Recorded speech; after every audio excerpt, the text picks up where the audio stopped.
don't want to do this! I've changed my mind. Let me take you on a journey all the way back in time to early 2022. The date is February 28th and Game Freak has just released a brand new announcement trailer for the latest Pokemon games.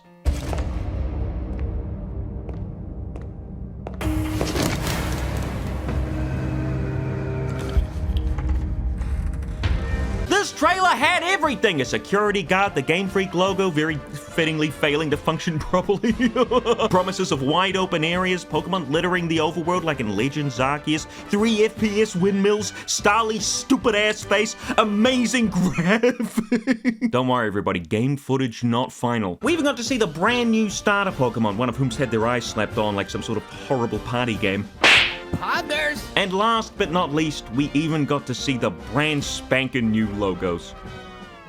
Maybe least after all. Moly holy, these are ugly! Even the Japanese versions weren't saved from Scarlet and Violet's overwhelming blandness. Look at this!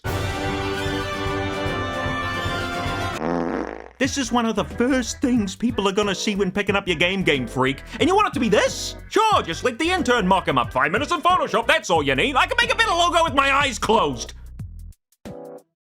I didn't make this. The trading card game has their own logos, which look a million times better. Genuinely don't know what happened here. Did they fire their only graphic designer? I mean, trailer after trailer released, one after the other, showing off new Pokemon, more of the region, and even... Today, we begin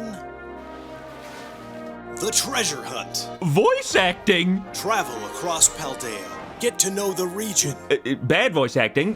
Why does this old-ass man sound like a 30-year-old? But hey, at least they're finally... oh. Maybe that's a blessing in disguise, to be honest. The rich culture. Why'd they record this on a PlayStation controller?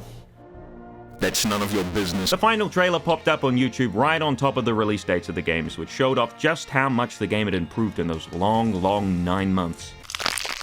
Ugh. Where will you go? I'm going to, kill myself. What will you achieve? The backpack here's got more detail on it than the entirety of the overworld. What is this? Anyway, I obviously bought the game because I'm a brain-dead fan who eats up anything with Pikachu's pudgy face in it. Now, why don't we take a little look-see at the box art? Why, it's the bare minimum! What does every Pokemon box art have? The logo and the legendary Pokemon, maybe a fancy background. I don't like it! Pokemon box art is where creativity goes to die, but hey, each box at least tries to do its own thing. Pearl and Diamond has a shiny gloss on the paper, making it stick out a bit. Black and White had the whole contrast thing going for it. X and Y had the letter background. But after that, they all just started kind of blending together. I will say Scarlet's cover is better than Shield's, but I mean, a turd with sprinkles is still a turd. Taking a look at the back. Wow, that's not much. What, you got 9 words and a couple of pictures here? Look at all that blank space down there. What do you think, people are just gonna buy the game because it's got the Pokemon branding? They would never. Well, might as well bite the bullet and get this video underway. It's been long enough putting it off. At the very least, I bought it physically, so I don't have to worry about downloading anything. We all knew it was coming. Now, I want you to know that I recorded all of this footage right on the release of Pokemon Scarlet and Violet, like right as it came out, so I won't be mentioning any of the DLC until much later on. I've decided, unlike the Sword and Shield video, I will probably be looking at the DLC after I finish the main story, and also what changes between this version and the updated version, so just keep that in mind as we go through. And here we go! Pokemon Scarlet, everybody! Any moment now. Pokemon Scarlet. Oh, I think they sent me the wrong game. This is Pokemon Gray! Now, as much as the little voice inside my head's telling me to pick Italiano, I think it'd be best for everybody if we go with English. But it'd be real funny. After the language selection, we're once again introduced to our character options. Or in other words, hey, you want to be white, tan, or black with the face of a white guy? How lazy do you have to be to not change anything since X and freaking Y? Moly holy hair selection, character customization! I very much so enjoyed going through the options here. There's a ton of hair choices with a crap load of colors. So many I don't know why they didn't just include a color wheel. I say that every time. Something to look forward to in Generation 18, I guess. And for the first time ever, In Pokemon history, we can customize our facial features. Eyes, eyelashes, eyebrows, mouth shape, freckles. I was genuinely so happy to see this here. Not the freckles, who gives a shit, just the customization itself. It's one of the coolest things about the game. I will say the cutscenes are a heck of a lot better when your character doesn't look like a reanimated corpse. I decided on a whim to create a brand new character, Mr. Soderbergh.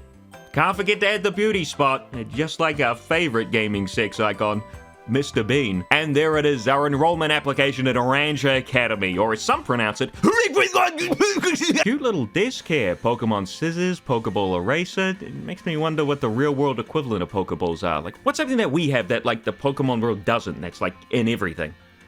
Microplastics, maybe. Huh, enrollment complete. It sounds a heck of a lot easier than getting accepted into a school in real life. And then again, my animation school let pretty much anyone in as long as you had the money. Welcome to animation school, Mr. Soderbergh. Have a look around, why don't you?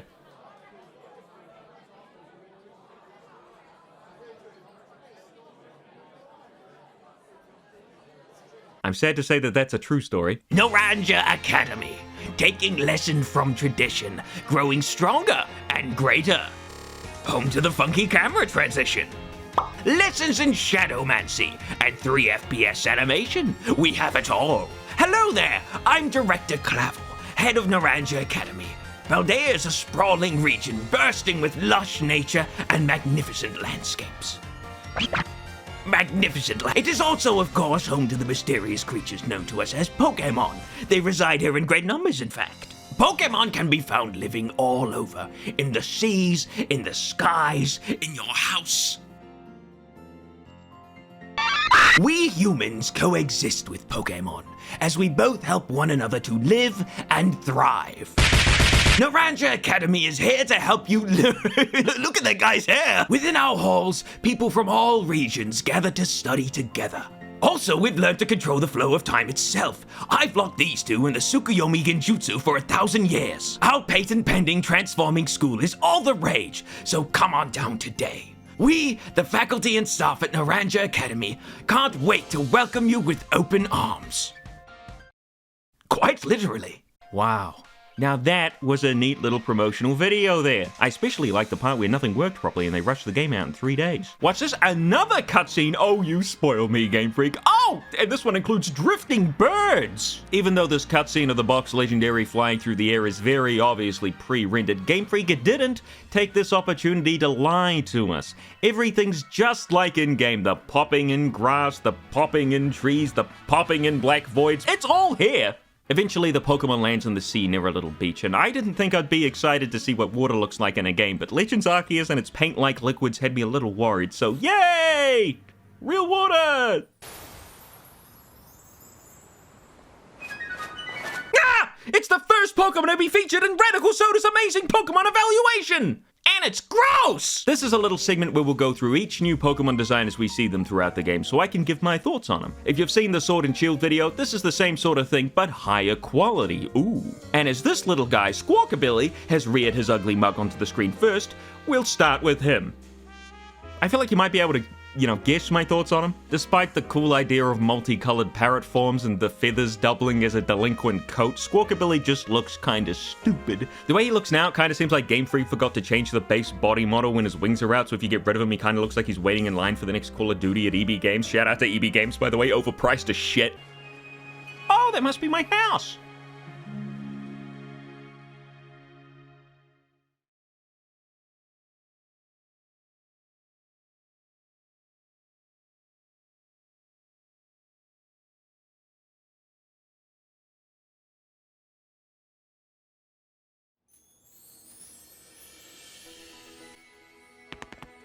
Whose skeleton is this? My lord, look at this room! Where's the ceiling? Are my parents giants?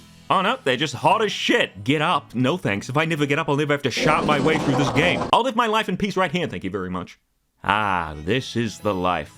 Beautiful, relaxing music drifting through my eardrums. I've got a new Switch OLED on my drawer. My bright and cherry Pokemon stickers are hanging out together on the wardrobe. My bottom sitting almost all the way off my chest. Strongest ass in the West. Well, probably time to get going. I will say this house looks absolutely beautiful. Don't mind the frame rate dips. That's just my mother loading in downstairs. Check out my 2 records, one of which looks suspiciously like Peter Griffin. Whoa, looks like a squirrel got in the house again. Before too long, Director Clavel barges in the house without a second thought. I guess he had a search warrant. You are Mr. Soderbergh, yes? Ah, you can just call me Fluid. Gender fluid. While Mum and Director Clavel sit down on the couches right at the edge, I guess it's a cultural thing, I head back upstairs to get my hat and bag, 2 things required to start my Pokemon adventure. I also went through the options to see what's available, and there's quite a few new ones. Color me surprised, because, I expected the bare minimum. You can even adjust the volume of sound effects, music, and Pokemon cries. Now that I think about it, that might be the bare minimum. Of course, these cool new options must take up a lot of gigabytes because it looks like Game Freak had to take away some stuff in order for them to fit in. That being the Switch Set mode, which makes me incredibly angry. What the funk were they smoking making this decision? Getting rid of an option that doesn't even affect the XP values or anything even semi-complicated, it's still an effect on online battles. What on earth were they doing here? If you don't already know, Switch mode lets you swap out your Pokemon each time you knock out an opposing trainer's Pokemon. Generally, how most people play the game, and that's fine. Set mode, however, mimics the way online battles play by not letting you swap your Pokemon out each time you knock the opposing one out, meaning both trainers, you and the AI, are playing by the same rules. Simple as that. So I'll ask again, why is it gone?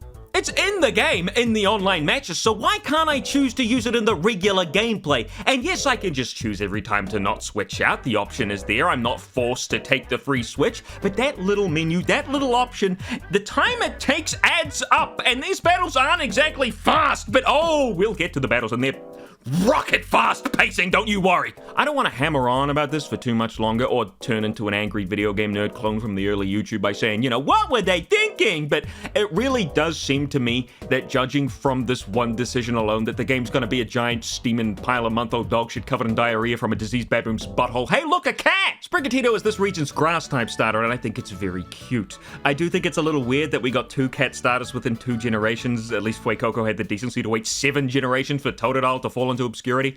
And speaking of, Fuecoco is my least favorite out of these 3 starters, but that doesn't mean I don't like him. Aside from the bit of cheese stapled to his chest, I think he's pretty cute too. Quaxley is a little duck with some jelly on its head. It looks like shaving gel, not gonna lie. But I think he's real cute too. Honestly, all 3 of these starters, despite taking some getting used to, like every other starters nowadays, I guess, are some of my favorite starter designs from the last, 4 generations?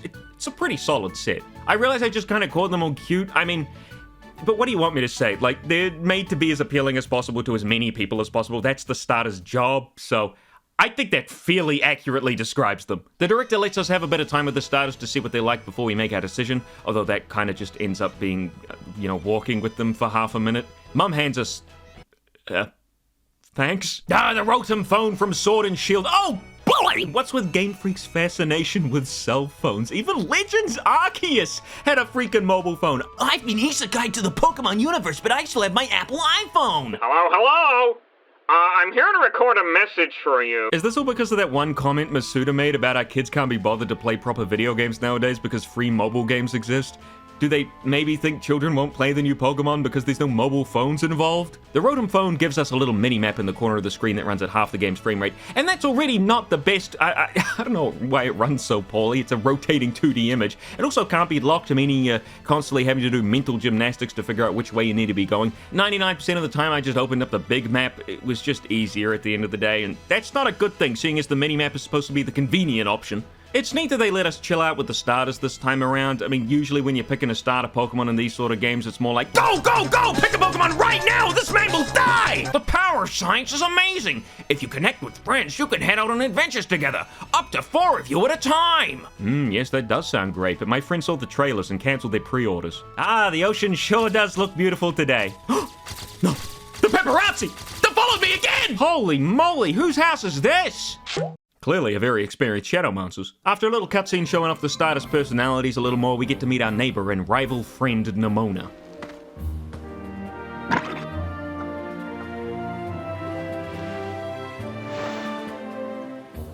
I know you don't want to do voice acting, Game Freak, and that's fine, I get it, I don't care all that much, but then stop making cutscenes that look weird without it! I'm Nemona! Normally I live in the school dorms, but home is here! What do you say, new neighbor? Wanna be friends? Fuck off! Maybe I came on a little strong! A little strong? Nemona, you underestimate your own strength! Oh. Clavel mentions Nemona's a champion-ranked trainer, which is essentially Game Freak retconning what it means to beat the Elite Four in Champion, which is a welcome change, mind you. Now instead of you becoming the champion when you beat the previous one, it acts more like a League of Legends rank. I love $500 skins. That's yummy in my tummy. Hang on a minute, RadicalSoda, you're saying. How can Nemona be our rival when she's already the Paldea region champion? Rank. Well, that's what's interesting, dear viewer. You already know the answer to this question because the game's been out for a long while now, but for those uninitiated, Nemona handicaps herself by refusing to use her old team, instead focusing on a new one she trains up from scratch in order to level the playing field when battling you. This is a really neat idea. I did this exact thing when my friend Neil, he caved into peer pressure to buy the game, went through his story on stream. After every major boss, I was there to battle him with a team around the same level as his. This meant having to train 40 different teams of the same Pokemon at varying levels, but hell, I did it to myself, so who am I to complain? What I'm trying to say is I like Nemona, not for any weird reasons, but just for how she's an interesting idea for a rival. As someone who's so passionate about battling, she'll kneecap herself just to make things more interesting. As you can probably guess, I'm gonna pick Sprigatito here. Oops, that's... I feel like mine is the lesser of the oops here. Did the game just give up? This is real. This is a real full-priced video game by the richest multimedia franchise in the world. Pokemon has so much money, I couldn't fathom the amount, but apparently they can't afford to render shadows. I don't actually know what's happening here to make the shadows disappear. Is it loading in a slightly higher fidelity model of Quaxley here, and is that just too much for the shadows to stick around for? For the life of me, I have no idea. I don't know. I just can't. I don't want to think about this too hard, or else I'm never going to get past it. Anyway, so one Sprigatito later, once the rest of my hair decides to show up, the shadows pack up and leave again. I thought it might have been a one-time glitch when it first happened, but nope, might as well just make it a feature on the back of the box. It could be the third one! Stand up on two legs, and I'm gonna put a bullet between those big glassy eyeballs. And so Bear Grylls, the female Sprigatito, is the first one to join the party. Hello! I'm Bear Grylls, and I'm a cat! Have I neglected to mention that there's been no music playing since I got out of that first cutscene? Some fat guy's peeing in the background. I don't know where he is. It actually makes sense for Nemona here to pick the Pokemon you're strong against. Again, with the kneecaps. I never got why Hop and How did this. How, I guess I can understand thematically. He just picks whatever he wants at the time. You know, free as the wind. But it would have made a lot more sense for Hop to pick the type strong against ours. Would have given his little breakdown halfway through the game a little more rationale, you know. Why do I keep losing to you? I even had the advantage! Fuck! It's time for the very first battle, not including the one constantly going on between the Switch and the game trying not to self-destruct. Nemona's theme is actually quite nice. One thing Pokemon usually does well is music, and this battle theme is no exception. It's very happy, very casual, I guess you could say, but it's still got that, hey, come on, let me see what you got energy. Of course, the battle itself is a bit boring, as you could probably imagine. You start off with a move matching your starter's typing, something I've been doing since, I want to say X and Y, to speed up the first rival fight, so it doesn't just turn into a push tackle 40 times or lose kind of deal. So we slapped Quaxley with a few leaves, and that was that.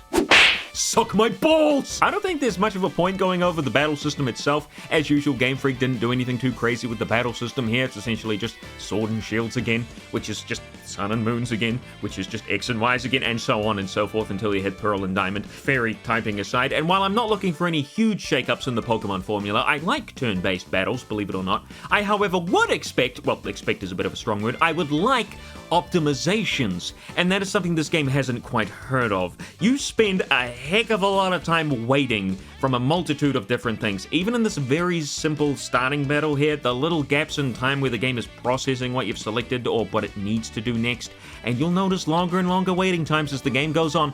It really starts to build up, but I'm sure I'll mention that once it starts becoming truly egregious, which unfortunately is not that far away. That's that, as we, hi there, would you like some chalky milk? I don't know what on earth goes on behind the scenes for the camera to so vehemently focus on Clavel over there, but I'm a fan. More of him, please. Nemona installs the Pokédex onto our phone with her psychonesis, and it's time for us to finally run free. Nemona tells us to follow her to the Pokemon Academy. Oh, there she goes. Holy shit, she's fast. But before turning the game into Finding Nemo, I checked out Nemona's house, or mansion. Is this what being a champion rank trainer means? Or do Nemona's parents also force their employees to pee into bottles while making deliveries? What the heck is this? A tiny Pokeball smooshed into the floor. I can't interact with it. I don't know what's up with this. You'll have to forgive me. This can't be a mansion. I seem to have run into a classic fake door. This place is actually just one big room. What's interesting here is that there's some really neat art strung up around the place. A lovely painting of Greninja, some Eevees here. Obviously, there's some very talented artists working on this game. It sucks that you have to look at this one from a terrible angle due to the camera not moving more than 3 inches while inside a building. I had to look at it from a distance to really see anything. And of course, the horrible resolution of the game really doesn't help with the detail. I'd love to see this one properly at some point. Holy crap, it's the amazing Poppin' Man! His superpower, of course, being able to pop in and out of reality at will. Can't forget his sidekick, the incredible Poppin' Girl! I'd be making a much bigger deal out of all this poppin', but thanks to Sonic Frontiers, I know it can get worse. A lot worse. Now that Pokemon's an open world game, it's pretty neat to run around and find little treasures hidden all around. I vastly prefer this to the hallway routes of Sword and Shield, I'll tell you that much. Just kinda hoping the areas going forward are at least interesting to explore and not just open plains of nothing. Final Fantasy XIV has this problem. The early areas before they introduced flying are pretty condensed with lots of different landmarks to make them memorable, especially Gridania here. But once they get to the first expansion and flying was introduced, a lot of areas suddenly became big, seemingly just for the sake of being big, and that's not always better. Even in the Pokemon game that I'm working on, I fell into this sort of trap and had to redesign some of the routes, condense them down to make them more interesting and force less aimless wandering. Poco Path, the first real route of the game, does seem to be doing this well at least. It's a nice little secluded area with a lighthouse and a few cliffs to keep it visually distinct.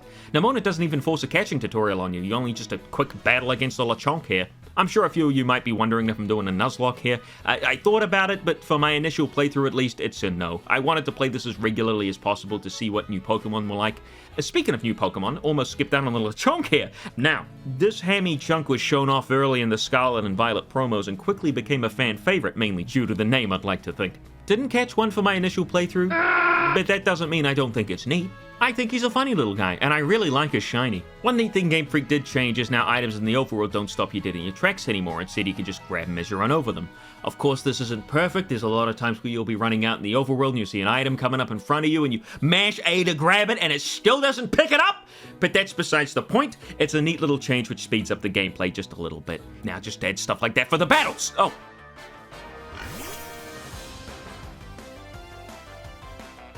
I see. Pokemon battles are now started up wherever you happen to be, whatever elevation you may or may not be around. The game will always try to find the best spot to send your Pokemon out.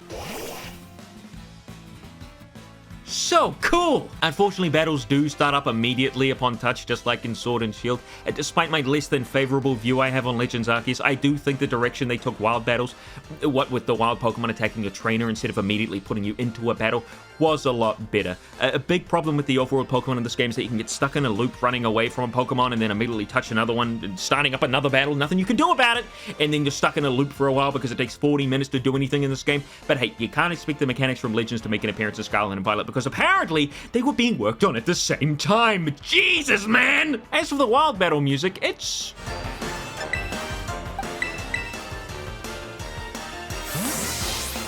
inoffensive. It sounds like every other modern wild battle theme. You'll see later on the theme does change depending on the area, but I think this one is sort of the default theme, as it were. We do run into another new Pokemon here, Tarountula, and boy is he cute. One of my absolute favorite designs in the Paldea region, and he goes right into the team. I love the face, the big ball of silk, the way he hangs from trees, and look at that, a Pokemon doing something other than just walking around randomly. Now that's neat. I called him another RadicalSoda staple character, Incredibazinga, or Critibazinga, his brother. You'd think 9 generations in would be able to make names longer than 12 letters long, but who am I to judge? I'm not Game Freak. I healed up Critibazinga because he was a little low from Bear Grylls' pummeling. Oh hey, a sandwich! What do you mean not the time and place? I'm hungry! I want a sandwich! I've changed my mind! Here's a cute little guy, Pawmi, also shown off in the trailers. Pawmi. Painter, it's Pawmi. Pawmi is this region's Pikachu clone, but for once it's an evolving Pikachu clone. Ooh. The evolutions we'll get to, of course, later on. But for now, I think its design is really cute. I like it. I mean, not too much to say other than that. I just think it's neat. Wandering a little further along, we find a new kind of item in the overworld, what I'm going to call hidden items, usually berries. There are no berry trees in this game, so yeah, I guess they didn't want another plastic ball fiasco like in Sword and Shield, so just splattered them all over the ground. Not a graceful solution, Before too long, we run into Nimona again. Let me see, so far you've caught Gagao! Whoa, this is a girl. I know I've only caught one, but I don't like pork and the rat-paralyzed critter bazinga. Heading over to the cliffside to see what actually made that noise, we see that it was indeed a palm tree. No, obviously it was this little fella over here, clearly in a lot of danger, what with the Houndour menacingly staring at him. He retaliates to the staring with an incredible roar. A roar so beefy it rocks the very foundation we're standing on. And in what I can only describe as the world's cheapest falling animation, as in, there isn't one, Mr. Soderbergh lands safely, thanks to the good old physics-defying Rotom phone. Not only would their arms break off upon stopping like that, but they stop falling before the Rotom phone's even pulled out. Also, Rotom can carry a human's weight? Not only that, but stop a person falling, meaning it can carry the extra weight of the momentum with no problem whatsoever? Why bother using a taxi service in this game? Would just tape your phone to your back and fly across the region. Anyway, the game wants me to give the mysterious Pokemon my sandwich, and that's absolutely fine with me. And while everybody knows sandwiches heal life-threatening injuries, not everybody knows why the game freezes every time the camera cuts to the next shot. Then again, I'll take this over the Shadowmancy shenanigans that happen when the game doesn't freeze. Brother must be a Persona 3 fan. Suddenly, the mysterious Pokemon shines with a bright light and uses the power of the 7 Chaos Sandwiches to turn into its super form, promptly walking into the cave cut into the cliff. Don't look at me like that. You're the one without the stable existence here. So we head inside the inlet grotto. Lights must be motion activated. There you are, Mr. Soderbergh! You okay? You're not hurt, right? I'm managing! We continue onwards through the cave, encountering a few wild Pokemon along the way. Nothing you haven't seen before unless you're unfamiliar with Diglett. The game really doesn't want you opening your menu here. Pressing Y doesn't do anything, unless you count your player character stuttering around, which is something, I guess, but it's not all that useful, I'm afraid. What I'd like to know is what happens if you lose all your Pokemon in this section. Do you just respawn at the beach? Where do you go? What happens? Do you have to jump? Do you go back to your house and then have to jump down the cliff again? Like, what's the deal with that one? I messed around a little bit in how you can send your Pokemon out into the overworld at will. You can either send it running forward to auto battle, we'll touch on that later, or you can just throw the Pokeballs in to just let it hang out. Soon enough, me and the big dino guy make it to the end of the cave. What's behind me? Gosh, he walks up so politely. This is not the strut of a killer. I can already tell this is gonna go great. Houndoom used Crunch! The hell he did! The mysterious Pokemon saves us from the Houndoom and his pack of Houndlings, and Nimona gives it a round of applause. What is she, clapping with her ass cheeks too? After that, the mysterious Pokemon runs out of rings, reverting back to the form we saw earlier, the weak one, the stupid one. Then Nimona gives us Swift. Wait, TM's a one-time use again? After all this time, you're gonna tell me CDs can't be used more than once? Oh, you see, actually, it has to do with the crafting system. Shut up. Just head for the lighthouse. That'll be a good spot to relax. Well, alrighty then. Yep. You guys coming? No? Change your mind? Oh. Well, I guess I'll just go by myself then. Oh, hello! Here at the lighthouse we meet Arven, son to the professor of this region, Sada, who quite honestly is one of the best characters in the game. Not Sada, although she is one of the hottest ones, but Arven. I know this is Pokemon, so that's not saying all that much, but I really did enjoy his little story. Oddly enough, he knows our lizard friend. A little too well, actually. How very mysterious. He also tells us to shit off. Anyway, he battles us because this is a Pokemon game, and in Pokemon games you battle Peters. Critter Bazinga blasts through Arven Squovit quite easily because it's only level 5, and that's that.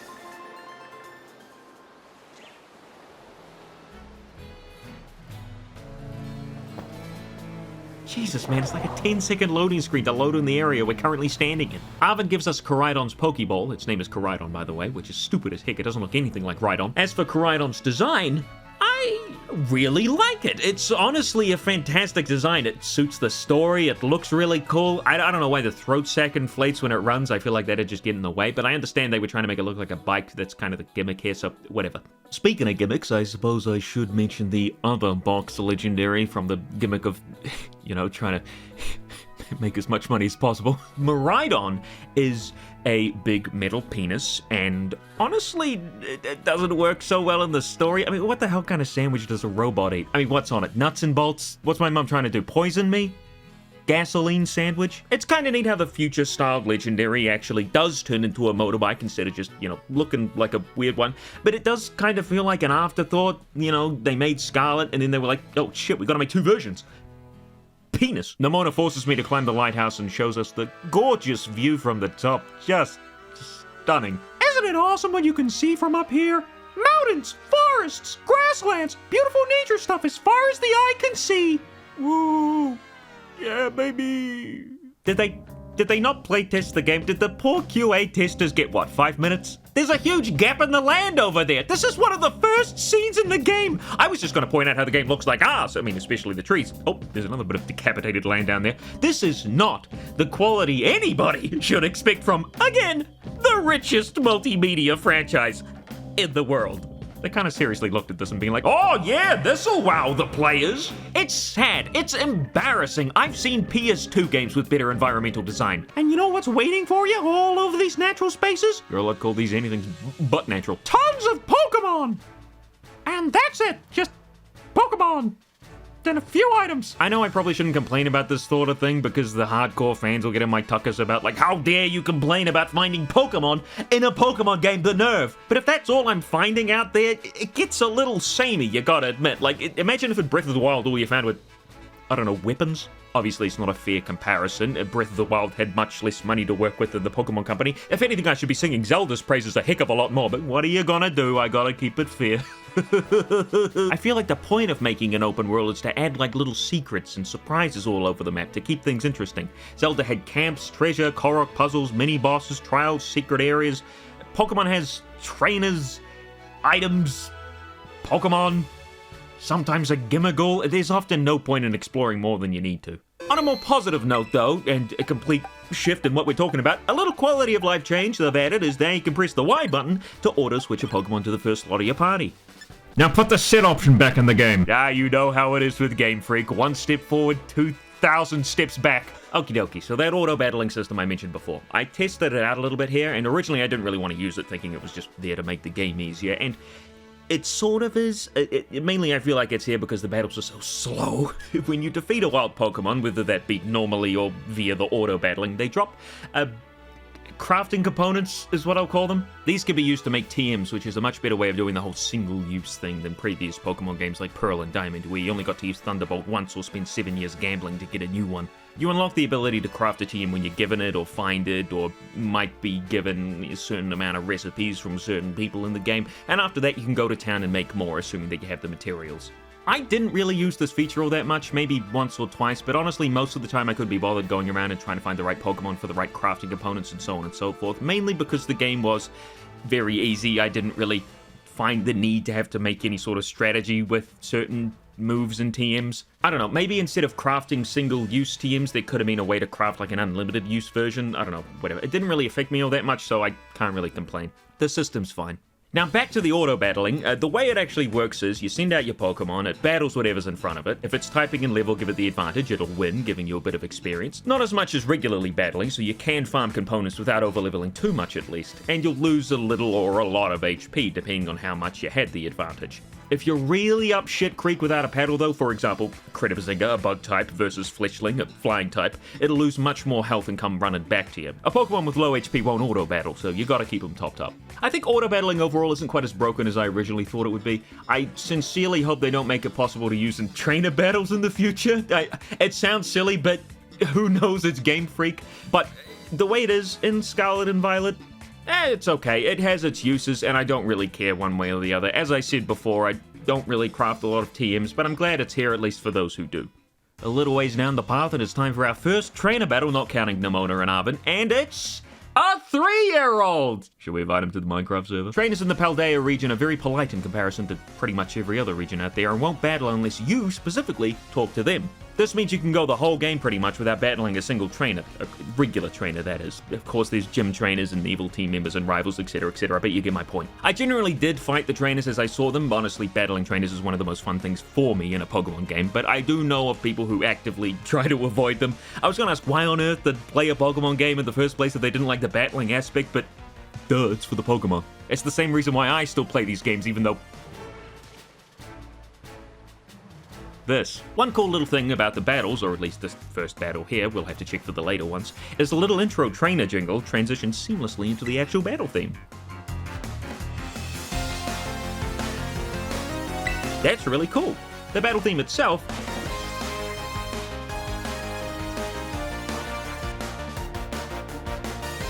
is just kind of okay. I mean, it's nothing too special as far as trainer themes go. The route music also does this with the Wild Battle theme too. It's actually really neat.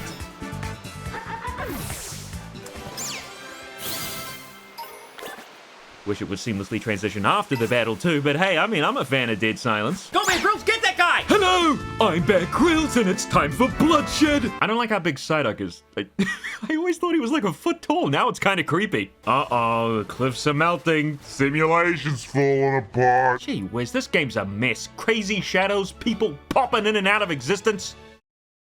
They can't even color the Pokemon correctly! Say hello to 𝙛𝙞𝙣𝙖𝙡𝙦, because 𝙛𝙤𝙣𝙖𝙡 certainly didn't fit. And yes, you're seeing that correctly. I did indeed find a shiny Pokemon pretty much immediately. I don't know how to feel about this texture though. Is he made out of dust? No, I've got the sense of this. Wiglet's a new kind of Pokemon called a convergent Pokemon. This essentially means it's a Pokemon that looks like another Pokemon but isn't related to that Pokemon in any way. I swear to God, I'm not trying to put Pokemon in the script 10,000 times, but that's just how it's ending up. It's essentially just one kind of Pokemon that evolved into a similar looking thing as something else, even though they're not related entirely because they, fill the same sort of niche, I guess. I think Wiglet's quite cute. And that's kind of it. There's nothing much else to say here. It's a white, long-ass Diglett. It does have the ability to Thanos snap other Pokemon out of existence. I don't feel so good. I did catch one, by the way, called it another RadicalSoda reference, the Violet Demon, because he's got the same blank stare, even though he's not the same color. I don't know why I did that. I should probably mention, and, what a better time to say this than at the very start of the game, this game does not run well. I'm getting very weird stutters and freezes, frame drops and slowdown. The game doesn't run spectacularly, and don't get me wrong, I didn't expect the game to run spectacularly. I was just kind of hoping for acceptable. But this ain't even that, and quite frankly, I think that's a little bit silly. And that's not even the worst part. It degrades more and more as the game goes on. Just you wait and see. Really? Knee-deep water? What am I, racist? While playing around with the controls a little bit, I figured out that R3, or clicking in the right stick, zooms the camera out a fair bit. Hooray! Now we don't have to spend the rest of the game wedged in between Mr. Soderbergh's buttocks. It was giving me Kingdom Hearts vibes for a second there. Adding this into all the other little subtle quality of life improvements, this is great!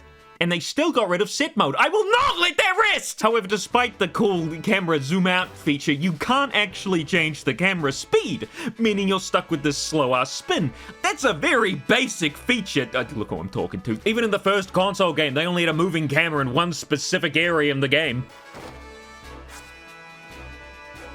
No, don't let us wade in the bitter water, but 3-story drops? Oh, that's fine on the old ankles. Do you want to see that? Let's talk about something positive, huh? How about the map? The map received a major upgrade from last time. I mean, thank goodness, Sword and Shields was...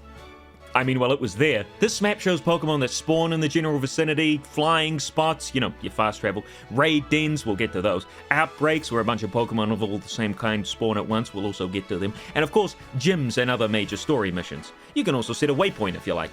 Yeah, overall, never really had a problem with the map. It does its job well enough. Good job, I guess. Fido! Look at this! We saw this one too before the game came out, and now I'm starting to wonder how many Pokemon weren't shown off. I remember back in Sun and Moon, they showed off like 95% of them before release. It was really disappointing because there weren't that many new ones to begin with. Black and White really spoiled me on that. I was pretty neutral on Fido when I saw it in the trailers, but seeing it in-game as just a little dog with doughy buns on its head, I mean, who can pass that up, man? I caught one, I called it Screamy Dog. I don't know why. Don't ask me why. I guess I was really bad with nicknames during this. I got better. I got much, much better. But either way, I love the little detail of the pattern on its air buns that looks like butter or oil or whatever it is. I think it's really cute. And its Japanese name is Puppy Mochi. That's amazing. There's also the new regional form of Wooper. I don't really care about Wooper. I've seen Wooper go from like this little niche pick back in the day all the way up until it's like massive popularity spike, and I'm gonna be honest, I'm getting a little sick of it. Funnily enough, there's actually only 2 authentic regional form lines in this game. Wooper, obviously, and Tauros, which we'll get to later. I hope he wears shoes. Regional Wooper looks like Wooper, but dipped in shit. There's not much to say here. It's got little poison bones on its sides of its face, which is cool. It's a poison ground type. It's got the little bones on the side of its head. I mean, more Wooper is perfectly fine with me. I'm not gonna complain about that. And look, he's swimming. Now that's neat. Looking at this Igglybuff here, I can see the Pokemon sizes have returned from Legends Arceus. That's neat. It's always cool to see that. Although if you transfer a Pokemon from Legends Arceus, specifically an Alpha Pokemon, it won't retain its size. It'll just be set as the largest possible in this game, which isn't nearly as big, unfortunately. Not that you could transfer them over immediately. People had to wait months and months for Pokemon Home to be added so then they could start transferring stuff over, but that's a story for a different day, which I will probably not get into because I do not partake in the online services. But continuing on about the Pokemon sizes, each wild Pokemon that you'll encounter will have a random size. Most likely it's going to be around the general vicinity of the normal size, but there are rarer chances to get very big or very small versions, which again are not quite as big as the ones from Legends Arceus. Unlike all the wild Pokemon, it actually turns out that the starters all have a set size, that being medium. Which did surprise me because Bear Grylls is jelly bean sized. I mean, look at him! How small is the smallest Sprigatito? I'm gonna need a magnifying glass. Nemona hearkens us to a location closer to the first town, and check it out! Pokemon Centers and Pokemon's are now outside! Why is this? Because Game Freak didn't make any interiors. No, because Pokemon is now open world, there's a bunch of these Pokemon Center stations scattered all throughout the world that you can fly to, meaning getting back to certain areas is a heck of a lot easier. This is a neat change that adds a bit of uniqueness to the Paldea region, and it also helps make multiplayer a bit more seamless without having to go in and out of Pokemon Centers to heal your Pokemon. Although regarding the multiplayer itself, seamless is not the word I would use, but more on that later, much, much later. I did end up playing a fair amount of multiplayer, so I can give my thoughts on that when we get to it. Anyway, Nemona shows us everything about the Pokemon stations. Target set. Initiate close range battle mode. Anyway, after that, Mr. Soderbergh, please. Don't try to get up on the counter.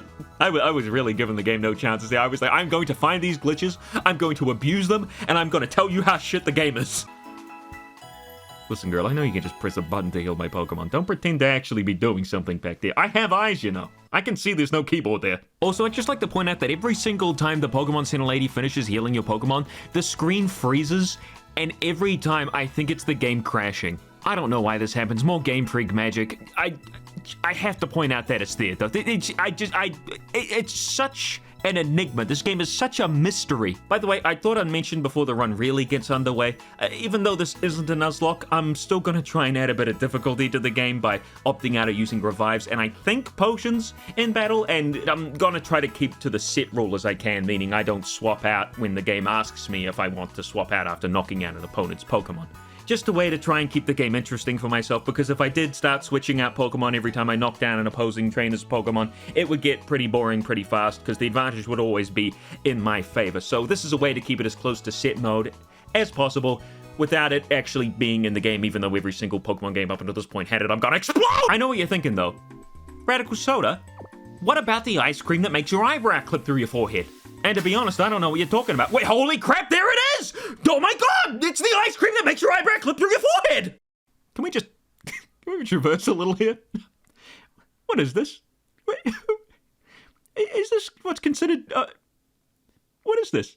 Horrendously animated eating aside, you can purchase food PNGs in town and cities to buff certain stats. These range from catching power to help you catch a specific type of Pokemon, encounter power if you're looking for a specific type of Pokemon, even teensy power, which is great if you're looking for a teeny tiny Tailo. Where's my teeny tiny Tailo? Oh, right! Dixit! How could I forget? I don't really want to talk about Dixit or Pokemon Home or all that bull honky in this video. If you want my take on it, go watch my Sword and Shield video. All 4 hours of it. But to keep it short and sour, let's just say I'm still not happy. This town, by the way, is called Los Platos. What do you mean? It's right here. It's kind of nice to look at. I mean, it's the starting town, so not much to do, obviously, but that was never the starting town's strong suit. Remember Oldale Town? It had the sketching guy. I like the location around it too, actually. It reminds me of a park in Nelson, New Zealand. Usually in these towns you can get some free stuff from the NPCs. Huh? Yep! I wasn't lying before about Game Freak not making any interiors. I think I can honestly count on my fingers the amount of unique building interiors in this game. Even house, mansion, school, the gym, restaurant, Elite Four. I think there's like 2 more, but they might be spoilers. The lack of interiors is really noticeable if you've played any other Pokemon game. And just like the set mode, it was a staple of, previous games, entering random people's houses unannounced. Why did they remove this feature? Probably because the turnaround time for a Pokemon game is the same it takes to make a ham sandwich. It looks tasty. At first I thought the camera zooming in was like a load transition or something, but nah, that's just what the camera felt like doing, I guess. Come on! Let me in! Nothing like relaxing on the grass. Scanning area. You said it, dude. Nothing more relaxing than a cyborg uprising. What the hell is that? Imagine getting sand thrown in your face with those eyes. Or walking through a cloud of bugs. Strudel is another new Pokemon and is the only one in existence with a type combination of normal poison, along with its evolution. Unfortunately, this was not enough of a reason for me to add it to my team because, to be honest, it looks kind of creepy. But just you wait until this thing evolves. Actually, I really like it. Wait a minute, that thing's been shown off also in trailers, so you don't even have to wait. You can look it up right now. Please hurry up. I gotta say, encountering trainers has been some great stuff so far. It's just like a roller coaster. Camera zooms in, camera zooms out, camera zooms in, camera zooms out. What a ride! You know what they should have added in as an option? Well, I mean, aside from sit mode. A switch mode where the game doesn't tell you what Pokemon's coming out next, but still, you know, giving you the chance to switch in a different Pokemon. It could be a nice middle ground between switch mode and sit mode. Not that that exists anymore, as I've said. Oh, there's an item over there. Oh, it's gone. I guess it just sort of vanished. Oh, no, there it is. Oh. Okay. Ah, gee, now Violet Demon's asleep. Come on, wake up, man! I apologize. Oh, there's a new one over there.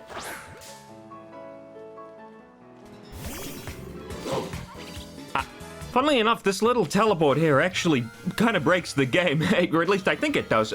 Point Crow here used this little feature to go and fight a Garchomp before finishing the tutorial, and apparently the day-night cycle doesn't actually start until you completed it too, so there's that. Just for the sake of this video, I did boot up a fresh game and did the glitch again to check if you could do anything substantial. I didn't stay up there on my initial playthrough, I went back down, I didn't want to ruin my first time. And after making my way to the first gym, sightseeing some T-posing Starlies on the way, I couldn't fight the gym leader. Well, I mean, that's good at least. It makes sense. Haven't started the gym challenge after all. Of course, this wasn't 2.0, so who knows if the original release was so, stable is the word I guess I'll use on that. I couldn't be asked going around to, like, the Team Star dens or anything without Koraidon to Rhydon, so... Oh my god, Koraidon. Rhydon. It's not Rhydon, it's Rhydon. I'm joking. Could you imagine if I was that dense? And no, I haven't forgotten about this ugly bugger. Mastiff is a new dog-like Pokemon, and that's actually number 2 after Fido. It's a dark type. Kinda ugly. But I think that's kind of the point. I mean, to look like a little shithead. I didn't catch this one, obviously, but it's not the worst thing in the world. As I've said before, I don't actively hate any Pokemon designs, don't even brush this I don't know what this thing did to get so much hate when Mr. Mime exists. Or Jinx. Of course, this Mastiff was level 22, so I was a little worried, as you could imagine. Oh, crap. Oh! Thanks! After that, I also learned how to take selfies, because... Game Freak. There's a few filters and poses you can do, like Raw XD. How quaint. And the pictures you take are saved to your Switch. Although this acts as just another button for the screenshot for some reason, you have to hide the UI if you want a real picture. Don't look at that. There's also some emotes you can use, mainly for multiplayer stuff, I suppose. They're okay. What else we got here? I'm going to jail! You can also alter your outfit on the fly, which is pretty neat. They give you 4 sets of clothes to start off with, so that's nice. I went with the long shirt and pants myself. You can even wear a helmet if you want to look... No hat is also an option, which I went with too. Judging from the huge emphasis the game immediately puts on character customization, I wouldn't be surprised if this game turned out to have the most clothes in any Pokemon game so far. I was pretty disappointed with Legends Arceus' clothes they kept repeating with different patterns, so I'm excited to see what sort of stuff I can do in this game. Ah, the beauty of the Paldea region. Reminds me of that human shit I saw while waiting for the bus back in Auckland. One neat little thing about the Pokemon stops scattered around the overworld is that in most of them you can find a dude from the Pokemon League who'll give you some sort of reward if you beat a certain amount of trainers in the area. And as someone who went out of his way to fight pretty much every trainer I saw, I'm glad they put this in. It's at least a little incentive, you know, a reward, as I said, for the people who decide to go fight these trainers, because otherwise there's not really much of a reason to, apart from if you count the money and the XP, but even then you could just go fight wild Pokemon or just auto battle. Speaking of trainers, as always, there's a few different classes of them out there, and for once Game Freak actually changed them up trainer by trainer. I mean, it's nothing huge, this is still a game made out of whatever they could find lying on the floor, but you'll see the odd hair color change, skin color alteration, sometimes they'll be wearing something slightly different. A small step in the right direction. If Pokemon could just get a really in-depth character creator, it'd be a lot easier to mix and match features, I'm sure. They could do something like Final Fantasy XIV, where like each character in the game, or at least most of them, are made out of the character creator. You know, I think Skyrim has this. Other video game. You've got your everyday trainers, youngsters, black belts, backpackers, and you've got your slightly different trainer classes, students of all ages, psychopathic couriers, hikers. Holy crap! Hey babe, what's up? You doing anything later? I have a shiny Buizel. Flat chested, I see. Hey, I can work with that. Oh man, I know the game's ass, but this is ridiculous.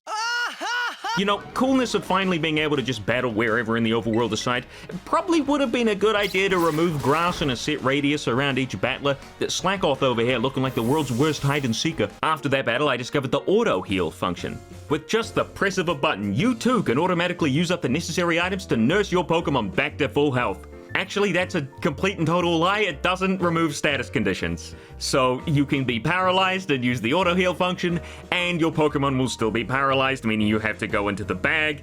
And what's the funking point of an auto heal button if it doesn't heal all this stuff? I don't get it! Actually, the word nurse as well might be a bad analogy, because as far as I'm aware, the nurses in this world don't actually do anything. Except be something to simp over. I suppose we might as well move on already and get to the school. Oh, holy crap, dude, stop that. You're gonna break your fingers. Nimona catches up to us before we can make it very far, and you know what's next if you've been paying attention. That's right, fruit. This battle winds up about the same as before. However, Nimona's caught a Pawmi, which she terrestrializes, the new gimmick of the game. First we had Mega Evolutions with cool new forms, then Z moves with moves, and now we have Hat. I don't really see what the big deal is. On the one hand, terrestrializing is kind of cool. I mean, you can change one Pokemon's type per battle into whatever type it's currently got. I'm gonna say equipped. You can change it with colored icicles later on, but when you catch a Pokemon, its default Terra type is gonna be one of its types. Or if it just has one, well, you know, there will be that type. In the competitive scene, I'd imagine this would spice things up, you know, keep the matchup a little less predictable, you know, make your normal type into a ghost type to stop fighting type moves, that sort of thing. In fact, holy moly, imagine Shedinja! Shedinja, of course, has an ability where it can't be hit by anything but super effective moves, so you turn that thing into an electric type, and it has only one weakness left, or none, if it's holding an air balloon. I don't know if they thought this through, that's busted as balls! Okay, that still counts, though. That still counts. Dixit's done out of greed, guys, not balancing. But, as I said, there's two hands to this, and on the other hand, as interesting as this new gimmick is, it also makes the battles take even longer. You gotta watch a cutscene showing the Pokemon terrestrializing, and then even when that's done, from then on, every time the Pokemon uses an attack that lines up with the Terra type, it does another little animation. Like, there's so much empty space where nothing's happening here. I bet I could edit this very battle, only removing the unneeded empty space, and I bet it'd flow way smoother. And now we're able to access Mesagoza. I kept calling it Megasoza by accident. As we enter inside, the camera sweeps over the jaw-dropping beauty of the central city of Paldea. Really is impressive for the GameCube. Unfortunately, battles aren't the only slow thing in the game.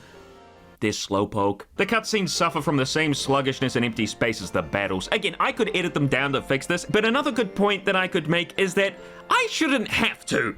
What do I want to see first? I don't know, Nimona. How about that castle behind you made out of paper mache? You can feel the Switch struggling here. This town is the only one in the game to be in its own instance. That means it's in its own area, loading screen and all, and the others are just scattered throughout the overworld. But even with the separation from the overworld and not having to worry about rendering it all in at all times, it still has more chug than a Fortnite. Holy shit, they're self-aware. It gets so bad in here that my eyes genuinely started hurting from the constant shifting frame rate. And that's not an exaggeration. It physically hurt me to play Pokémon Scarlet and Violet for the Nintendo Switch. You've got your classic Pokémon Scarlet androids roaming all over the city, doing all sorts of stuff. Standing, walking, sitting. Worst case of hover hand I've ever seen. She's got the brain of a goldfish and the vision of a mole. I swear, this game sometimes feels like a poorly written creepypasta. Oh, shit! I think I figured out why you can't change the camera speed. You see, if the game tried loading anything any faster, it'd freaking explode! I must have been mistaken about the lack of interiors. Here's a shop I can enter. You all knew it was coming. Didn't make it any less disappointing for me on my first playthrough here. Even I could tell this early on that the only good graphics in the game was the interior design inside houses. 𝙛𝙞𝙣𝙖𝙡𝙮. My evil twin. I love modern Pokemon! Oh, well, whatever, I don't care. What happened? We're inside the non-existent building, camera rotates, nice wall, and then pans over to our Mr. Soderbergh, and on the way, casually altering reality as it does so. And I thought the Magic Mountain chunk in Legends Arceus was funky. I haven't even gone through the tutorial here! Don't get me wrong, I'm not sharding on the game for the sake of my overabundance of stool. I'm still looking out for the good stuff too. Like the food illustrations are still great, just like in Sword and Shield. I wanted to eat the food in Sword and Shield, and this game's no exception. But you can't show me a nice drawing of spiced wedges and then assault the fabric of reality right after, cause the ladder's all I'm gonna remember. This happens with every shop, by the way. None of them are safe from Game Freak's superpower of canceling quality. That's a nice looking fruit punch, Go for Broke Grill. Can you pair it with a Your Life is a Lie and your shop doesn't exist? It's kind of annoying that each food shop only has a small selection, meaning if you're looking for something in particular, you have to wander around to each individual shop in the city looking for that specific buff. And then there's also multiple of the same shop for some reason, I guess to make the city feel like there's more in it. But the only unique thing in the entire city is the school, which we'll get to, but this makes 𝙛𝙞𝙣𝙖𝙡 feel more like a Winden rather than a Castelia, or even a Lumio, I guess. And did they really need 3 of the same shop in a row? Just funkin' copy-paste, slap that storefront onto the building 3 times over? Holy moly, that's a steak. What Pokemon is that steak? There are some other shops I haven't mentioned yet, though, the best ones being the Delibird store, in which you can buy lots of different items, phone cases, battle items, which is a nice change of pace to actually be able to use them during the story for once instead of having to grind out battle points in the post-game for them. Consumables are even no longer consumable. If you get like a Snowball or a Focus Sash, for instance, you will find another one on your Pokemon after the battle is finished, which is fantastic. That's a great quality of life change right there.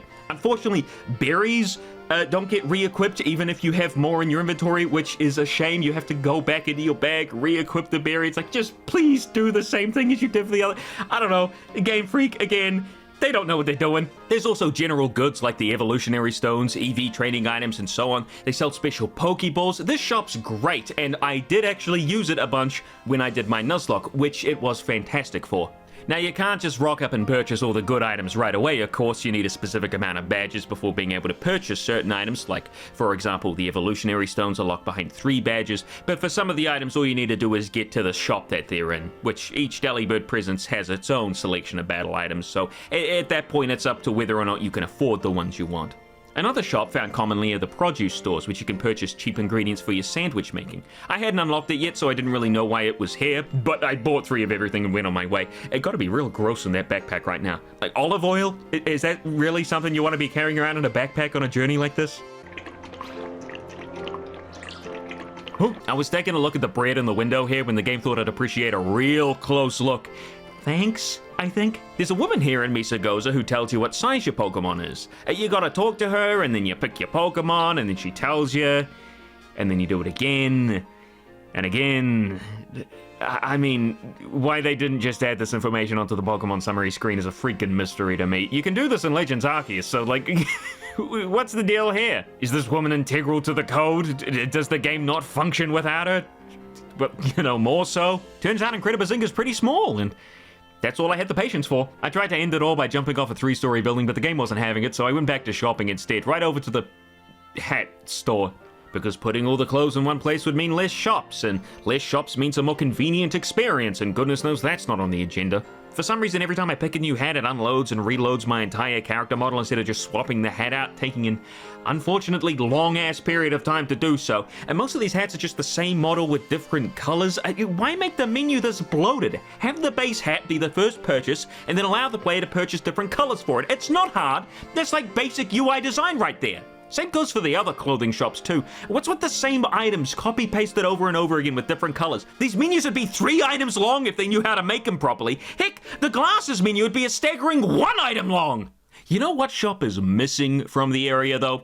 Of course you do. I'm over a year late on this review. Clothing options? Oh, hell no! People like being able to change their clothing in a Pokemon game. Let's let them change everything but the base clothes! A quote from Game Freak's internal design team, probably. Yep, those 4 outfits we started the game with, that's it. Good luck finding accessories that match with the abrasive colors of orange and purple. I did see on a Reddit post, so, take this with a grain of salt, that the lack of clothing options here was a choice by Nintendo themselves because apparently in Japanese culture it's bad juju to be a student out of uniform.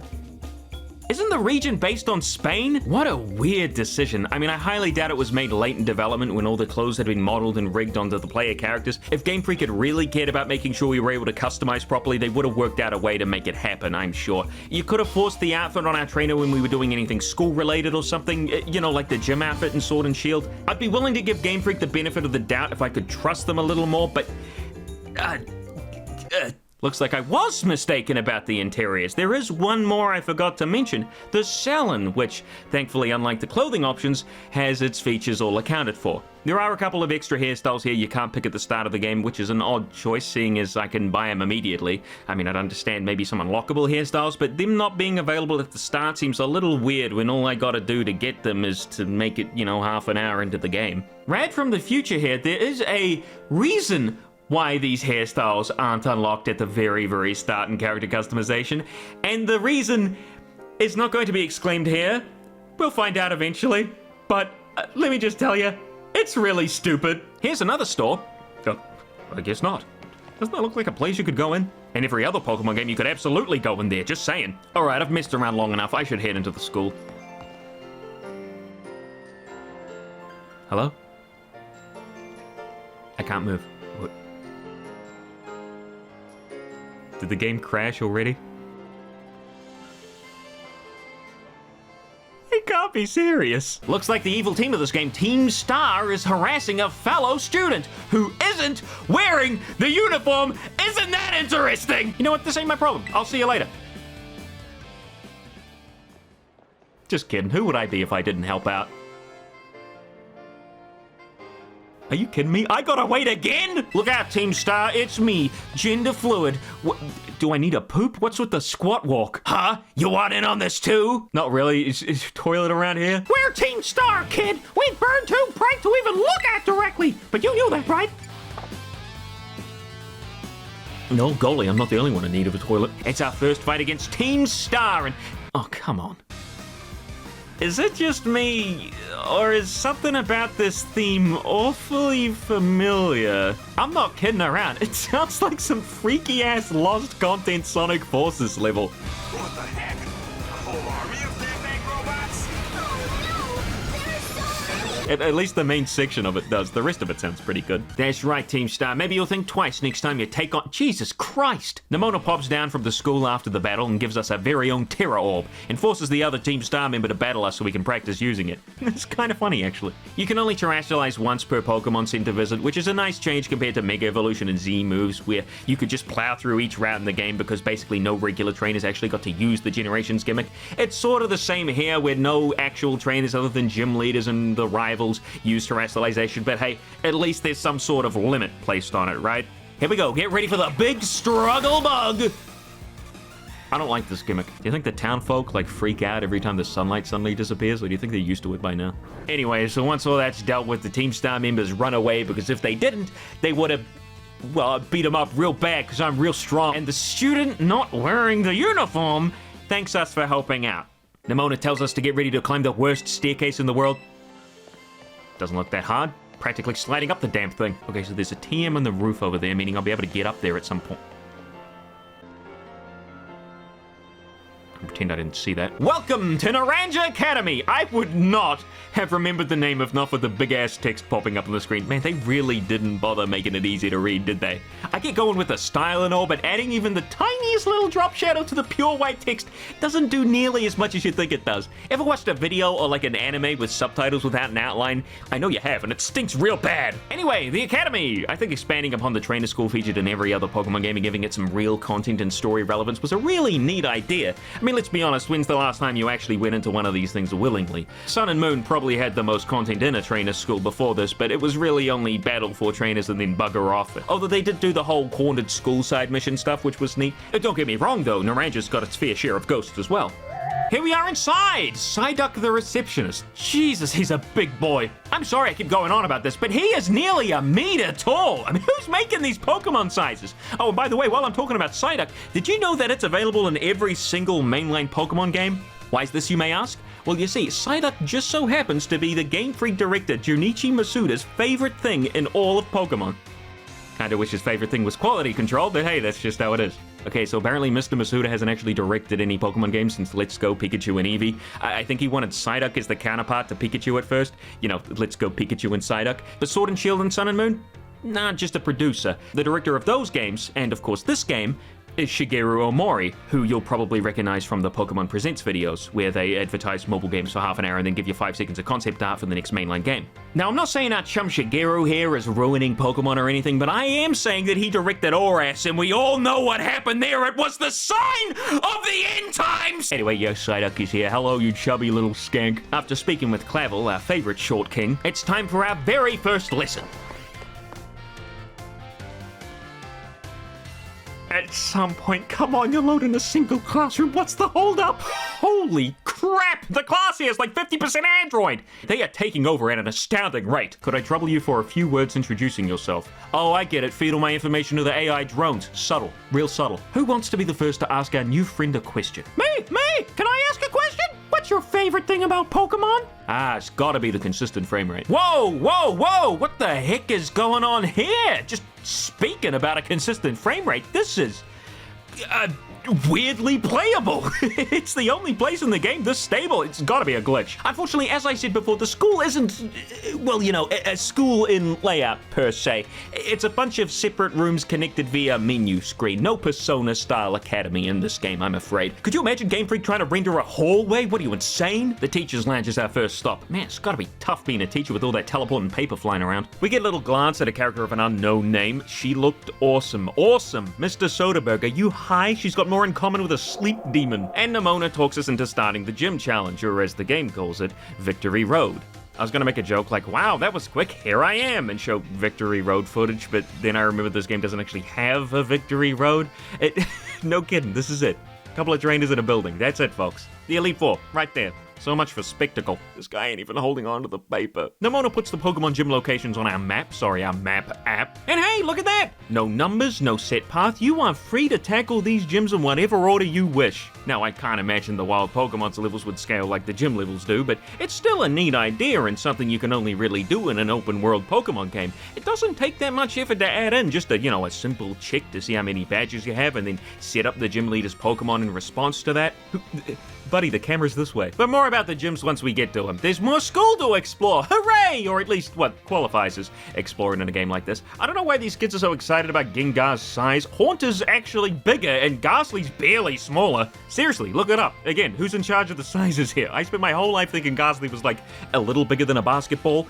What a weird sort of whiplash. Found Arvin in the cafeteria, and now that me and him are best friends for some reason, he's also got a mission for us. And surprisingly, it doesn't just boil down to defeat blank amount of enemy trainers. Arvin wants to make some sick picnics and needs us to help out to track down the Oregano Arcania, essentially a sort of herb which gives the consumer special effects, like lowering blood pressure. They're guarded by huge Pokemon called Titans. Titans.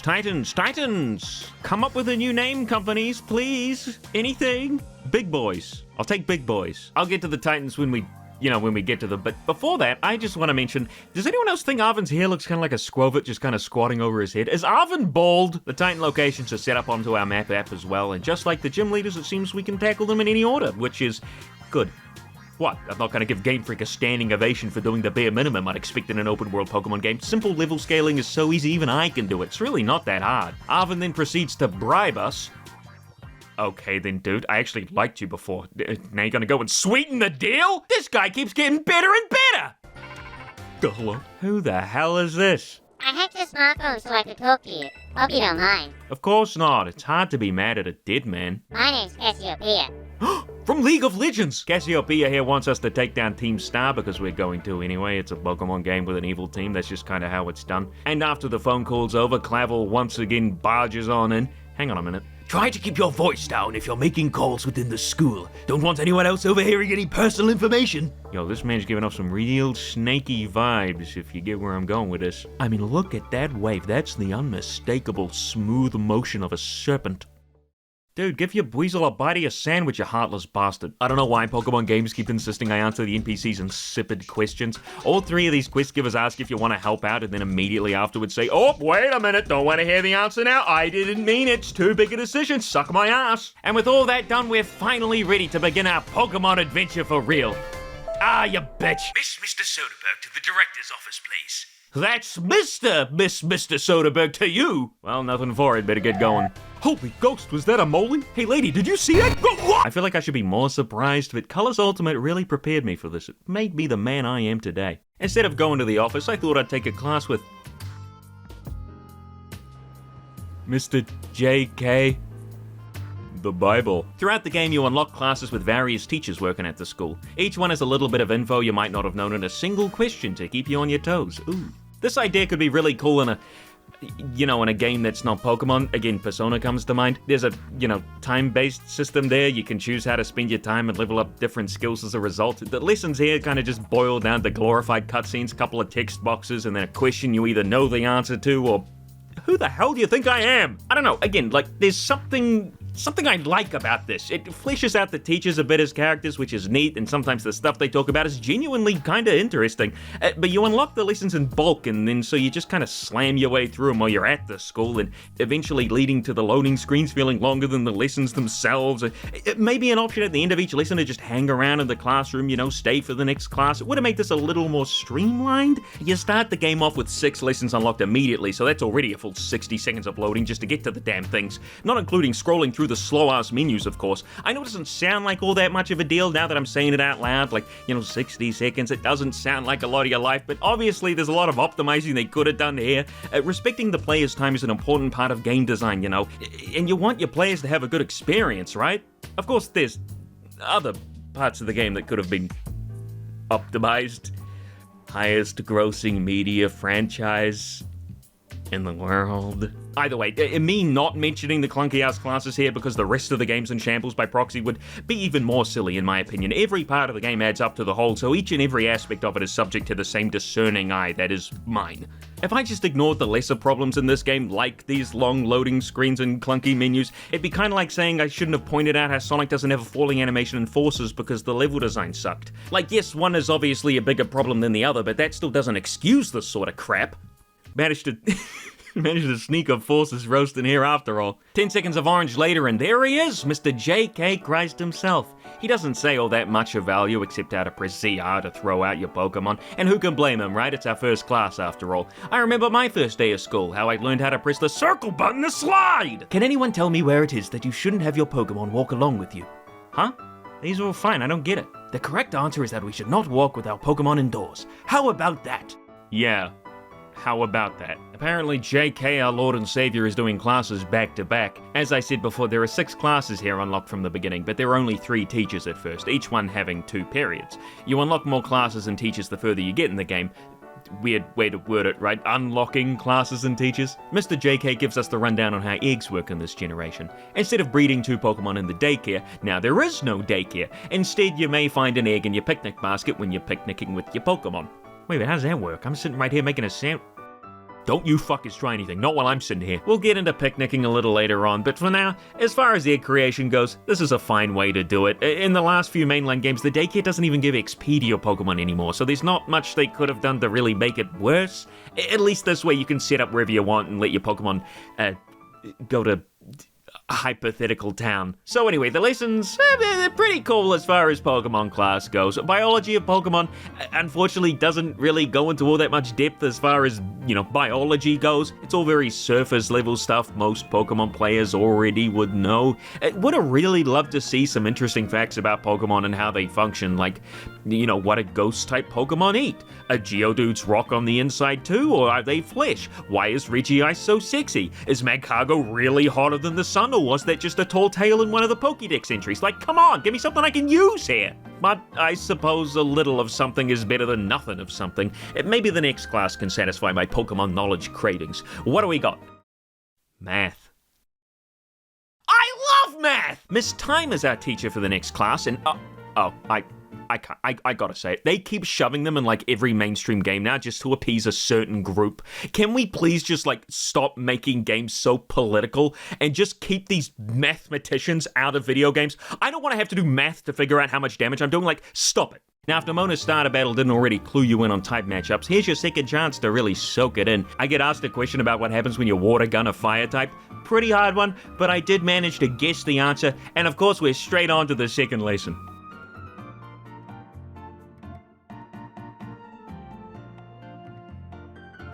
If I had to deal with it, so do you. Okay, question here is, if I have 2,000 Pokédollars and a Pokeball costs 200, how many balls could I buy? Well, 10, duh. Oh, the Premier Ball, right. And that counts as a regular Pokeball in your eyes, does it, Miss Time? You asked how many Pokeballs I would have, not Premier Balls! In all seriousness, nice moves there, Game Freak. Getting cheeky with it, I like it, you got me. Battle Studies with Miss Dendra. My first thought was something similar to Pokestar Studios, you know, pick the right move for the right situation. If you haven't done Pokestar Studios, don't worry, turns out Miss Dendra doesn't want anything to do with it. No, in Battle Studies, we learn all about battling. Whoa! Holy crap! Did somebody say, I have a crush on the teacher? It was me. That was me speaking. Holy crap! Again! A canon age for an attractive Pokemon character? That's something Pokemon needs to do more of. I swear to God, I gotta say something to all of you out there who have a thing for, like, Mallow or Lana. You could be a Minecraft YouTuber. Look at this. My age? 25. My hobby? Working out. My type? Pathetic white guys who review Pokemon games? I don't really feel like I have to go through all that much that was said here. If you don't know that Pokemon moves are separated into physical and special, well, now you do. And apparently you can share during a Terra Raid battle, whatever that is. But, I mean, sounds great. Wham Bam Potion. You said it, Toots. That's all the lessons for now. I mean, I'll take this any day over the boring-ass tutorial trainer school they usually pull. Again, it's nice to see the teachers and their personalities.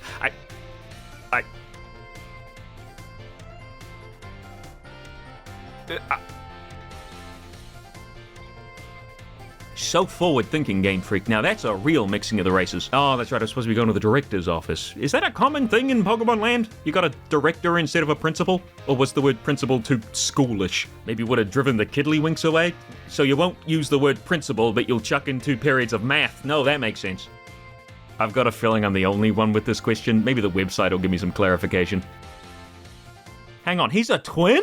Alright boys, now who here's done a Zeddy's Slammin' Sandwich before? I will say it's neat how even in the buildings the music transitions to a separate version of the theme depending on what sort of room you're in. Like the loud, excited theme of the main school entrance to the calm and quiet director's office.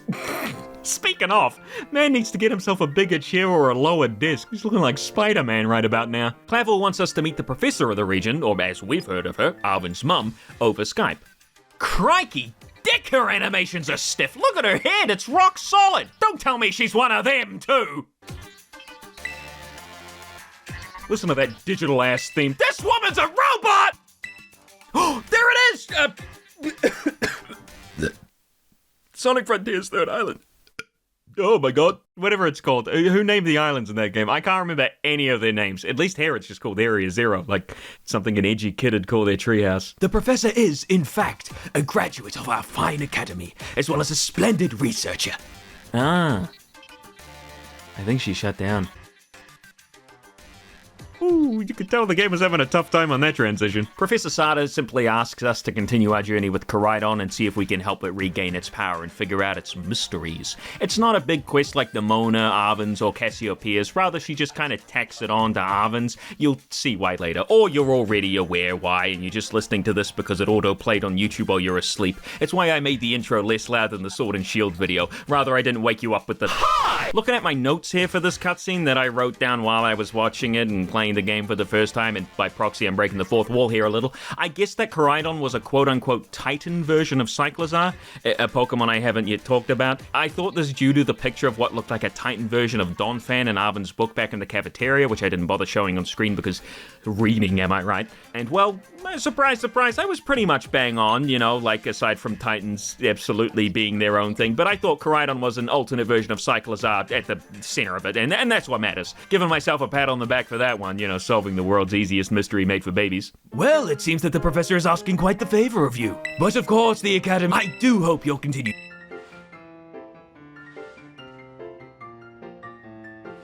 Really? No see ya, no good luck, just turn your back and pretend I'm not there? Nimona barges in because that's just how she rolls and shows us our dorm room. This room, despite the game really pointing it out to you, lacks any real reason to be here. There's nothing to do. It just absolutely screams cut content. I mean, what doesn't, am I right? There is literally zero reason for you to have a room here. You can sleep in it, and that's it.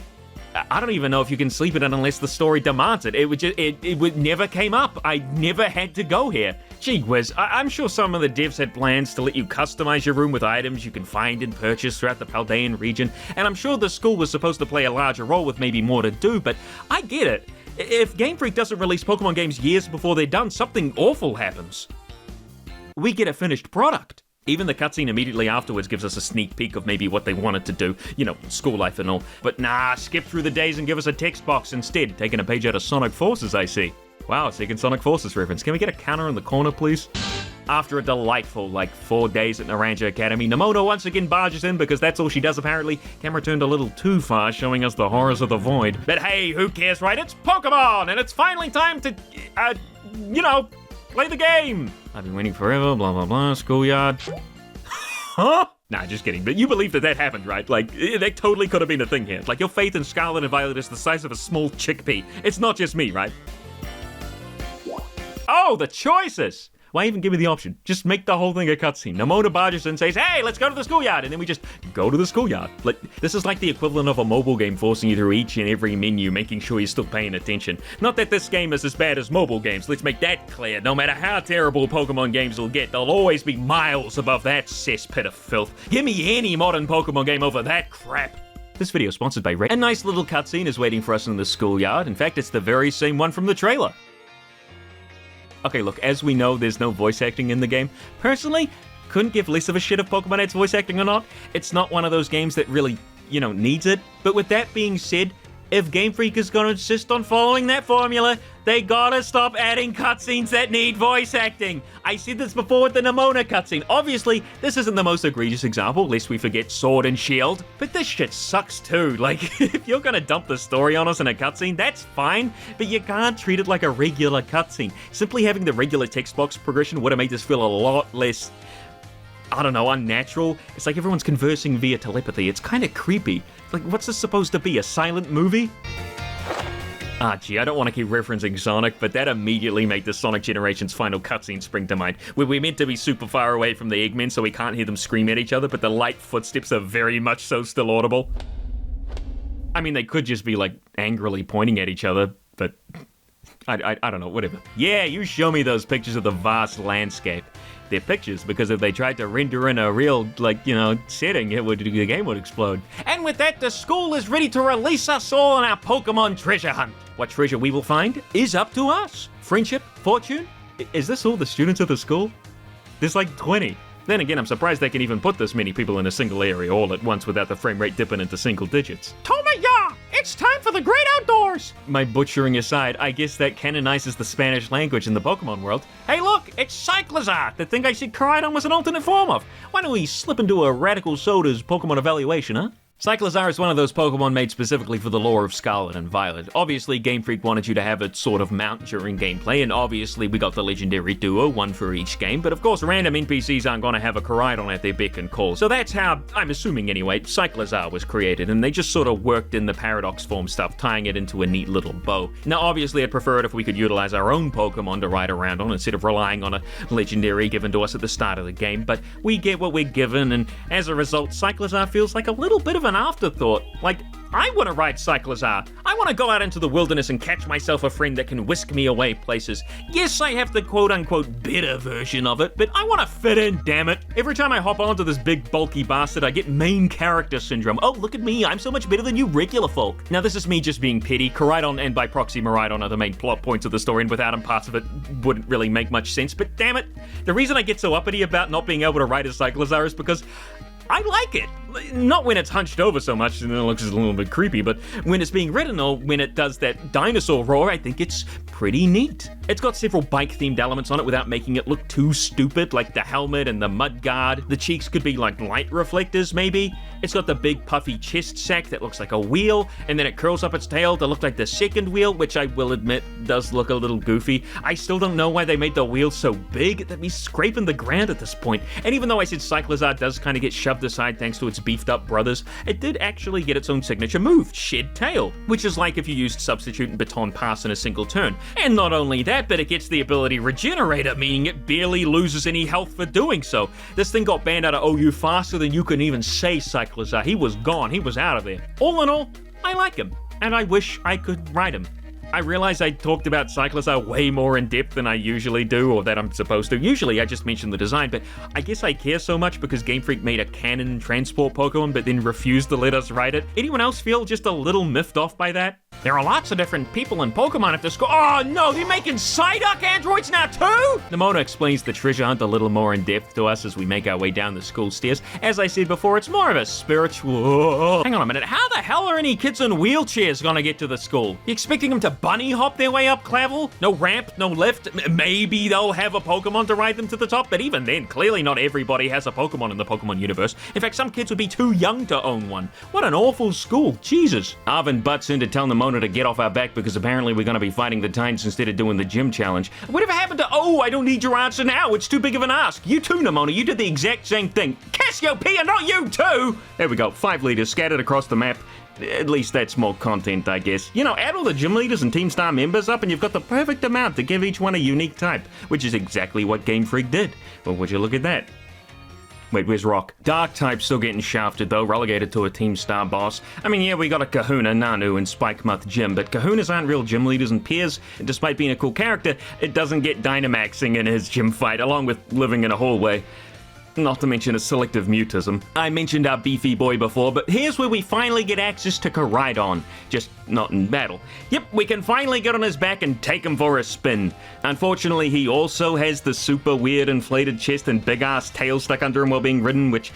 yes, it does indeed drag along the ground, so, or it looks so a lot of the time. I don't know who signed off on this. I get it from Koraidon, it's a futuristic motorbike Pokemon, so it makes sense to use the wheels, but for these two who gallop around on all fours, not so much. I don't know, I can't imagine a big skin flap coming out my front and dragging along the soil and the rocks and the thorns and the...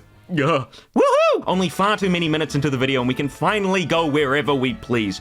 And the game's telling me there's more classes to take. What a weird time to do it. Yeah, this treasure hunt sounds great and all, but I've got homework to do. I thought all the students were away on their own treasure hunt anyway. Why are they scheduling classes now? Ignoring the children struggling to maintain their existence in this reality, this has got to be the stiffest jump I've ever seen. It's like if somebody made the first half of the leap and then Koraidon gets to the apex and then they just sort of rotated the model around. Jesus. I know the animation quality isn't stellar here, Game Freak, but I'd expect a little more quality for something I'm going to see 6 billion times throughout the game. I checked out the map to see which direction I should head first, and hey, I just noticed the custom map music transition here too.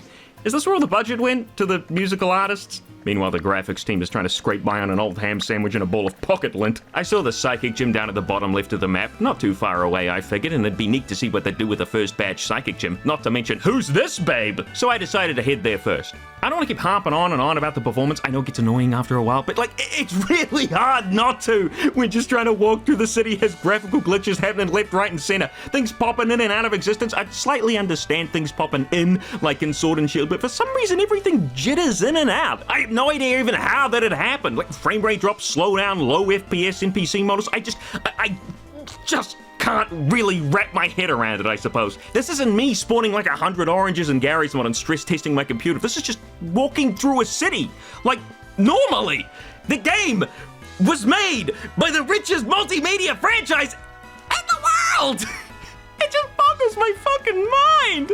Anyway, so I leave the city from the west gate as per Nimona's request. Koraidon shrinks down to the size of a small dog and evaporates. Which is really funny. Nimona insists I take on the bug-type gym leader first, which I actually end up doing. And off we go, through the gate and into the beyond. I think I can count the frames on that one. Yep, 1, 2, 3. Absolutely outstanding, Pokémon Scarlet. The excitement's killing me. Or maybe that's just old age creeping in with all these loading screens. Ah, here we are in the vast open world of Paldea. Immediately right out of the gate, I get given strawberries, cheese, and jam from a picnicker. What a combination. And then she heals my team because golly gee, the Pokemon Center 20 feet away is just too far, I guess. I couldn't make that. Lots of Pokemon out here just kind of hanging out. I mean, I get not every Pokemon can have its own unique environmental storytelling like Bazinga, but, you know, something would have been great. Like, Maripa's a sheep. Shouldn't it be in some sort of herd? Or is this one the badass loner of the group? Oh, right, trainers. Almost forgot about them. Huh? Okay, I'm not 100% sure on what just happened, but as far as I can tell, I talked to the trainer, clipped into Koraidon's anus halfway into the ground, floated up out of the ground, through Koraidon, then it disappeared with all the subtlety of a fart in a church. Did I miss anything? Even the Hoppips came over to see what the hell happened. They're as confused as I am. One thing I will say is nice. Wait, no. Sun and Moon did it first. My bad. I was going to mention how you can see the stats of your Pokemon on the same page as the move you're going to learn. I've been playing Black and White, and sometimes it's a bit of a guessing game as to whether or not you should learn a special attacking move or a physical one. But as I said, you know, Sun and Moon. Surely Scarlet and Violet has other quality of life changes, right? Like the evolution items from Legends Arceus. You can evolve Haunter and other trade evolutions with an item now instead of having to pay a subscription to Nintendo Online and bother all your friends to let you trade over a Machoke and then back again. Of course, you may have guessed I'm being intentionally misleading here. Of course they didn't keep that change because that'd mean, I don't know, their customers would like them more? Where the heck is this guy looking? Hey, buddy, you're staring at my crotch. I don't think I mentioned how you can rotate and move the camera in battles now. Yeah, it's not just like a dynamic camera when you start the battle. Now you can move it and jiggle it to your content. I want to so desperately talk about the issues with the battle camera, but I'm just going to wait until they rear up a little more. We'll get to it. I'm just so excited. I thought it was pretty funny that Sunkern hanging around with the Smoliv, another new Pokemon introduced in this generation, scattered around the area. Weird how they're so much bigger. Not that they're particularly large, more so a bunch of the new Pokemon in this game are just really small, which honestly doesn't make a lot of sense with the low resolution of the game combined with the whole walk into a Pokemon to start a battle thing they've got going on here, but we'll talk about that later. Smoliv! This little guy was shown off in the trailers, and people immediately took to it like a Rottweiler to an unattended baby. I mean, it's cute and a little bit funny, what with the wobbly mouth giving it a permanently bewildered expression, and not the most incredible or inspiring best design ever. We've got Sunkern for that, but for what it does well enough. Either way, for this playthrough, we're going to be using new Pokemon, and this is indeed a new Pokemon called a Grony. I did use this opportunity to take a proper look at the Pokédex.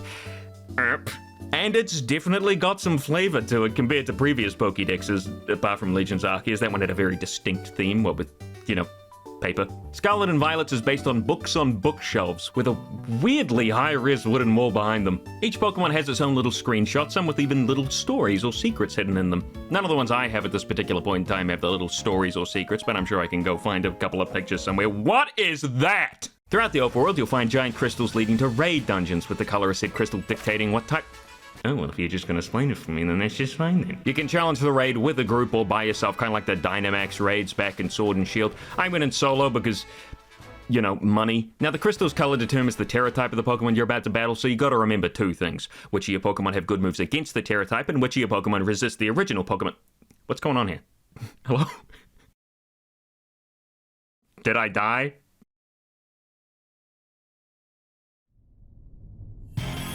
Jesus Christ, that's not edited in any way, by the way. That's how long it took for me to get into my first raid. You get a bunch of random NPCs as teammates.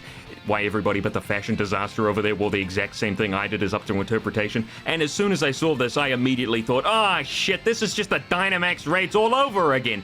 And yes it is. But thankfully, we don't have to really deal with that quite yet, as this raid's only a 1-star lizard baby, and overall, not very difficult, even with the accidental bring a bug into a fire we did moment I had earlier. The raids basically act almost exactly the same as the Dynamax raids, except now you're not as harshly punished for Soul Rock using cosmic power over and over and over. If an NPC dies, it doesn't really affect you all that much. You'll only take a penalty to the time meter slowly making its way across the screen if you die in particular, and you don't have to worry about the HP bar stopping for any dreaded shields. It's not a turn-based thing now like the Dynamax raid, so you don't have to sit there waiting for everybody else to go, unless you faint. For some reason, NPCs just sit there doing nothing! It's unfortunately not a flawless system. I mean, it would be, or at least it'd be, you know, acceptable if it worked properly. Playing with NPCs is fine. It works, technically. Not that you'd actually be able to do the high star rates with them, but ignoring that for a moment. The online for this shit is freaking abysmal. So many bugs. You'll beat the raid dead and then it'll just kick you out anyway. Then the opposite happens. Oftentimes the raid boss just regains HP for no reason. I'm sure I've got various glitches showing on the screen right now of other people's situations with Dynamax raids. I didn't do a heap. I just call it Dynamax raids. You know, that's how much all this shit is blending together. But the funny thing is, I don't think any of this ever got fixed. I don't think a single update addressed any of the issues with these raids, or any of the issues with the actual game for that matter. Any other company would be forced to backpedal hard and fix their broken-ass game. It's happened so many times at this point. But Pokemon, oh hell no. Why fix your broken-ass game when A, you've got an army of people ready to defend you to their last dying breath, and B, the issues will have no impact on sales anyway. Screw it, right? Like if I worked at a burger joint and kept serving burgers raw and got away with it every time while at the same time earning more and more money each time, why the heck should I stop, right? Why bother cooking the burgers when I get the same result serving them out like this? Sure, they might say, hey, my burger's raw, but then they pay me full price anyway. It's foolproof, because it relies on fools to function. I don't even know if that makes sense. Anyway, music's pretty good.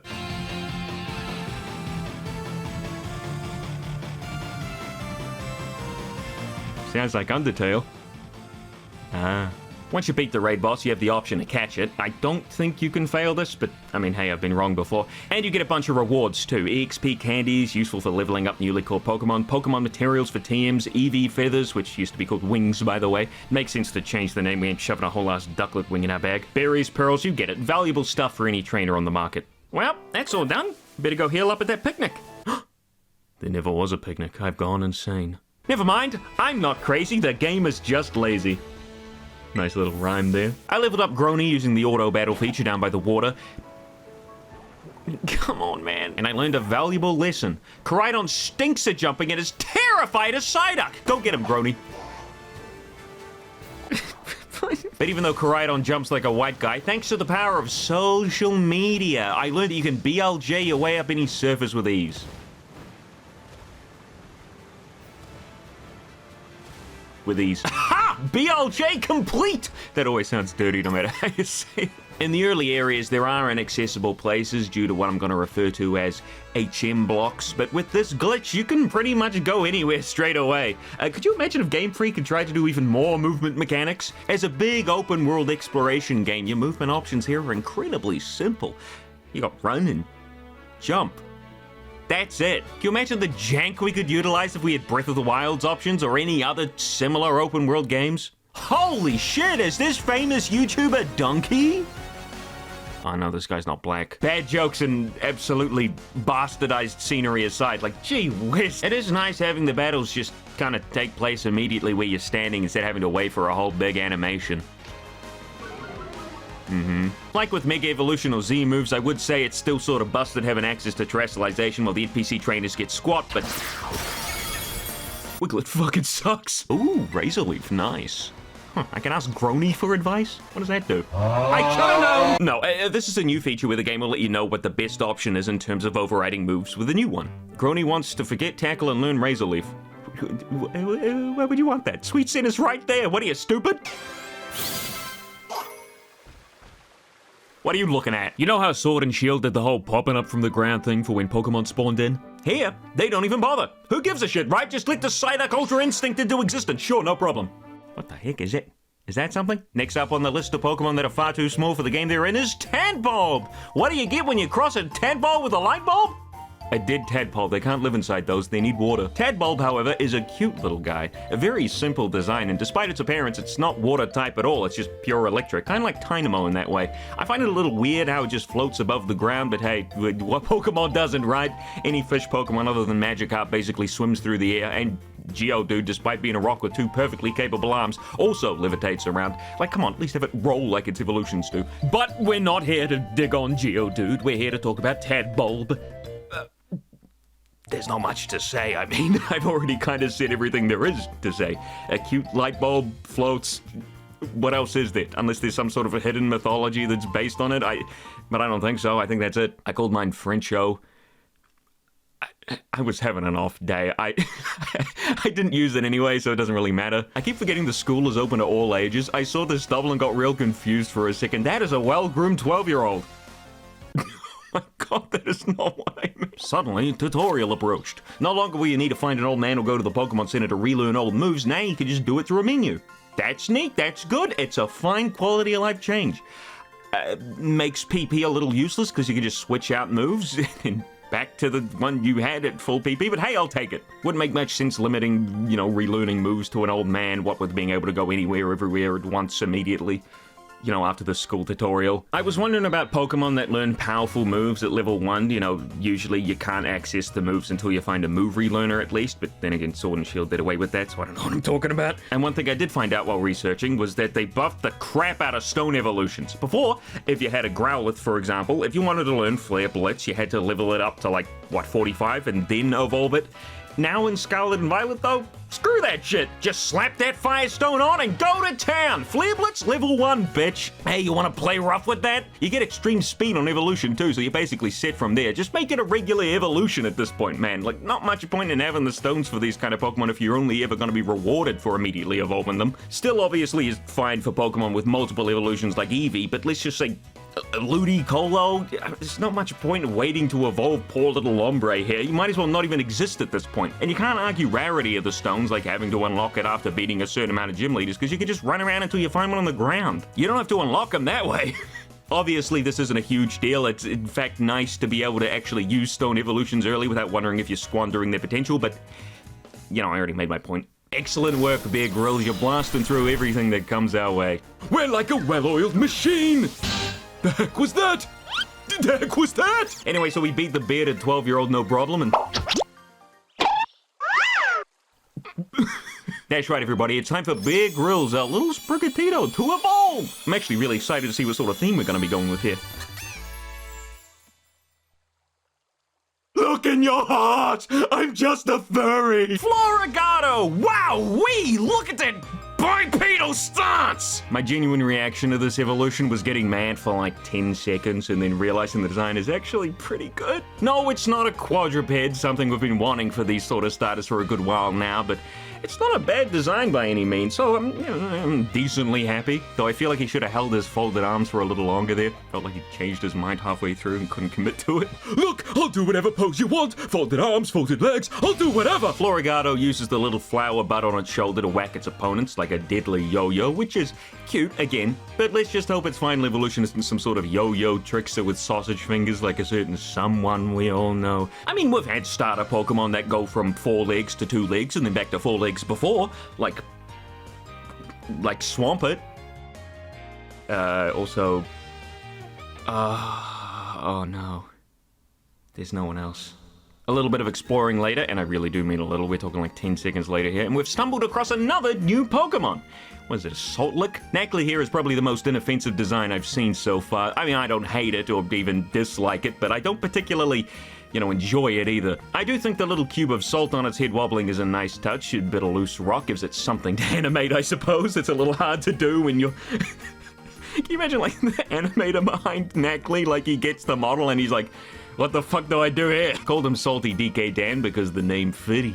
What a fantastic name that is. And sent him into the box, never to be seen again. What the fuck? Spent the next 10 minutes wandering around. I will admit it's a little bit addicting to find an item and then see another one a little further away and then you just kind of keep going like some sort of candy trail. Would be better, of course, if the render distance for the things was further than, like, arm's reach. But hey, what are you gonna do? This is Game Freak we're talking about. Oh, see you later, lady. There's a ball hovering in the air over there. I mean, ghost! I'm just about done here. Anyway, yeah, it is nice that your exploration is at least somewhat rewarded, even if it is the bare minimum. Do I make a joke there, or... Is that funny, or is it just kind of sad? Making my way over to the nearby town, I noticed a different pillar of light, not lighting up the area around it, richest multimedia franchise in the world, turned out to be a fancy Diglett with a hat, which always spawns here apparently. There are certain hatted Pokemon which will always spawn in certain areas. Weird how they wouldn't make this semi-random with, others mixed in, but no, they really like Diglett, I guess. You can still hear the shining sound effect during the whole battle, by the way. That's not annoying at all. The fight itself wasn't anything noteworthy, really. You get the Pokemon low enough to break its hat, and then it's free to catch or kill. I think I've seen enough today. I did spy this little guy before the Diglett battle, or more so heard him. What an annoying sound, Jesus. I tried running into him, no luck, then throwing out a Pokemon before finally getting off Koraidon and interacting with him. Turns out he's a material like Azurill fur or, I don't know, throw sweat. You'll have to forgive me for not realizing immediately there are Pokemon roaming the overworld of similar size after all. Weirdly enough, this Pokemon is catchable actually. Well, its other form is, but also this one is as well. It's stupid. There's a chest form and we'll talk about that when we get to it, but this is Gimmighoul roaming form and it acts, as I said, as a material here, but hey, guess what? You can actually use it in battle too. You just gotta catch it over in Pokemon Go and then transfer it over, I think. And you know I ain't doing that. I don't like it. I don't like the design all that much. I don't like that if I did like it, I'd have to play Pokemon Go and then pay a subscription to Nintendo just to transfer it over. Not that Scarlet and Violet had Pokemon Home capabilities until half a year later. And I don't like the noises it makes. You will hear it constantly. I want to stomp this little shit into the dirt until it stops moving. Good. Anyway, getting back on track, we're finally about to do something interesting with... Is that the shining sound effect? It's still playing? I'm gonna go batshit crazy. We haven't even made it to the first gym. Ah, Cortondo, the town that runs like... I didn't touch him. Look at that space. I did not touch him. Ah, Cortondo, the town that runs about the same as every other town in the game. That is absolutely stunningly. You'll think you're watching a movie. You know, because the frame rate can't get above 24. I don't have much to say about Cortondo. I had to look at my notes just now to even remember the name of the place. It has a distinct style it was going for, which is neat. I like the yellow houses, but there's nothing unique to do here. You can see a tree with some baubles on it, and it's also where the gym battle takes place. Cool as a set piece goes, I guess. But apart from the gym, there's nothing really here you haven't already seen. And I've got the feeling that that's going to be a reoccurring problem with the towns going forward. And the heck was that? Screen had some black bars for a second there. I know it wasn't my capture card. The map is still clearly visible and the cliff in the background goes freaking bananas. I know in my Pal World video I said I'd never played a buggier early access game, but here in Pokemon Scarlet and Violet, I don't think I've ever played a buggier finished game. Supposedly finished anyway. Here any longer. Do what you want. Look for Parker. Hellman. I'd like to rescind that earlier statement. As far as AAA games go, Pokemon's doing just fine. Which is... really, really sad. Ooh, look at that! What is that thing? Ooh, he's a little freaky guy. Koraidon can swim in the pools in Cortondo, even though you'll see soon enough he can't swim in any other body of water, so that's great. I suppose having him drown in somebody's backyard pool would be a little bit morbid. I figured I'd finally check out what the whole picnic shtick was all about and set one up just outside the town. Ah, but of course... you know, the game automatically putting me off Koraidon is an impossibility. There's no way they could do something like that. Hey, actually, wait a minute. You can't set up a picnic while riding a Pokemon. Not you can't set up a picnic while riding Koraidon? I could only see two real explanations for the weird wording here, you know, specifically saying Pokemon instead of, you know, Koraidon or Miraidon. One, because the Scarlet and Violet games are essentially identical in almost every way, barring a couple of Pokemon and colors. They put this text in because they couldn't be bothered making two and checking what version you're playing. Or two, maybe originally you were supposed to be able to ride other Pokemon, not just the lizard twins. Or they just wrote it that way for no real reason. I don't know. The speculation is titillating. Anyway, so we got off Koraidon and started up the picnic. It popped into existence because that's the standard in Scarlet and Violet. Okay, I think we can guess what happened with the text box from before. If Game Freak can't even be bothered showing an image of the Pokemon from the version we're playing, I think it's clear it was just from laziness. Or crunch. Or lack of time. Or greed. Hey, check out this other legendary Pokemon that you can't get! Better shell out another $100 for the same game with some switches flipped! Everybody got up in arms about Brilliant Diamond Shining Pearl literally, and I do mean literally, being the same game with a check at the beginning to check what kind of version it needs to spit out at you, which means, you know, what changes to make, whether or not you have Palkia or Dialga and what certain Pokemon and what routes. But I'm sitting here like, isn't that what they've been doing for years? It would make the most sense. Now that I'm thinking about it, maybe if you transfer or trade Miraidon over to Scarlet, you can ride it? And hence the weird unspecific text box and Double Trouble tutorial?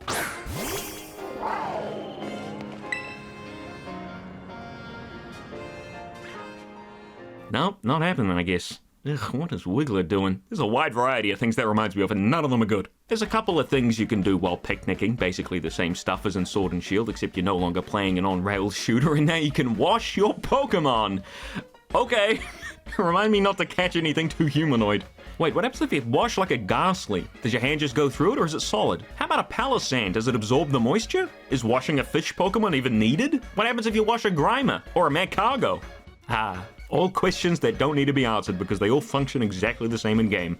What a life we live. I gave 𝙛𝙤𝙣𝙖𝙡𝙮 a wash and rinse, which raised his friendship a little bit. As far as I'm aware, that's all washing actually does here. And also Bear Grylls, because who knows how long it's been since he's had a proper wash. And I suppose this gives us a nice close-up look to the new textures you'll be seeing on Pokemon throughout the game. Some Pokemon do look a little weird with the new textures. Obviously, 𝙛𝙤𝙣𝙖𝙡𝙮 here looks like he's made out of lint, like I mentioned previously. But for the vast majority of Pokemon, the changes are quite nice. Metal Pokemon have shiny surfaces. Furry ones actually have fur now instead of looking like plastic. A few special cases like Ghastly have had changes made, so the special effects surrounding him look better. And I think best of all, Pokemon's eyes and mouths no longer look like stickers that have been slapped on without much care. You can really see this with Wooper, like back in Sword and Shield, its 2D mouth stuck out like a sore thumb, but here, it's finally a real mouth with real depth. Should have been like this from Sword and Shield, but hey, I'll take what I can get. Going back to the eyes for a second, they now have a bit of depth too, which isn't quite as obvious as the mouth changes, but I'm so glad it's been done.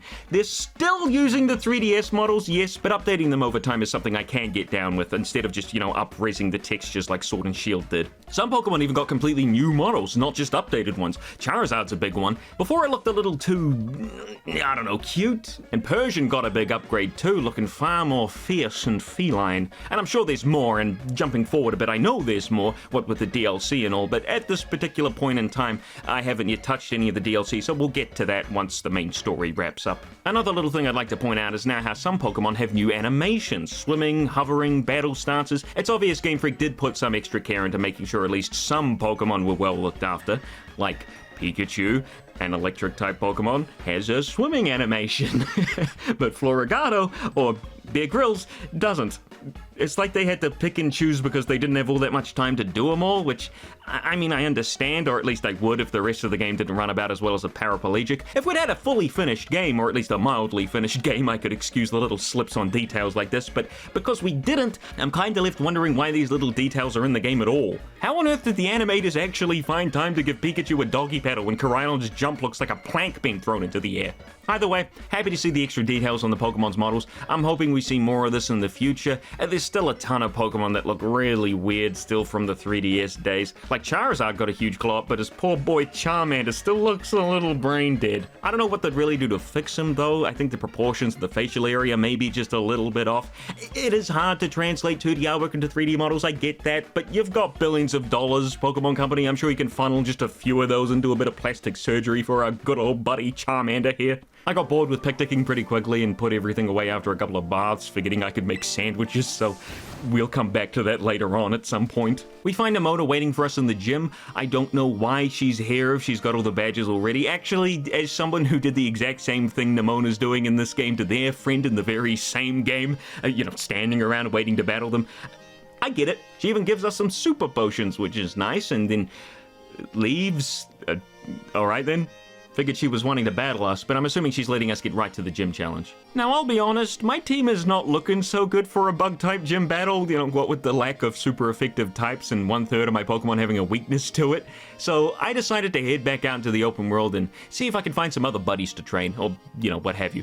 Yep, that's right, Blue Balled ya. I know you were so excited to see a person on YouTube fight the first gym leader in Pokemon Scarlet and Violet. What a total letdown, right? Man, every time I come back to this game, I think to myself, the game doesn't look all that bad. Am I being, really harsh for no reason here? Do I have, a bias? Then I take a 5-second look at Tears of the Kingdom and, yeah, no, I'm not being biased. I just have functioning eyeballs. I want to make a trip over to the Psychic-type gym, but there's a river in the way, and Koraidon can't swim, you silly Billy, so we're off on a journey. Over the hills, into the distance, over the fields. I did not touch that guy! Through the paddocks and up the mountainous paths, finding berries and treasures underfoot along the way. I'd even say it's kind of relaxing. Well, if the game stops slowing down and freezing and dipping the frame rate every 5 seconds.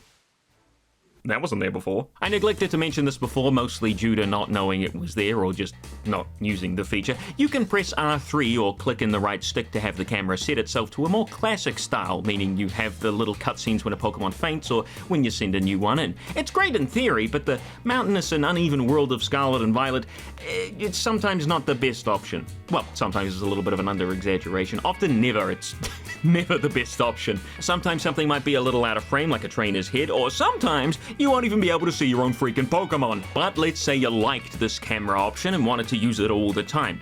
There's no option to make it the default, meaning every time you start a battle, you're having to manually click an R3. And that's thousands of battles over the course of the game. Then again, I'm talking about Game Freak here. All they do is take away options. You take away the XP share option, take away the set and switch option, and now they're so good at removing options, they got rid of it before it was even in the game. And so I'm sitting here in half the battles, I'm just wiggling the camera around because they're so slow and there's nothing else to do. Rad here from the future. It turns out the battle camera just does whatever the heck it wants. Sometimes it'll be in the right stick click setting when you start a battle, and sometimes it'll be in the free cam mode. I think it has something to do with elevation and landscape complexity. Whatever, who cares, right? Oh, give yourself a round of applause there, Game Freak. Why not? You've earned it.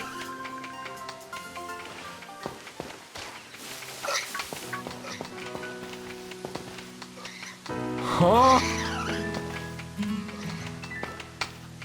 Was that a random loud-ass clap?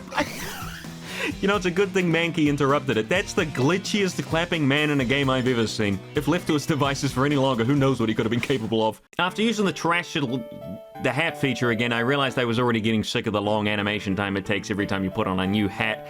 Let's be real, it's longer than it has any right to be. So I checked the options to see if I could possibly turn them off or at least shorten them to be a digestible size. Kind of like in Final Fantasy X-2, how you can change the dress fair option, you know, animation to shorten or be completely removed. Unfortunately, no luck there. Not that I expected the option, to be honest, but I did learn one thing. Game Freak has struck again with their anti-option policies, and I saw the battle animation option was gone too!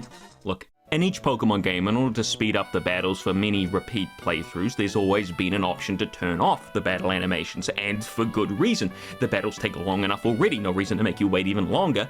It's the reason so many people speed up the damn games.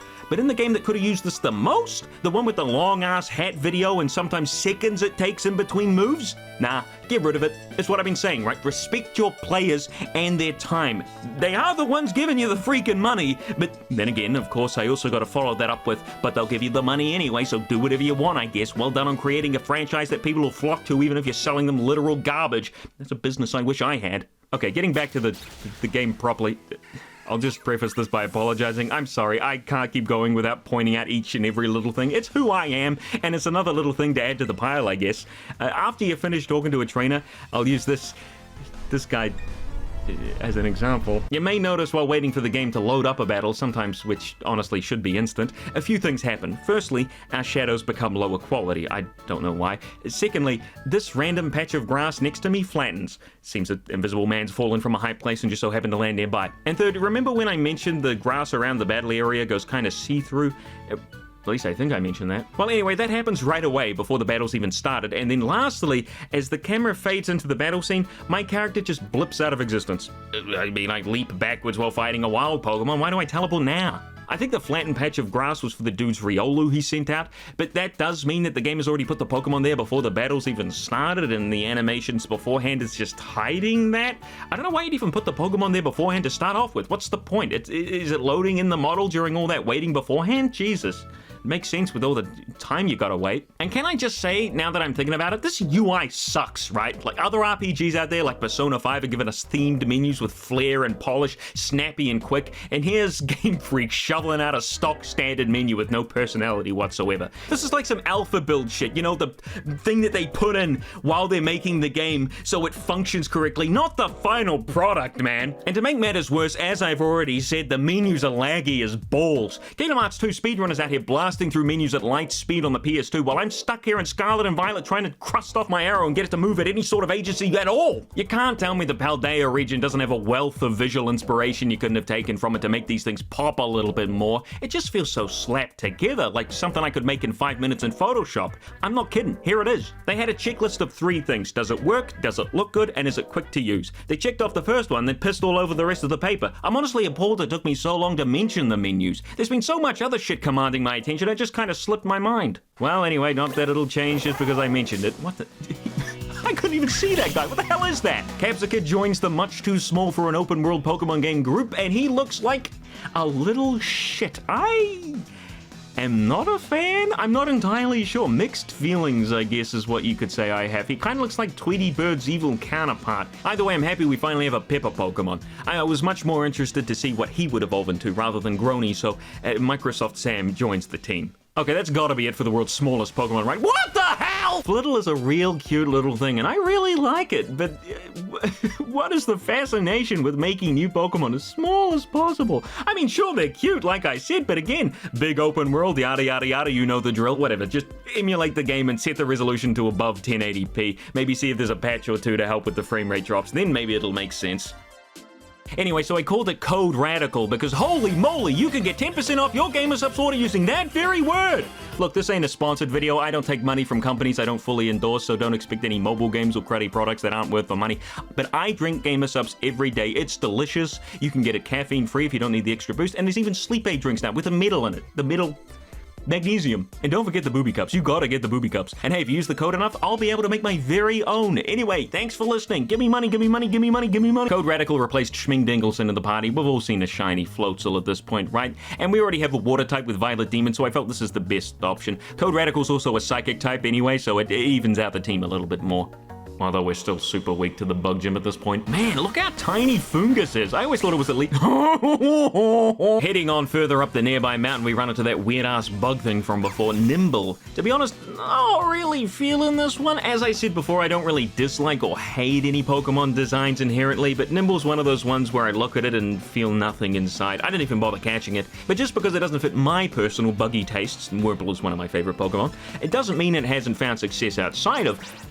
you know, me, a one-person audience. I hear there's plenty who love this evolution line. It seems for at least the first few couple of trips to the Pokemon Center, you'll be given a little pop-up tutorial on certain features, like, for example, the trainer card. How about that? It just popped up. What a coincidence. It mentions how you can take photos you can use as your trainer card background, so I open up the Pokédex, for some reason the trainer card is in here, and take a new photo.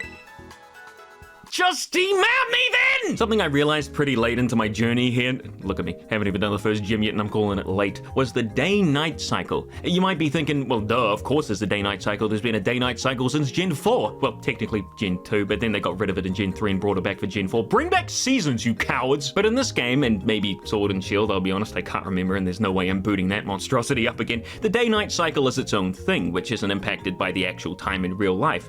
I thought maybe at first this could be because of the multiplayer functionality, but you join another person's world anyway, so that shouldn't really matter. My only guess is that they thought a faster day-night cycle was more convenient for the player, as some people can't play at certain times and hence wouldn't be able to catch or evolve certain Pokemon that either show up or evolve at certain times of the day. Also helps my video look a little better as I basically only recorded Scarlet in real time at night, and I'll tell you, daytime looks bad, yeah, but nighttime is just daytime with a blue filter slapped on it. It only gets worse. Arvin gives us a call once we get near the top of the mountain. Apparently I stumbled a little too far upwards and have made my way near the open Sky Titan's lair. Apparently there's boulders raining down from the mountain, so your guess is as good as mine as to what the Titan could be. Maybe some sort of rock Pokemon like Aerodactyl? I don't think he's allowed to learn Rock Slide though. No, hey, look, a new Pokemon!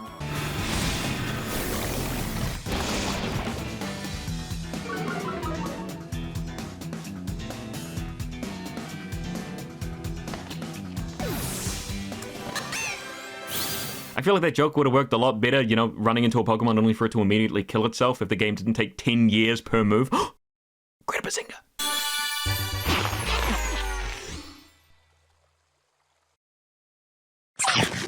Spidops?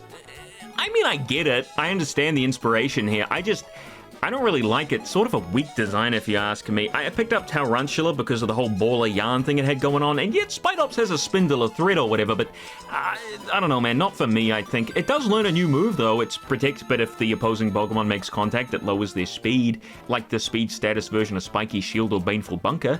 I was kind of hoping Bazinga would evolve again into something else, but one quick Google search and, well, let's just say he didn't stay on the team for too much longer. Not that that's a terrible thing. It gave me more opportunities to use other new Pokemon, but I think everybody was a little disappointed with Spidops. It doesn't help that its stats are really, really bad.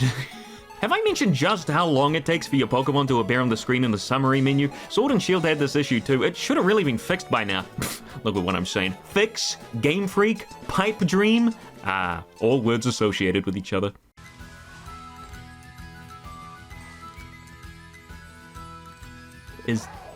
Do I need to say something about this? Does anybody need clarification as to what is happening here? I swear, there's gonna be people down in the comments section down below. This always happens. They'll be saying, wow, in my playthrough, I didn't run into any glitches at all, and my frame rate was fine. You must be really unlucky. I want you to go down there and mess with them. Go find those people and reply to them that you've got to go to the bathroom real bad. Feel free to mix it up. Why do you got to go to the bathroom real bad? Whose bathroom is it? What is a bathroom exactly? Anyway, good to know that the windmill frame rate shenanigans in the trailers made it to the final version. It feels good to get the product we're promised, not like Ubisoft, am I right, fellas? Actually, you know what? I don't even buy Ubisoft games. I did buy Cyberpunk, though. I'm still mad about it. I suppose we could say not like CD Projekt Red, am I right, fellas? Even then, it wasn't the developer's fault. It was a management issue. Can we just, like, nick all CEOs? Jesus Christ, who thought this was a good idea? I contemplated turning around and heading back towards the Psychic-type gym. I got way off track. But instead, I forged ahead into the Sky Titan's lair. It was a rough trick up there. Boulders trying to fake me out with them blipping in and out of existence. But we made it to the top, and hey, look at that. If it isn't Suicide McGee, holy crap, this thing's big! Now, while it was a little disappointing to find out that the Titans, or at least this one, weren't special forms or anything like that, rather just big versions of regular Pokemon, probably the easiest way to program in these things, it was neat to finally have proper boss Pokemon in the game. We had Ultra Necrozma and the Totems, but... Wait, no, those are just as good as these. What am I saying? If anything, Titan Pokemon here are just even bigger Totem Pokemon. Wait, Dynamax Dens. Okay, so all this has kind of been done before. Either way, Bombardier, the new dark flying Pokemon, I really like. I know, man shoves aside an Ogre Spider and Robo Grasshopper, but welcomes the Stork with a skin flap with open arms. I get that it's a weird taste, but that's why it's RadicalSoda's Pokemon evaluation and not that one guy in the comments Pokemon evaluation. I don't know what it is about Bombardier. It could be the really nice white body with the black accents on the feathers, and then it's rounded out with the red beak and legs. Maybe it's a kinship I feel with it due to us both being birds. Either way, I'm not a furry. Either way, I know it's kind of bland and maybe even creeps you out a little bit with the flapper and all, but I think it's neat. Oh God, that's not much voice. I think it's neat. Anyway, back to the Sky Titan. For the love of God, switch me out. God damn it, you son of a bitch. Don't worry, everybody. Code Radical's never let me down. Because I've never sent it out. I spent Code Radical and Screamy Dog's turns baby dollying Bombardier until it was much, much less of a threat. Instead of one-shotting my Pokemon, now he was just three-shotting them. Unfortunately, most of my team wasn't exactly great against this thing. Microsoft Sam, Grass into Flying, Flittle, Psychic Type into Dark, Cretabazinga, Bug into Flying, Bear Grylls, Grass into Flying. Didn't look all too good, I'm gonna be honest. But heck, after whittling it down with move after move, oh yeah, Worm against a Bird, that's gonna go well. But with Bear Grylls as our very last Pokemon, we finally managed to squeak out a win. Where's he going? The Bombardier starts eating a Rosemaria Magica, and Arven joins the fray. Oh boy, this cutscene's a total mess. First, Bombardier flies over to the cliff face, stares at it for like a solid 2 seconds without the animation changing. I guess he's ramming his beak into it. Then the camera shifts, and all of a sudden, all at once, Bombardier's animation resets, I disappear, even though my shadow's still clearly there on the ground, and even the fog blips into existence to top things off. That's not all, though. Camera cuts to me, well, once I teleport back in, I cover my face even though the rocks disappeared a long-ass time ago, and there's clearly no dust or debris being kicked up. Camera just kind of lingers, too, as to the playtime, I guess. Then I'm back into the Bombardier shot, only to be whisked away again. Bombardier clips into another animation, and forgive me if I'm wrong here, but is he like 6 feet off the ground here? Look at that shadow! That is nowhere near close to his feet. No way this is in the final version, right? Like, this is just the release version, surely? Even then, it's unacceptable. I shouldn't have to immediately patch a physical copy of a game just to get the full experience, especially on the Switch, what with its extremely limited storage space. But anyway, the cutscene's not quite done. Both Arven and I pop into existence again, and I think Arven approaches from a sheer cliff face, like where he came from, that's just a drop-off. Then apparently he starts to examine the Titan, even though he's looking the wrong way. And no, that ain't just a bad camera angle. It rotates to show we're both looking in the complete wrong direction. Bombardier finally swings around like Zamazenta and Sword and Shield, making its way back down to the battle arena. Bear Grylls then pops into existence. You got me on that one. Then Bombardier glows with the power of the Majoram Wundaria with a delightful PNG that gets cut off at the bottom. And finally, it's time to fight the Titan. Again. What the fuck? This is some sort of animation nightmare. Who directed the cutscenes here? Bombardier himself? I knew something was immediately off when playing this, and then again once I forgot about it and was editing it. It's not like I went through each and every cutscene in the game frame by frame to try and leech out each and every inconsistency and mistake at him. I didn't even have anything about this damn cutscene in my notes. I just kind of noticed the characters and animations were acting all funky, and then while editing, once you start noticing these things, you can't stop. They just keep coming. You're a failure as a video game company if your product ends up looking like this. I've seen better animations from 13-year-olds practicing Source Filmmaker in their spare time. Like, you gotta be kidding me. Sword and Shield sells 26 million copies, and you're telling me the best you got is this? This isn't just me making fun of the games anymore. This is inexcusable. Even when the camera focuses on Arven mid-battle, big-ass black borders to make it epic as shit, he still clips into his animations. I can't wrap my head around this highest grossing media franchise in the world. What is life? And you know what? When a freaking Pokemon game is giving you an existential crisis, you gotta step back, you gotta take a breath, and do something else for a while. I don't know, big girls. What do you do to make yourself feel better? I drink my own piss. But that's my apple juice. Well, round two ahoy, and... well, guess that's that. I was thinking if Arven didn't heal my Pokemon, we wouldn't stand much of a chance. Is it just gonna keep going with Arven? He beat it by himself. You defeated the Titan Bombardier. Did I? Look, guys, I know I said Pokemon was easy now, but this just takes the cake. I literally didn't have to play. Arven's a Chad. He just blitzed on through it. My goodness. Yes! Way to go, Mr. Soderbergh! I don't even know how to respond to that. Okay, I'm gonna try and stop mentioning the cutscene animations in quite so much detail. I'll try to be more brief, even though I feel each and every mistake deserves its own section. You know, let's hold these guys to the same standard as everybody else. Your freaky ass thumbs won't escape from me, Arven. Anyway, with the Titan dead and my brain thoroughly gooshed, Arven and I make our way inside the cavern Bombardier opened up. Watch your step, it's pretty dark. No, Arven, see, it being dark would mean the game would have some sort of lighting system. Speak of the devil, holy crap, a light source! It's so bright it got rid of Arven's shadow! Yeah, anyway, this is the Bitter Herba Mystica. It must be a typo. Either way, Arven grabs the plant and makes a delicious sandwich out of it. By beating the crap out of it, I can only imagine. And there you have it! Arven gives us a badge for our efforts. Apparently he made it himself by replicating the gym badge style. Not that I would know what they look like. He could be lying through his teeth for all I know. And we have time, I guess, to set up a timed picture of the sandwich, which is emanating some sort of fart or a... Come to think of it, I suppose I could have just got one of my Pokemon to take the picture. I'm literally right here! I have fingers! Koraidon pops out to say hi and once again takes my damn sandwich. I'm a big old softy though, and I hand it over with about as much resistance as a chocolate frog. I don't know what that joke is. I don't get it. It's been a long time since I made the script. And zip zap zop, Koraidon can swim now. Something ominous about this image here. He's not looking at any of the characters here. He's looking at you. Directly at the camera. Arven waves goodbye and we're all done here, but the camera lingers. Ooh, and it seems he's talking to somebody. Somebody who lives in a Pokeball, judging by the sound effects.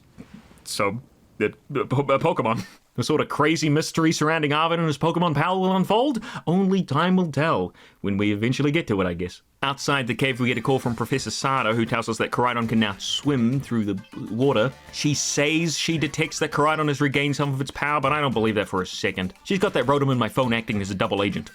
It's a terrible line. Then again, Arven didn't actually mention that Koraidon could now swim, and the only reason I know about it is because of the text box.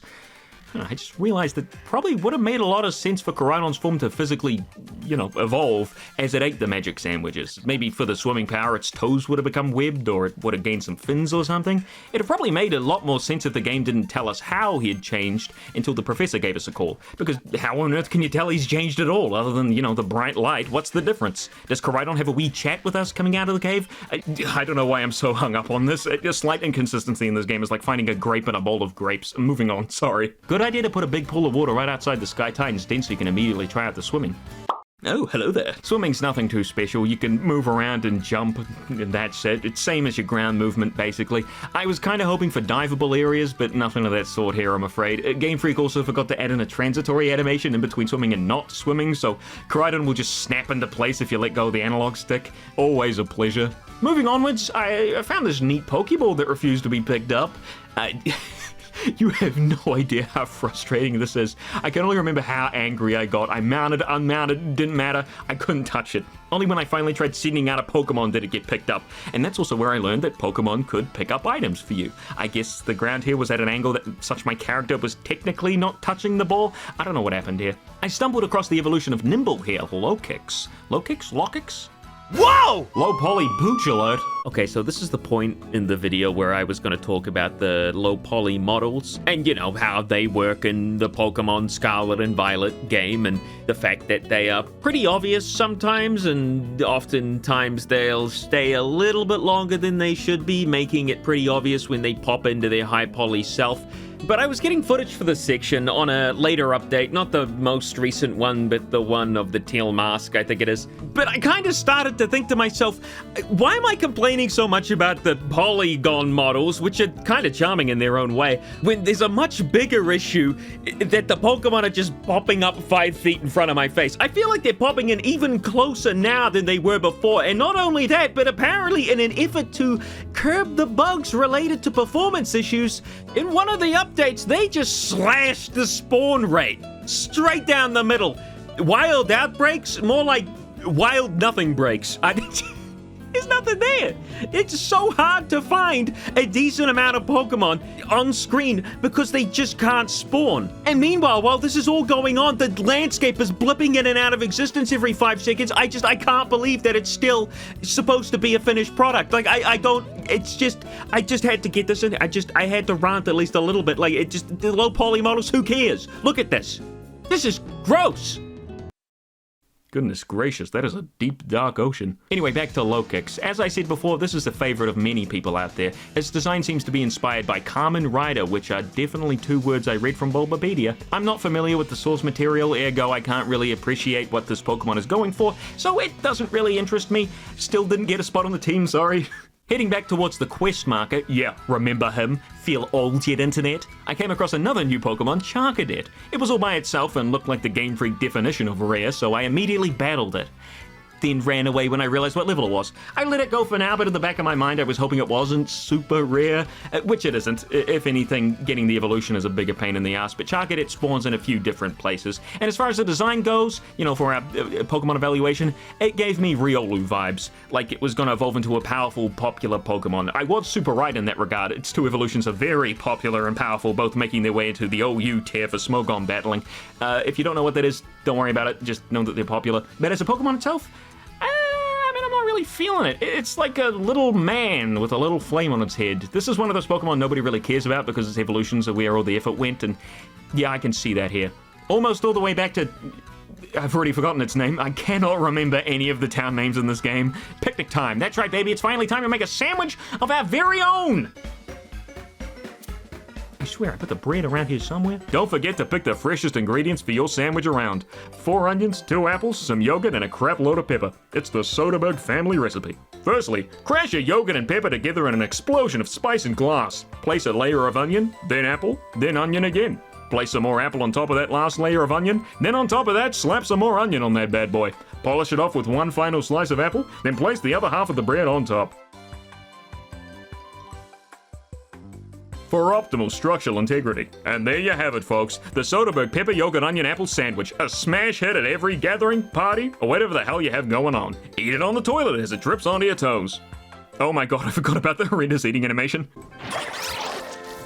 Huh? 3 stars? Who's reviewing these? Yeah, go get him, Violet Demon, go get him! Man, Wiggler sucks balls. It's finally time for another RadicalSoda rant, everybody. Today's topic being following Pokemon. Woo, that's right. If you're at least a little bit knowledgeable about Pokemon's video game history, you'll know Pokemon Heart Gold and Soul Silver, the Gen 4 remakes of Gold and Silver, which recently I tried, and honestly, can't say the main story's spectacular. Very, very slow. Weird levels on things. Anyway, they introduced a fan favorite mechanic where your Pokemon could follow you around. It helped to make your Pokemon feel just a little bit closer to you, you know, help forge a stronger bond. This fan favorite feature would be instantly forgotten in Generation 5 because Game Freak doesn't want us to have nice things, and it wasn't until Generation 7, Sun and Moon, until we finally found the animation files hidden away in the back-end alley of the game cartridge showing running and walking animations for all Pokemon. But Sun and Moon, of course, as you probably know, ran so poorly you couldn't even use the 3D function of the 3DS while playing, so having an extra model, I guess, follow you around in the overworld was out of the question. But surely Sword and Shield would bring back this feature for all of us to enjoy? Well, no, it didn't, but then a couple of months later, you could pay real money for a bit of DLC, which honestly should have been in the base game to allow your Pokemon to follow you. Hey, it's better than nothing, right? No, not really. So surely, Legends Arceus, this open world-ish Pokemon game, would allow you to have following Pokemon. They don't even move. They can't even walk. So surely the remakes of Gen 4 Brilliant Diamond and Shining Pearl would fix this feature up, even though the modders had already fixed the issue regarding Sword and Shield's Pokemon speed like in a day. But hey, this is Game Freak we're talking about. They don't patch shit, so Brilliant Diamond Shining Pearl was for sure a slam dunk. After all, this was the following Pokemon generation, and what with the shitty 3D 1-to-1 replica of the original game's overworld, it could easily function exactly the same as Hard Gold and Soul Silver's. It's like they're trying to make me cry here. But then, the light in the tunnel, Scarlet and Violet trailers showing proof that your Pokemon could follow you around in the overworld, and not just that, they could keep up. Hi, Future Red here. I don't know what I was thinking. They're definitely not keeping up there. Finally, after all this time, real following Pokemon again. You gotta be shitting in my ass. It just doesn't work. It's been 15 years, and you're telling me you can't do better than this? In my eyes, this is the equivalent of Game Freak getting you that puppy you wanted for Christmas, but it's got no eyes or legs. But you said you wanted it. I feel sorry for it. Not only that, but the trailers promised Pokemon could keep up with you, even outpace you. Where are they? Well, they're here, somewhere. You just gotta pick the right Pokemon, I guess. But even with that being said, fast Pokemon still have the issue of stopping and starting over and over again. It just looks stupid. Do I have to go on to reiterate the previous point? I've already talked about this in Sword and Shield at least a little bit. I don't think I do have to go on. You can put 2 and 2 together. I believe in you. Anyway, I figured if I was strong enough to beat a Titan, or at least watch of and beat a Titan, I was strong enough to tackle the first gym, so off I went. Unfortunately, the gym itself didn't really have any special theming going on, you know what I mean? Like in generations 1 to 8, not really counting Gen 7, each gym had its own unique building and theming. Gen 5 and 6, I feel, had the best of them. It's funny how that happens, the more recent entries have the best themes, well, not counting Gen 8. If you remember, you've got Berg's gym from Black and White 2, Drayden or Iris's gym with the big old dragons, and then you got the gyms in Gen 6 like... I can't remember any of their names other than Viola's, but the gyms were all funky as balls. They all had their own special, unique idea. The spider webs, the super galaxy stuff, even the ice spinning at the very horrible last gym. Even that was neat to see. Sword and Shield did have themes too, but they were really weird. Like the ghost/fighting gym shared a pinball theme for some reason, and everybody remembers Spikemouth, where Gym Town and Hallway had a threesome and the baby popped out looking like this. I found with Sword and Shield, the visual splendor just wasn't there. Like the Fairy and Dragon gym challenges just take place in a single room, and the others mostly take place in the stadiums. They're okay, they're just not interesting. I was never wowed by any of these. So, what did Scarlet and Violet do? Well, they took the gyms away pretty much completely. Now every single gym is this building. Every single one. Each gym has its own challenge that we'll get to, but they never really reach the quality of any of the previous gyms, except Spikemouth that reaches that one pretty easily. Again, this feels like another internal issue with Game Freak, like they didn't have the time because they were rushing the game out the door, or maybe they actually tried making a proper area, but the game chugged harder than Bear Grylls drinking piss. You see, I put a little umbrella in it this time. Even still, the explanation of the game chugging stupendously with the gym theming would only make sense if the gym challenges were all done outside. There was still plenty of space in the cartridge to add the 8 indoor gym areas. If the game had included that, it would have made, like, how many unique indoor rooms in the game? What, like 4? Just another batch of missed potential. I really hope one day Game Freak gets a new CEO or director or whoever's doing the decision making around there that really cares about the quality of the product they're shoving out the door, but it's very rare and, in fact, unobtainable for anybody to reach that place without prioritizing money above all else, so I'm not holding my breath. Well, we're rolling olives apparently, so I went over to the specified location. Shouldn't this sort of stuff be like set into the environment, like the buildings, so they don't pop in so egregiously? Like the fence never goes away at any point, I think, so why have it be a separate object which completely rips away your immersion each time it loads in? Like every other object in the game. Yeah, I guess it wouldn't help too much. This is just how it is, I guess. Just pretend it happens in real life and you'll be grand! So the gym challenge here is to roll this giant inflatable olive to the finish line in baby's first maze here. And you can tell the game is struggling to handle a single physics object from the slowdown alone. Holy crap! What with the huge emphasis on olives and smolives, you would have thought that the gym leader here would have been a grass type. But no! In fact, the gym is bug type, and the only thing adhering to that theme is the spider web fences. Well, that and the gym trainers. Cricketoon makes an appearance here, but unfortunately for him, he doesn't get an evolution in this game. Like, who needs an evolution the most at this point in Pokemon? Cricketoon, Ladian definitely, Sunflora. That'd be a great idea for Pokemon's first grass fire type, maybe. There definitely won't be a Pokemon that steals that slot. Oh, gee, I just feel terrible. You can't have me going around making people cry, Jesus. You know, forget what I said, she's fine. Made my way through the gym challenge, pretty much no problem. Hopefully you'd expect at least that much from me.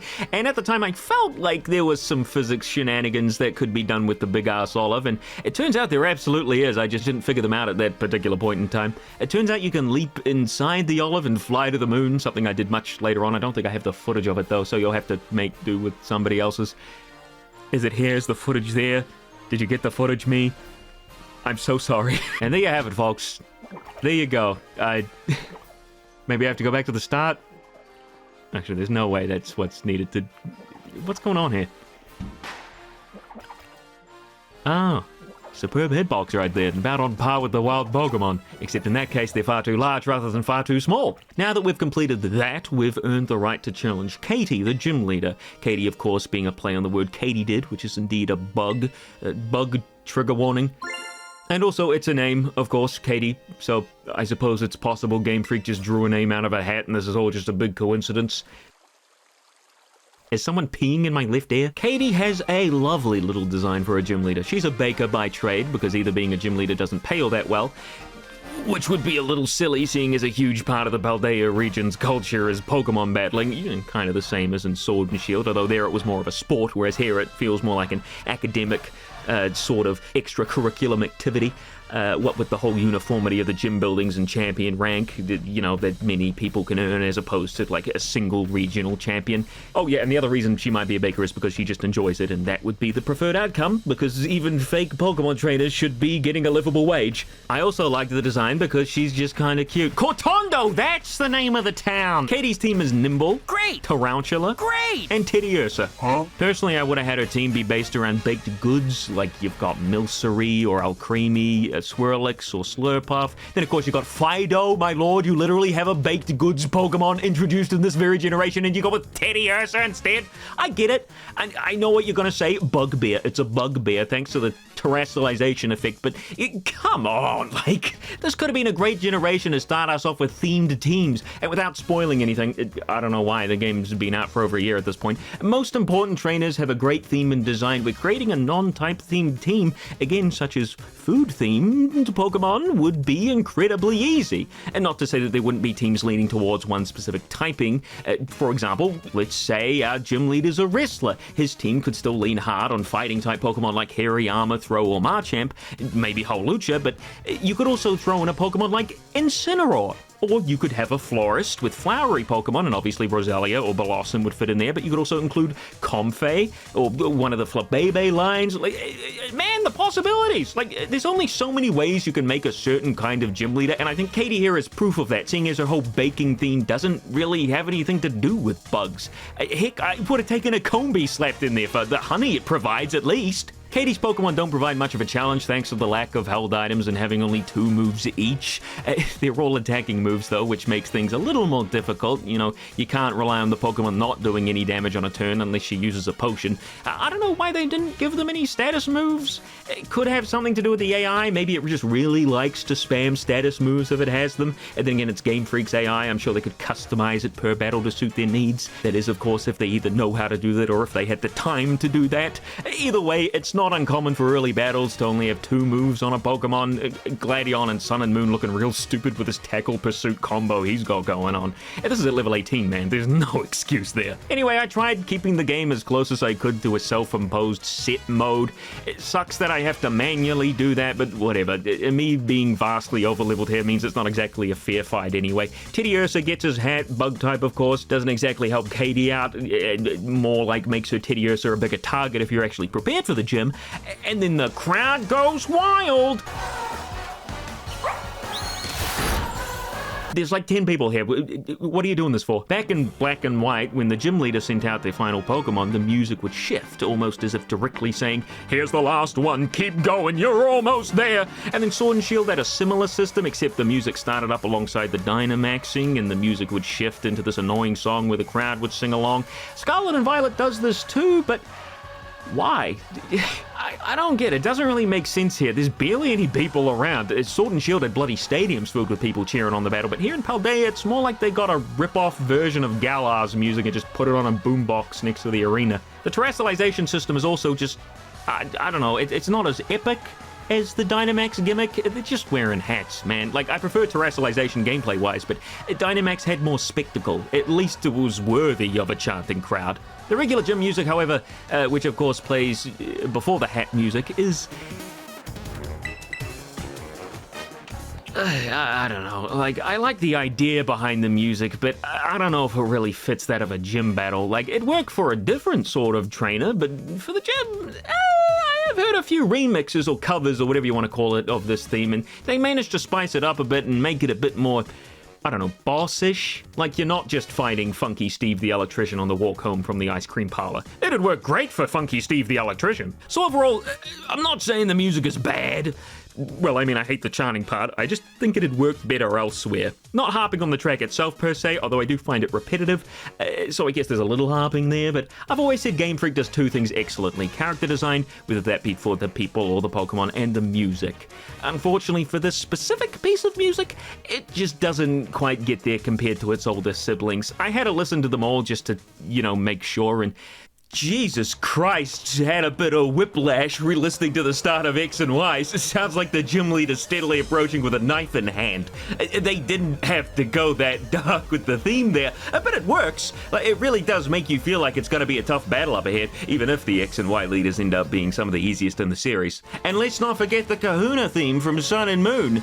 We got any fellow Kahuna theme enjoyers in the audience today? One of my favorite tracks of all time, and that's from Sun and Moon, for crying out loud. That's just like 2 great boss tracks from previous games. There's a ton more. Hey, let me know your favorite gym theme in the comments below to help the video perform better. I mean, because I genuinely want to know. I've got a suspicion that the Gen 4 and Gen 5 themes are going to get tossed around a bit. Those are great too.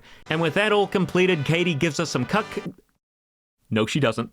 She does not give you that. She gives you cupcakes. And the bug badge. Yes, it's literally just called the bug badge. It's as stock standard as you can get. Arvin really wasn't kidding that he just copied the regular gym badge look. Usually in Pokemon games, the badges would have fun designs and names to set them apart from one another.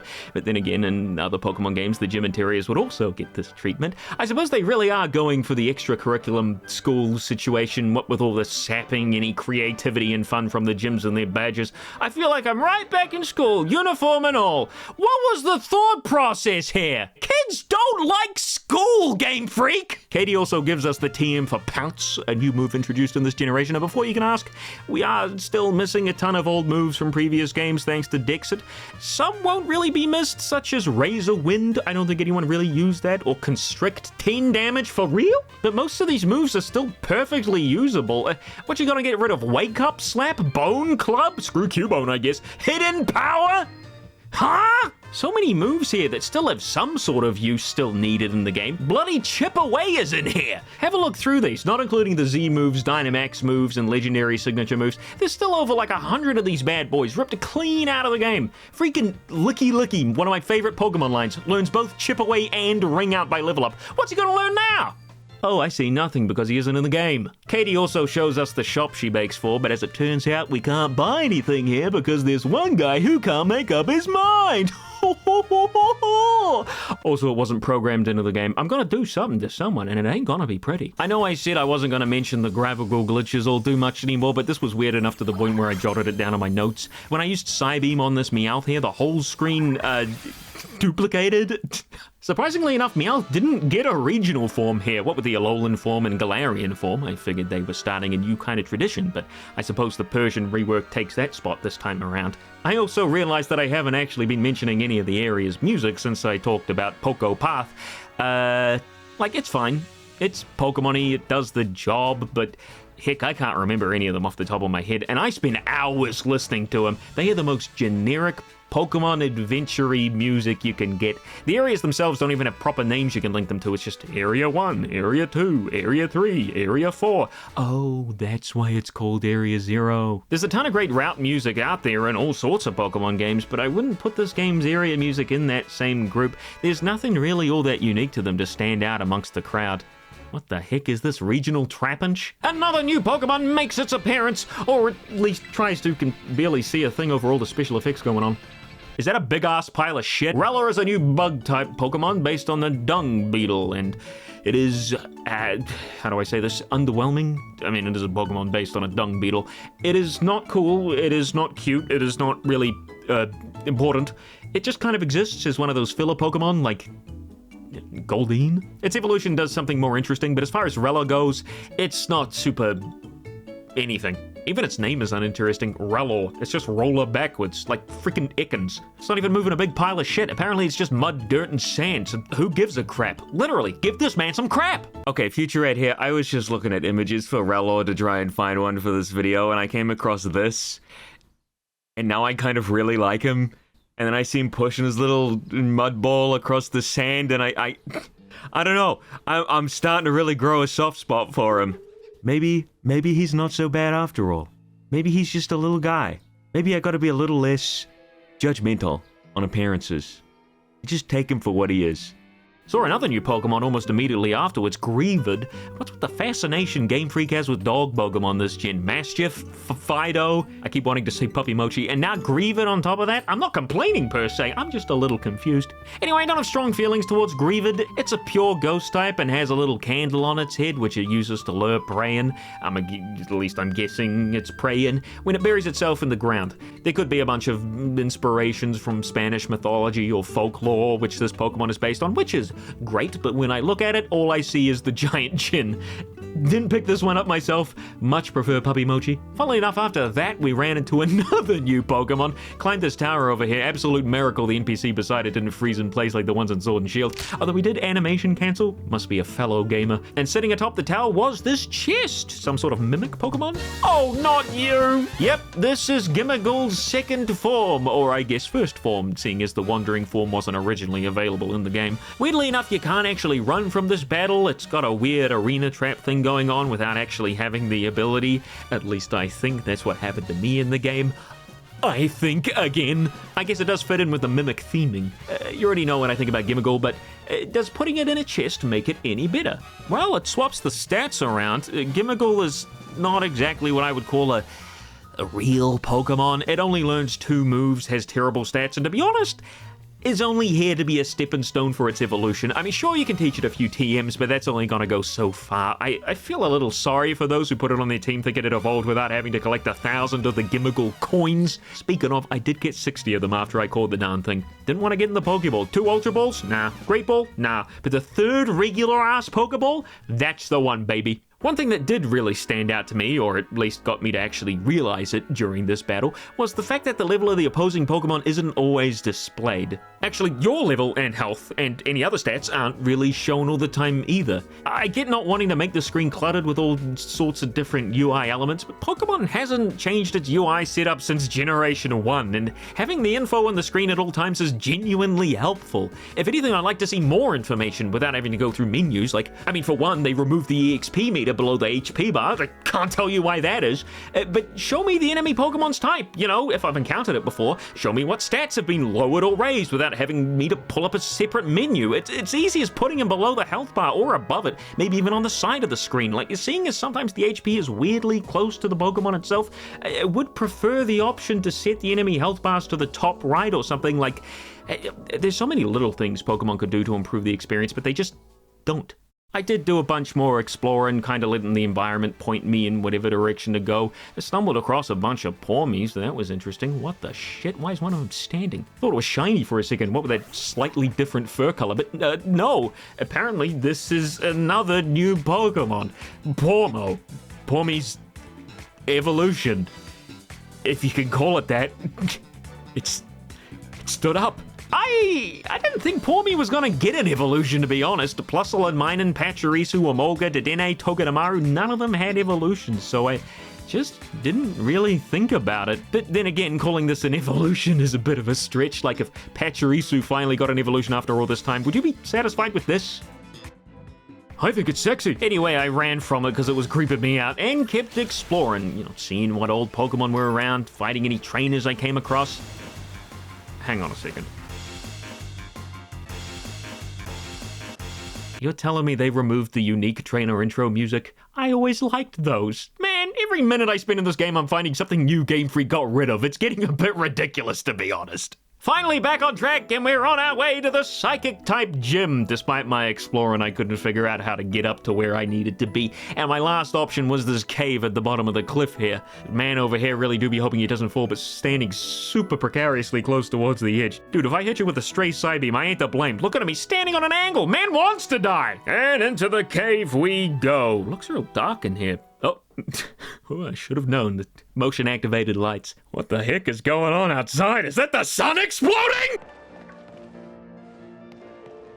That's just sad.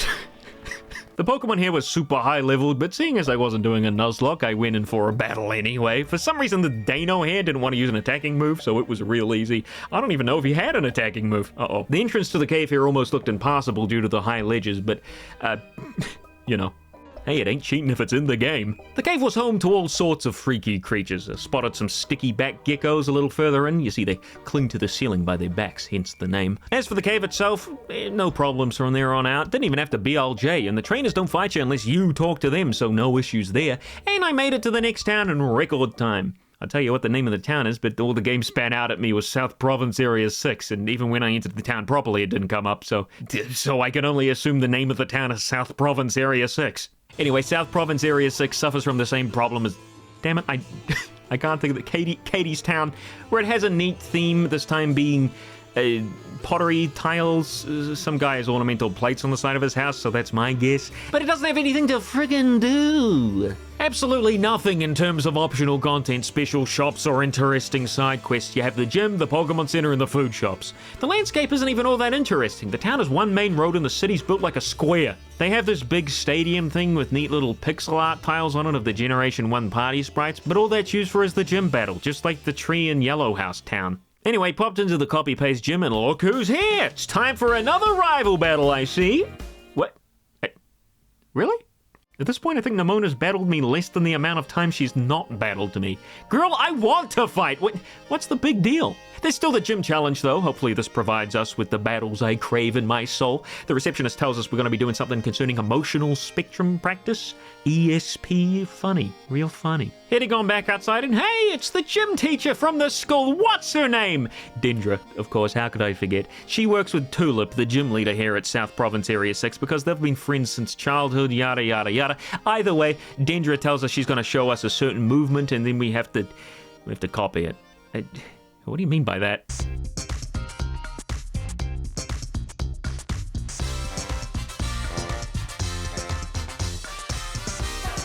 Man, now this is some gym challenge. Match the face at the top with the button on your controller, look at the low poly Medicham, spam the button because what the actual hell is this, man? This is worse than Spikemuth, and that's really saying something. Well, at least there's little breaks in between for battles. You know me, I like a good little battle every now and again. The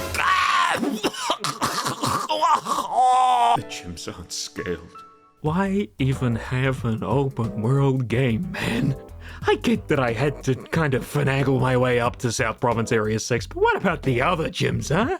What if you missed Katie early on and then come back to it later only to be greeted with a total pushover? The way the game talked about the gyms made him seem like a do-it-in-any-kind-of-order sort of thing. The game goes out of its way to say the world's your oyster. Do whatever you like at any time. This is the new open world of Pokemon. But what they really mean is that there's actually a level progression system in place and you should be moving across the map like this! Don't even get me started on the battle here. Firstly, why is everyone from the ESP minigame, if you can call it a minigame, standing so close to the battle? These are fighting animals with laser beams and shit. You think they'd take a step or two back? And secondly, you ever wanted to know what Wiglet's got going on under the ground there? Well, now you do! This, ladies and gentlemen, is the Pokemon Company seal of quality. Sign me up for Gen 10! It started when a corporation rushed out all their games. It's full of bugs and glitches without any sort of shame. Now I have got a headache and I know just who to blame. It's Gen 10. That's it, I'll see you in a couple years when that's proven true. I mean, Pokemon throwing out a rushed and buggy game? No way! No way! I don't even know how this underground clipping is possible. It's a flat piece of earth here. What's forcing the game to bug out like this? I absolutely don't have a chance against this thing. Level 43? Oh, hell no. I have a chance. Oh. What's wrong? That's a good thing, right? I didn't even watch him. I have no idea how Critter Bazinga got that high of a special friendship stat. Usually you'd need to use Pokemon on me, but that doesn't exist anymore, of course, and it's not washing because I didn't touch him with that. I can only assume that the friendship mechanics just kind of happen on their own now, which, well, for anyone out there trying to do any sort of proper challenge run, good luck to you, I guess, if you don't like this sort of stuff. I mean, Pokemon usually puts things in your favor, but this is a little too much. If you're not familiar with this system, all the way back in Gen 6, X and Y, you could feed and pet your Pokemon in a special little program to increase a special stat with them, represented by love hearts. I think it was called affection, not friendship. With high affection, your Pokemon could gain more experience points, live an attack that would otherwise knock them out with 1 HP, cure themselves from a status condition, dodge a move that would otherwise hit, and even land a crit when they usually wouldn't. Now, I'm not against a system like this. In X and Y, I thought it was done quite well. Your Pokemon even turned their head to look at you when they were sent out.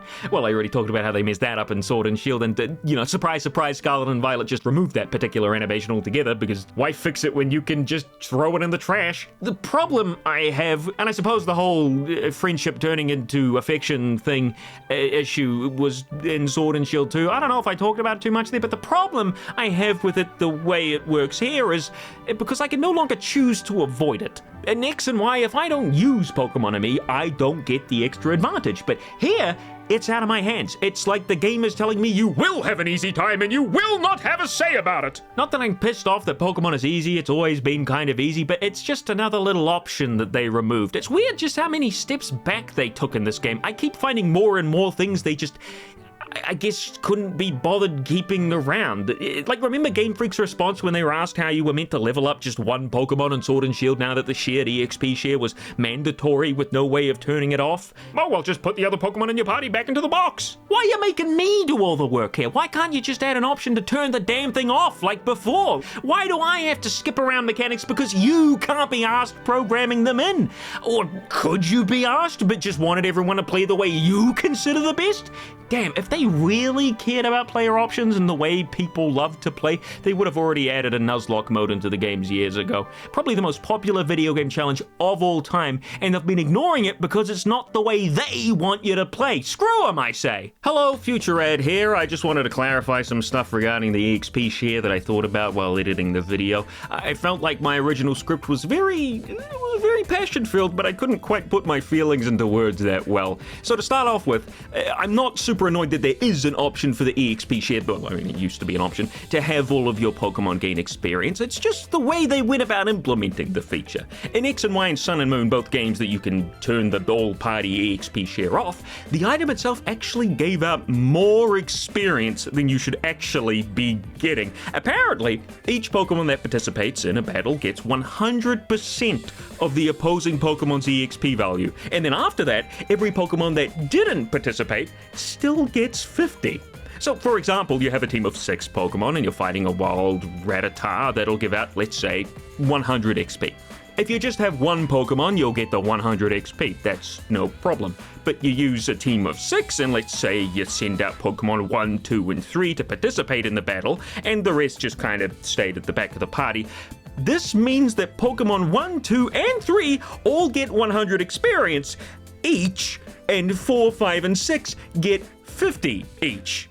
And you could see why this would become a problem in terms of balancing levels, and now suddenly people that are playing on set mode, where, you know, you're sending out more Pokemon to participate in battles because you can't switch out after every time you faint a Pokemon, instead you gotta wait until the opponent sends theirs out.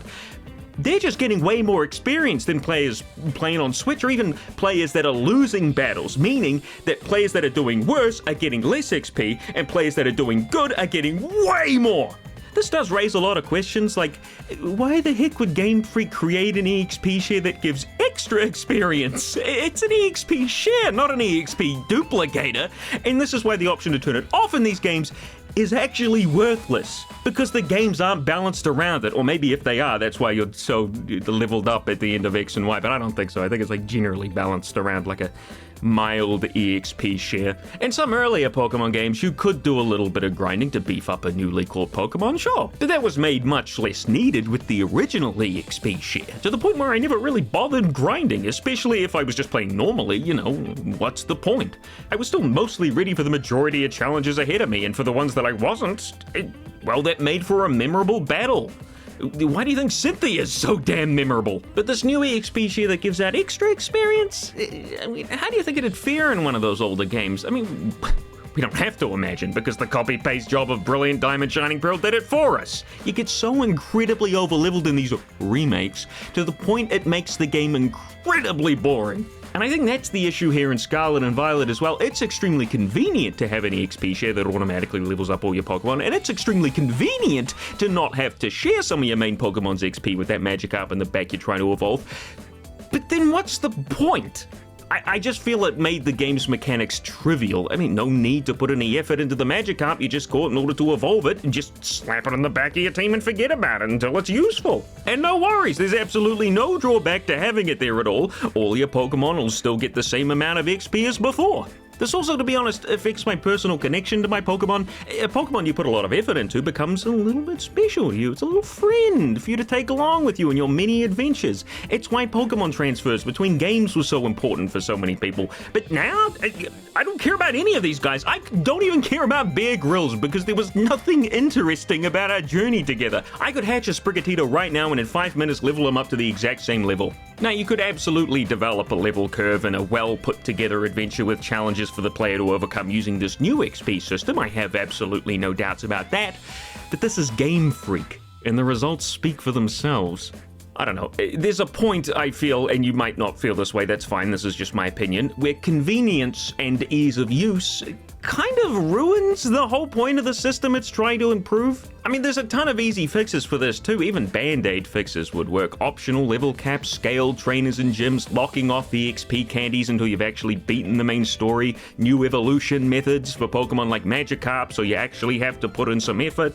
And those are like 4 off the top of my head, and I already think they'd make the experience for each individual player just a little bit more interesting. And the problem is that these are band-aid fixes for a complete mess of a game, which honestly still feels like it's an alpha. These fixes honestly won't do that much if Game Freak is just gonna keep rushing out these broken, glitchy nightmares each time instead of actually making something decent. Heck, maybe if the game was a higher quality experience, I wouldn't even be complaining about this at all. Maybe the EXP stuff would just be a little footnote on an otherwise amazing game. I've been going back to Sword and Shield for footage every now and again, and I'm thinking to myself, wow, there are some nice looking areas here. I think the color theory in Sword and Shield, at least in certain places, looks really nice.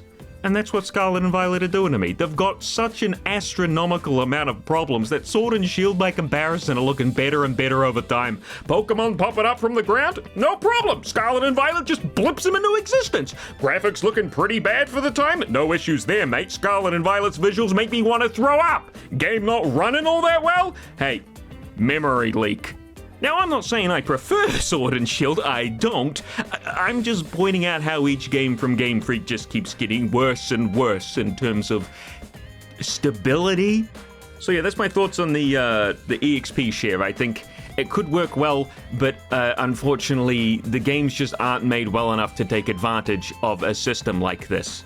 Pokemon is still kind of ferrying off the back of Gen 1, and they haven't really done all that much to improve the way you train your Pokemon since then, other than just make it easier, which kind of ruins the whole point of training a Pokemon, because it doesn't feel like it's training anymore. That's all from me. That was a big tangent. It wasn't even supposed to be in the video in the first place, but I figured I'd like to talk about it, because otherwise I would be going insane. Back to the video. Ugh. Oh, hey, is that a Flareon? Well, no matter. Time to kill myself. Holy crap, is that a dolphin? We will talk about that later. In order to get back to the land quickly, I just jumped off Koraidon and scrambled out of the water.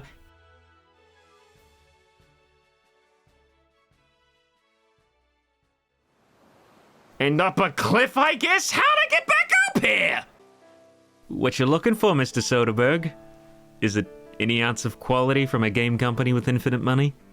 Because I can't find any either. At this point, I could guess the game clearly didn't want me here in South Province Area 6, so I set a flag on Giacomo, one of the Team Star leaders, as our next destination. Funnily enough, until recently, I had no idea how to pronounce his name, calling him Giacomo most of the time until I found out. Like, what kind of a name is that? I don't know what I was thinking. Anyway, now that we have a set goal in mind, I went back to Megasosa to do the missions on the other side of the map instead. Look, I gave the game a break after the Psychic Gym fiasco, and then when I booted the game back up the next day, I figured I'd probably want to do the stuff closest to Megasosa, Misagoza, first. Unfortunately, the right side of the map is just as prone to... Well, I mean, it's not a bug if it's consistent, so I'm going to say more Game Freak magic. Could you imagine if it wasn't just the shadow, but the actual castle wall disappearing too here? At least then it would have been kind of funny. Now, I still wanted to battle each and every trainer I came across, but of course, if gyms don't scale with your level, then the trainers definitely don't. Here's a young girl with a level 11 Arrokuda, for example. This means you'll be over-leveled for at least one of the two early areas here. I mean, with a leveling system like Pokemon's, unless you're gonna automatically scale enemies, I just don't see how it's a good idea. Now, because I spent slightly too long in the west side of the map, I'm gonna blast through the east area. And honestly, I can't really blame myself for that when, again, a Game Freak decided to make their open world game have a level progression that looks like this! Is it just me, or is Arrokuda kind of blended in with the wild Pokemon back there? Okay, that was legit hilarious. I was gonna make a joke about the game being several years behind in terms of slang, but I mean, the game is several years behind in terms of basically everything, so that's just par for the course, I suppose. Great, now my Wiglet's invisible. This area is sorta neat, and lots of interlocked paths with higher and lower areas with lots of items to find. However, with every step forward Scarlet and Violet takes, you just know they gotta rocket backwards with the speed of a NASCAR. Hey, did you know that when you open the battle menu to attack, all shadows made by the land just vanish? You got me! How does this even happen? You opened the attack menu and shadows disappear. I can't see any correlation between those two systems. I don't know. I just don't know. Like, what kind of spaghetti-ass code are they running here to the point where the menus impact the environment? I am stumped. I'm totally flabbergasted. This video is already far too long for Game Freak to be throwing curveballs at me like this. I mean, like, come on, man. It's totally consistent in certain areas, but also weirdly inconsistent in others. Why are the shadows over there disappearing, but the ones over here are acting normally? What's going on? Sometimes you don't even have to interact with the menu. Check it out. What's going on here? While I've got you here, and while Bear Grylls still has the move Seed Bomb, I figured I'd mention something I noticed while streaming the game. Take a look at Seed Bomb. And now take a look at the berry eating animation. Firstly, doesn't every Pokemon already have an eating animation? Why not use that here? Point aside, why is my Pokemon eating a big-ass seed? The very same one from the Seed Bomb animation? Do we not have a single berry model for this? If this was any company other than Game Freak, I'd also ask for maybe each consumable berry to have its own model, but I'm only asking for the one here. You can't even give me one? Exploring a little further in and into a more cliffy area, we run into a little thing called Tinkertink. Now, this fairy and steel type line is absolutely adored by many. I think it's possibly the overall favorite of the region. Not for the first form, though, I think. I picked it up myself because, well, you know, it's pink. But it really do just kind of be a baby with a rattle. Not that there's anything wrong with that. It's still cute, you know, in a funny looking sort of way. But it'll be interesting, or at least I figured it'd be interesting at the time, to see what sort of a Pokemon it evolved into. I called mine Eggman, and as you might have guessed, it replaced 𝙛𝙤𝙣𝙖𝙡𝙮 on the team. Now, let me show you the power of my latest, greatest creation.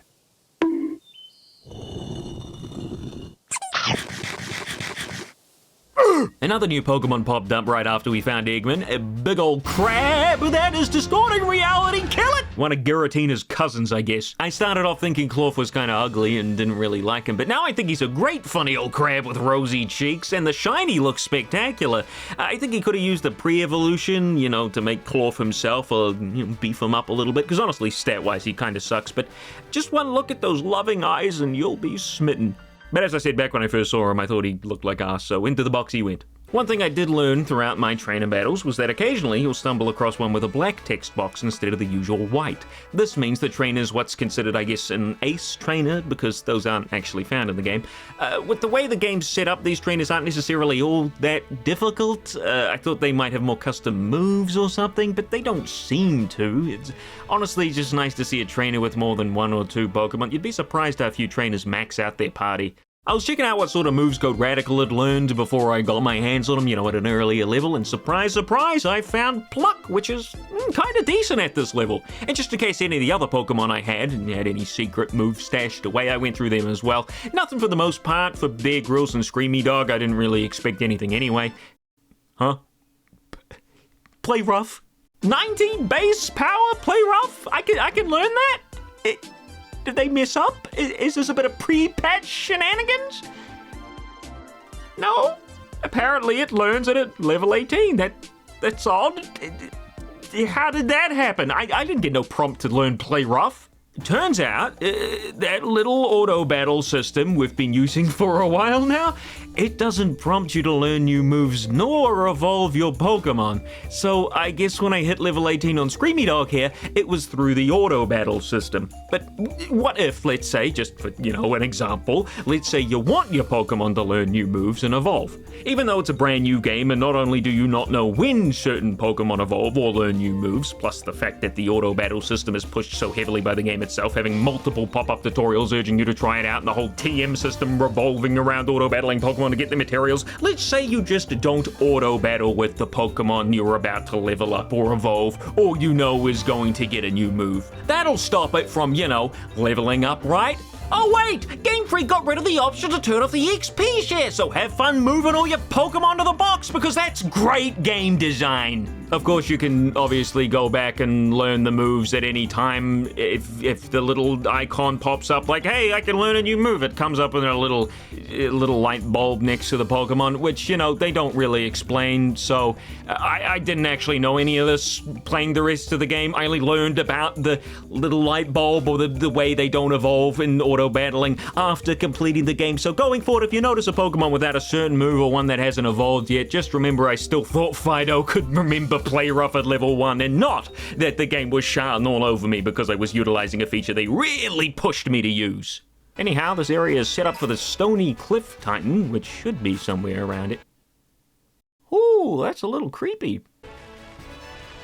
I'd still say it's a little creepy, but that illusion shattered once I noticed every single one of its legs clipping through the cliff here. Okay. Gee, I wonder where the Titan's gonna break open the cliff. What a Pokemon to pick for the Titan. Holy moly, the eyes rotating around to stare at you. The fact that it's a giant crab, this is 100% gonna give kids nightmares. Well, I mean, not if that happens. I guess this is another example of what happens when you don't level scale your challenges in an open world game alongside not having a set path to follow. You can't say the game's well balanced when the first two things you need to do are on opposite sides of the map. The Titan runs away like before, but this time the game allows us to move around for a little bit, or in other words, go and find the Titan. I feel like they really didn't think this bit through. The Titan jumps off the cliff and naturally you go to follow him down, only to teleport out of there because the cutscene cutscene needs you to be somewhere else. Also, if you were still standing there, you would have got bashed by the big meaty claws and got buried under the rubble. Anyway, Arvin joins us once again. I don't have to mention the cutscene, jank, do I? For a double battle against the souped up, or I guess I should say herbed up, Titan. Or not. Where the heck is he? It says there's a shoulder here, but I ain't seeing nothing. What a well-made game. Anyway, Cloth got off a grand total of 1 move, that being block on Microsoft Sam. You've only sealed your fate. Then promptly bit the dust and shrunk down to the size of a pea. And that's not just me talking about the fainting animation. Look at him. Overall, this Titan battle was the least memorable fight so far, mainly due to it going down like a total bitch. I'll say it again, it's really not that hard to level scale these things, you know? Check it out, I'll explain it in like 5 seconds. Look, I got 5 Titans here and a variable number from 1 to 5 stored away in the background in the code, whatever. All Titans start at level, let's say 10 for example. I beat 1 Titan and the variable number for these Titans goes from 1 to 2.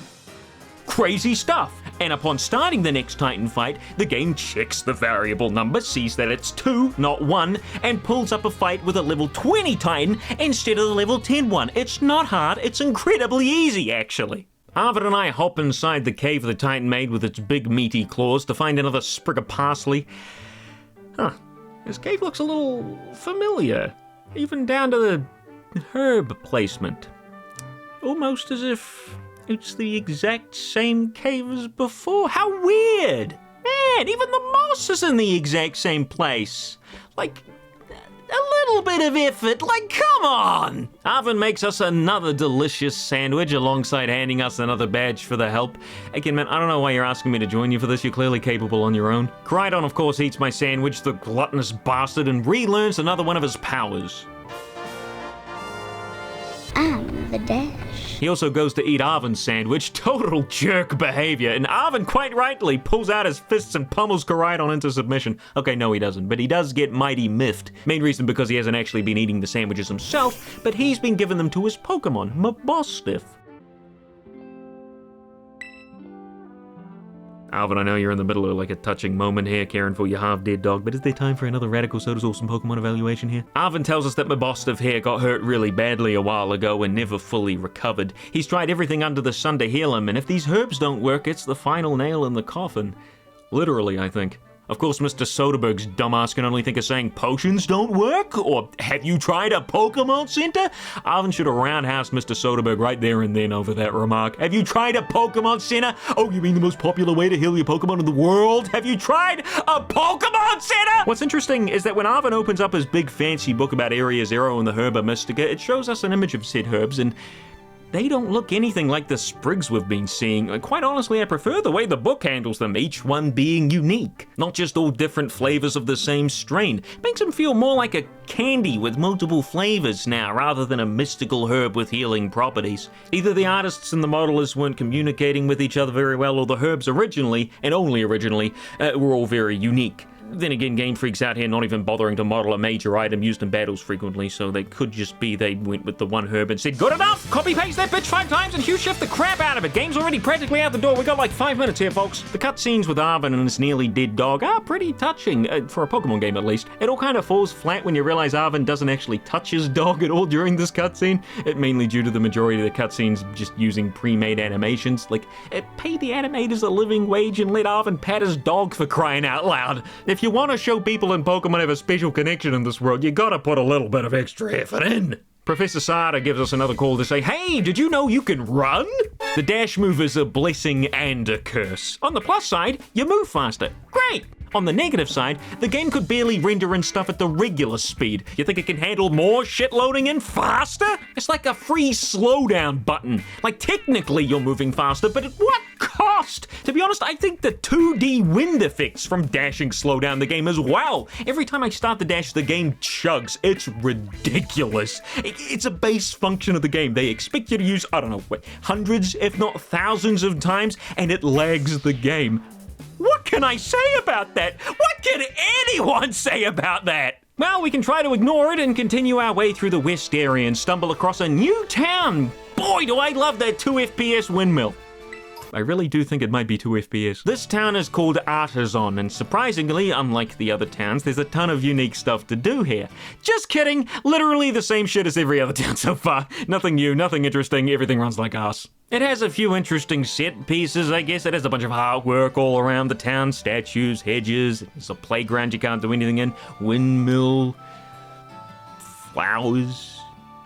It feels so uncanny. I don't think anyone actually lives here. Like, we've got 12 buildings, all shops, but they just kind of look plonked in, like a toy building or something. Like, where's the foundation? Did you just build directly onto the cobblestone? Either way, if 0 people live here, does that make this less of a town and more of like a, I don't know, tourist attraction? Let me know if it was like this in the anime. It's just such a weird setup for a town, which is unfortunate because it's genuinely one of the more memorable ones, just for the art theming alone. What with the big windmill in the center, it's actually a shame it looks and runs like ass. I feel like it could have looked really nice, you know, in an alternate universe where Pokemon doesn't rush out their games. Anyway, gym time. Like every other gym, this one is a challenge to complete before getting to face the leader, and it's hide and seek. Or more like seek and seek. We gotta find 10 Sunflora before time runs out. Or I guess not, I scrubbed that last part. We gotta find 10 Sunflora, full stop. Gosh, they're probably really well hidden if there's no time limit, right? Think I'd have a harder time finding a stable frame rate, am I right? What do you mean? This challenge ain't anything, challenging. But it does give you an excuse to wander around the town and see the sights I previously mentioned while grabbing some flora along the way. Now that I'm looking at it after already having played it, maybe it would have been neat to have the maze be the challenge here. Obviously not this maze, but a big custom one made for the challenge itself with trainer battles and traps along the way. That could have been cool. Anyway, I found my 10 Sunflora pretty quickly and made my way back to... That is what I mean. Holy crap. I feel like Game Freak didn't quite realize how crappily their game ran. Either that or they just didn't care. I'm opting for the latter. If you're gonna have a challenge like this, like, at least make it run at all. I think it's obvious when I say Game Freak, you know, when I say Game Freak doesn't care about the quality, I'm talking about the director, the people in charge. You're telling me they took a look at this and they said, yes, the constant employee crunch, the rush deadlines, the half-baked production process all culminating in this? Yep, that looks great, ship it. Like, how much more clearly can you say that you're just in it for the money? This is a non-optional early game requirement that you need to finish in order to progress. You have to see this to get anywhere in this game. You must see this in order to finish it. You can't tell me that this game is finished or worth full price. I am seething over here. Anyway, you get the Sunflora back to the paddock. Why do they keep Sunflora in a paddock? I don't know. And you get the chance to finally battle Brassius, the grass-type gym leader. Hey, you want to know what Pokemon isn't on Brassius' team? Sunflora! Sunflora! Brassius, I guess, decided the 2 FPS windmill was gonna be a safety hazard, so I guess he turned it off before he leapt from the damn thing. Then 2 seconds later, it's back on again. I guess I'll never understand the mysteries of the Pokemon world. Weirdly enough, in this town full of flowers and sun and art, Brassius is a dark, broody sort of dude with a theme of whips and thorns, which... I mean, that's fine. It's not like the theme of the town has to reflect the theme of the gym leader, even if a dark, foreboding, foresty town with thorny vines everywhere could have been a great change of pace. Not that Game Freak could make a forest without the game cutting off its own oxygen supply. There is one forest in the game, after all, and by golly, we'll get to that. But what sort of team does Brassius have? Something to complement his theme, maybe? Roselia, the thorny rose Pokemon? Maybe Ferroseed? Carnivine? Tangela could work well here, what with the whip. Oh, I know there's a new grass ghost type Pokemon in this game that has thorns. Maybe he uses that. And if they're doing the whole last Pokemon as a different type to the gym leader's type that they terrestrialize into the gym's typing thing, he could even have something like a Toxapex or a Mareanie or, you know, whatever's the right level here. Could even work with the grass typing. Could shut down a fire type with its water moves. So what's he got? Petalil, Smoliv, and Sudowoodo. Okay, I might have set myself up a disappointment on that one. Brassius is another cakewalk, all things considered. Holy crap, his fringe is coming out of his eyebrow. Talk about having the opposite of a receding hairline. This thing's approaching and fast. His Pokemon each have only 2 moves, just like Katie, but funnily enough, his Sudowoodo actually puts up a bit of a fight. Well, not to me, he just keeps spamming Trailblaze over and over again instead of just using Rock Throw, which probably would have done some actual damage, meaning all I did this entire battle was spam Aerial Ace. But the mix of Sudowoodo having Rock Throw, if he chooses to use it, alongside the Grass Hat, is actually a decent idea. You know, sending out a flying ice or fire type against it is a bad idea because of Rock Throw, so that already helps deal with some of the grass type weaknesses. Honestly, I don't know why he was so set on spamming Trailblaze. Did he want to get faster than me or something? Because if he had started off by throwing rocks, he might have actually had a chance to play. Our battle was, in a word, art. I mean, sure, if you find art boring and repetitive. After taking a picture and acquiring the blandest grass badge I've ever seen, we run into a guy hanging out in the gym lobby. Is that a cape? This man's name is Hassel, and he's an Elite Four member. He's also the art teacher at Naranja Academy. Cool! He asks one of the many questions in the game that has no impact no matter how you answer. I don't even think that most of them even have different reactions. Here, he just acknowledges that you answered his question. Like, come on, man. I don't want to keep pointing out how easy it is to add a bit of agency to your game. Like, what, you've got 4 answers here, each one different enough. Have Hassel give you a simple item different for each answer. I want to get stronger. He gives you a protein for the gains. My friend asked me to. Obviously, friendship is important here. Maybe he gives you an item to increase your friendship with a Pokemon, a Soothe Bell, or a friendship increasing berry. I want to find my treasure. He gives you a wide lens. It's not hard. Make the question mean something, for crying out loud. Anyway, he waddles off because I think he pooed himself, and that's that for the grass gym. Immediately following, I unlocked a bunch of new classes, so obviously that was the next stop. What's better than playing a video game after all? Learning about the video game instead of playing it. Just kidding around. As I said before, I like the idea of these classes, even if they are a bit clunky with the way they're implemented. First up, we have History with Miss Rifled.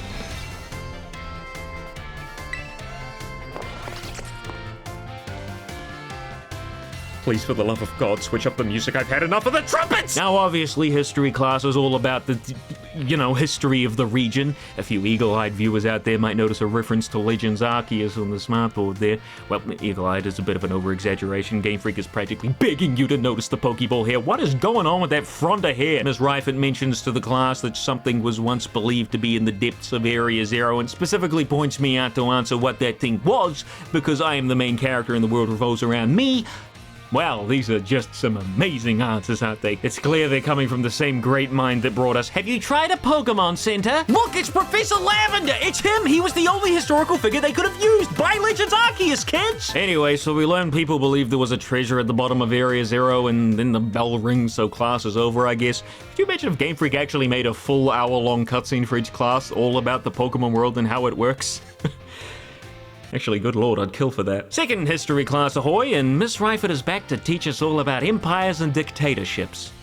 That took a very real turn all of a sudden. And God, that's gotta be the lowest resolution smartboard I've ever seen. How do the kids learn anything at all? You can't even read the text! Miss Reifert mentions people in the past more easily believed in mysterious legends and magic and beings beyond human comprehension, and this was a result of their civilization not being as developed as it is now. Are we playing the same game here? Developed is not the word I'd use for this. Also, mysterious legends, magic, and beings beyond human comprehension? I can point to multiple things in Pokemon that match those criteria. Mysterious legends, literally any legendary Pokemon. Magic, where's the water coming from here? And beings beyond human comprehension. Ultra Breeze? Maybe this is all just a tongue-in-cheek joke the devs threw in, or maybe Miss Reifert is the Paldean equivalent to a flat earther and doesn't believe in legendary Pokemon. Then she asks us how many years ago the Paldean Empire began the rule of the region, and man, I don't give a crap about that. How's that gonna help me out later on in life? Remembering a number? What a terrible question. Look, man, I remembered that it was a dictatorship and that they thought a treasure was at the bottom of Area Zero. Not this number crap. Miss Reifert's horrendous teaching style aside, we've still got more classes to take, and next up is languages with Mr. Salvatore. My brother in Christ, did you mistake your butcher for a barber? Mr. Salvatore, as you may have guessed, teaches little sayings in other languages languages, but this also means that, at least for the first few classes, there's nothing really to do with Pokemon here. I might as well have picked up baby's first Spanish lesson. I don't get it. At least teach me Pokemon names in other languages. Like Puppy Mochi. Anyway, aside from the affront to nature straddling Mr. Salvatore's head, there's nothing to really say about either of his classes. The only thing of value this class brings is maybe getting a young kid to learn a few words in another language. You know, in real life, not the kids in the classroom because they barely exist as it is. But the problem with that is, as you know, there's no actual voice acting in the game, so kids in real life are gonna have no idea how the words are actually pronounced. Let's not forget all the funny symbols.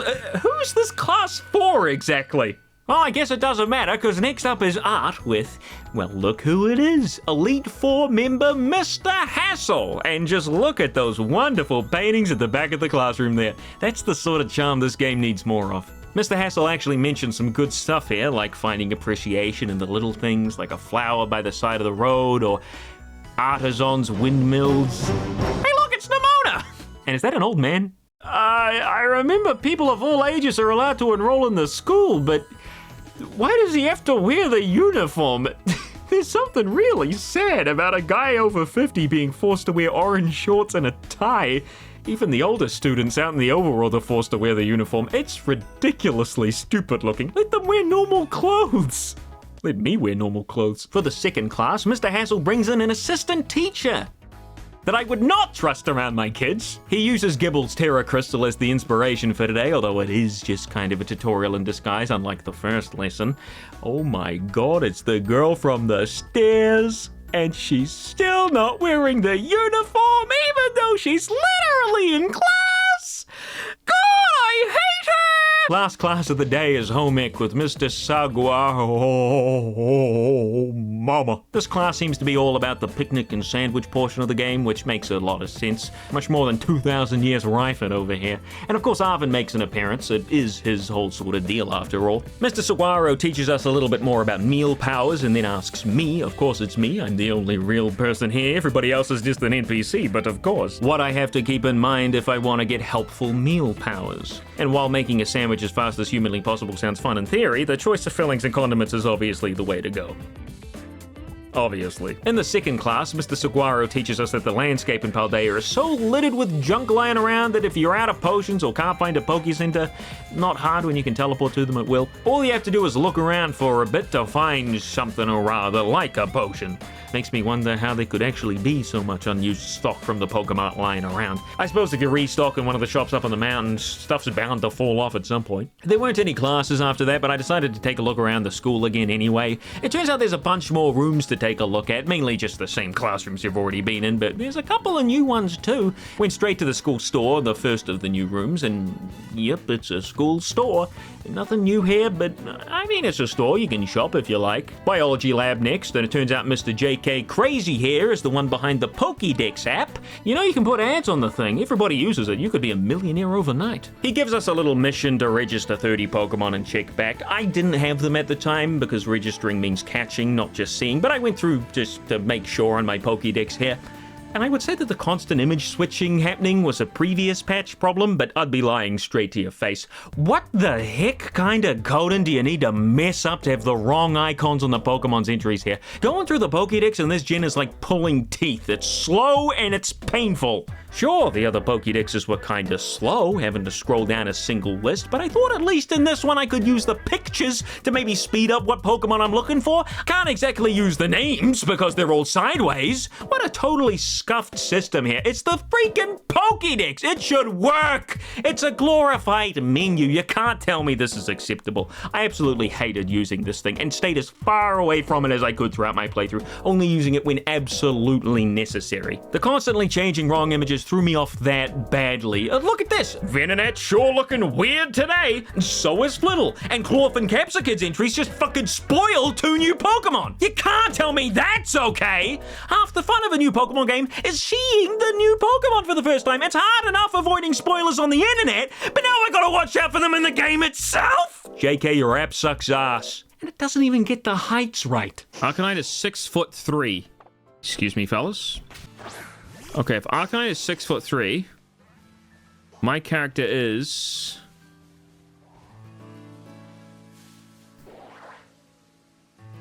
6 foot. That's from my Nuzlocke, but we'll get to that later. I booked it out of there to see what else I could do here. Yo, what up, Mr. Hassel? Do you find my class difficult? You asked me a question I couldn't get wrong in the first class, and then in the second you asked me what type of flower crown is. It's just right for me, I guess. You became slightly closer with Mr. Hassel? You wish this was Persona. This pops up every now and again with certain teachers or staff. It's essentially a sort of soft quest line where you just have to finish all their conversations, classes, and sometimes bring them something. But we'll get to that. I may have 100% of the game. We have a quick chat with Mr. Saguaro. His little story doesn't really start yet. And then head over to the staff room. Mr. Salvatore is here. Look, man, I'm only here to tell you I hate your haircut. And Miss Reifert's here too. She acts a little suspicious here, and alongside the Marshadow accessory in her hair, I guess it's hinted at that she might be up to no good. There was even a fan theory out there that she was going to go full-blown villain at some point, but we'll finish her quest later on and that doesn't happen. So maybe Game Freak wanted to do more with her and they didn't have the time to do it. Nobody really knows. Miss Time's also hanging around in the staff room and she's got math for us to do. Not a trick question this time, thankfully, but now I'm ready for him, you see. A little kid runs up to Miss Time and asks if she used to be a gym leader, which, yes, she was indeed. We also give Director Clavel a visit, still sitting in a far too low chair, as is his prerogative. He asks us for a bit of advice on a bit of slang he's heard here and there from the students. What does chuggy mean? Is this real? Am I old? I don't even know if this was a real word or something Pokemon invented specifically for this one cutscene, but I guessed it meant being outdated and uncool and... Yep, that's right. What a strange question to ask in a Pokemon game. Not that it's a bad question, I'd never heard of it before. Am I the Chugi in this scenario? Another new room, the nurse's office, is our next visit. Who is that? Really? You're gonna start the cutscene on that? This is Nurse Miriam, and she's another great example of Game Freak's stellar character design. Not that one. She's just cute, alright? Like the band-aid below the knee, the pill pins on her coat, the different hues of purple hair. I like it, okay? And I'm probably gonna be using her for the illustration for the final, big video when it all comes out together. And I know I ain't the only Miriam fan out there. When her TCG card came out, it was the most expensive of the bunch, at least in that expansion. It's a neat card, too, although I did notice they kept getting her hair color wrong. It's not pink and purple, it's two different hues of purple. Like a simple side-to-side comparison shows you how different they really are. Nurse Miriam wanted to be a health teacher at the school, but couldn't quite pass the certification exam to become one. Well, don't you worry, Nurse Miriam. I will make it my life's goal to make sure you succeed at your dream for no particular reason on my part. And I'll do that by, talking to you every now and again to progress your plotline along. There's really not that much I can actually do here. Funnily enough, there's no real Nurse Miriam merch. For a popular character in your latest game, you'd think Game Freak at least makes something with her other than a singular TCG card. Only really super popular characters and main protagonists get merchandise like statues and figures though, so that's definitely not happening. I mean, I get it, the human characters are always gonna fly under the radar compared to the Pokemon themselves. Gotta make sure the shelves are stocked full of groin blaster armor rouge. Look at the posters on the wall. Why can't I read the text on those, but the smartboards are all running in native 144p? What textures get what treatment here? Yo, can somebody please make a playable Nurse Miriam mod for Sonic Unleashed? Thought I was gonna scream, didn't you? Miss Dendra's out in the schoolyard and steals Nemona's theme while she's at it. What the heck? She asks us to run laps with her, which equates to another black screen and text box combo, the Sonic Forces Special, as I like to call it. And as a reward, she gives us one of her homemade sandwiches. Miss Dendra's sandwich was dry and had an odd smell. The taste left much to be desired. Why, she steal my sandwich recipe too? With that, we've seen everything new at the school, and it's time to reorient ourselves with the treasure hunt. One quick trip back to Artisan later, and... Guys, don't look now, but I think the androids are combining. They might be becoming stronger. Figured I'd do a little bit of exploring, find some TMs, battle some Pokemon. Oh, phone call. It's real dark here.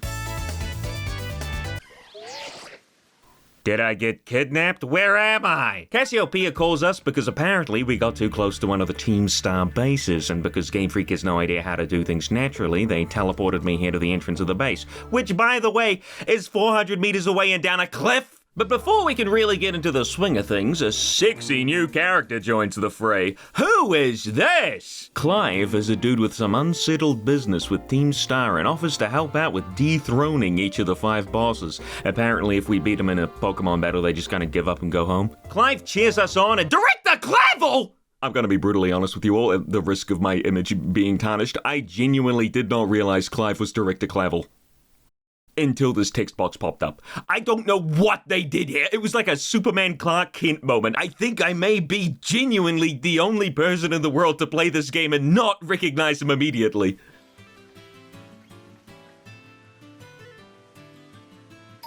What the heck was that? Cliff was there, gone, back again? Why did it vanish in the first place? I don't get it. How's this game coded in such a way where this happens? I would genuinely like to know. Like, really. Like, I want to know. I've never seen anything like it before. I get stopped right out the gate by a Team Star member who says she's gonna self-defense the snot right out of me.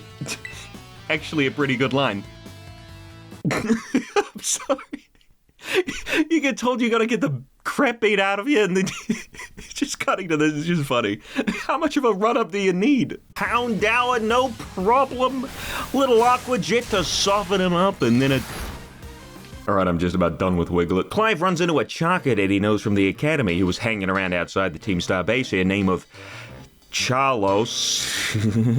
Like Carlos, but Chaka did. It runs into the base and we run in after it. How on earth did it get in? What does it have, a 15-foot leap? Remember, I'm 6 foot here. There's a special kind of challenge here at the Team Star base called the Star Barrage. And what happens is you go in with the first 3 members of your party, you find some Pokemon, and then you press the R button until you win. At least Wiglet's finally seeing some use. He's mowing through him!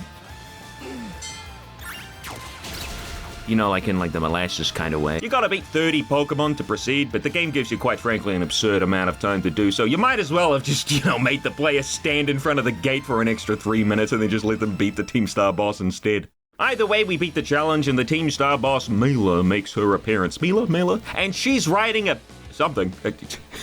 What is that font?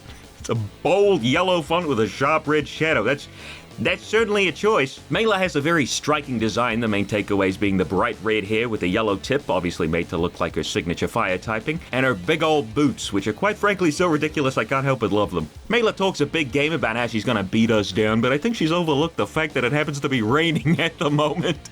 Quick weather tutorial for you all uninitiated Pokemon fans out there.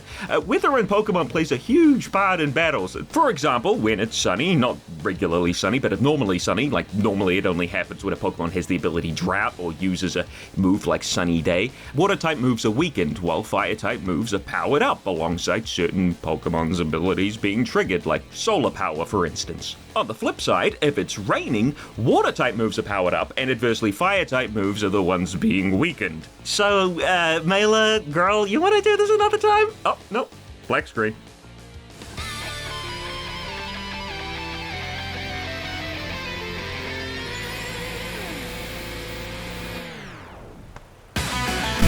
Holy moly, what an absolute twist! Here I was walking out the Pokemon Scarlet and Violet door, and then suddenly, BAM! Here comes Team Star!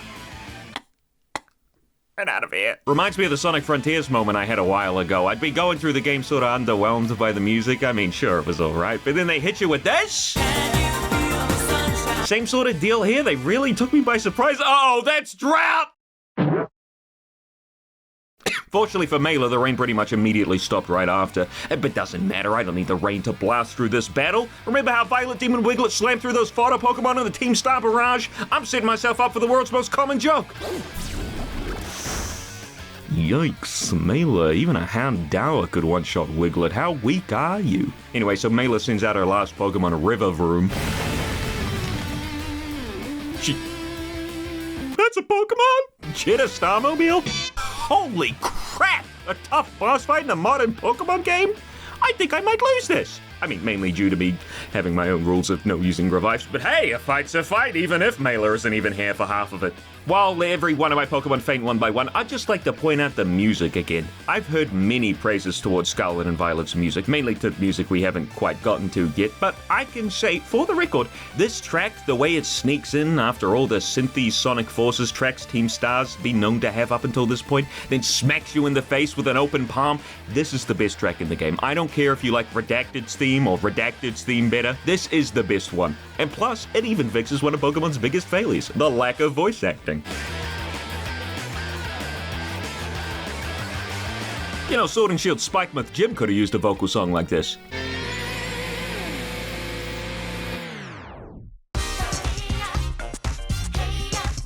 Makes me sad the visuals of the game are the way they are. A track like this deserves a real setting, not this muddy-ass mess of a game. Anyway, I lost the battle against Mela, so I decided to do a little bit more exploring around the Team Star base, seeing as I couldn't before, thanks to the whole teleportation shtick Cassiopeia is so fond of. Found a new Pokemon too, Oinkologne. This is the evolution to Lechonk, and I don't think anyone's really all too impressed with it, because Lechonk was one of those first new Pokemon introduced in trailers, and a fan favorite at that. That means that many artists created their own take on what the potential evolution could look like, and yeah, many of them are just plain better than the Oinkologne hair. I just, I get the whole perfume thing, but it doesn't really hit the same as Lechonk did for most people. It does have a male and female split difference, which is neat, and the shinies are great, same as Lechonk, Pink Piggy, but, what do I think?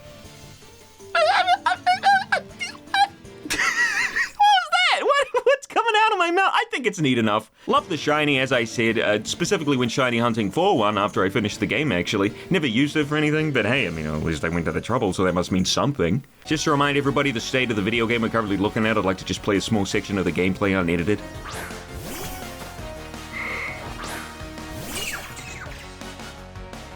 Absolutely terrible that the land's glitching out of the way it is, but can I also point out that what's this guy doing?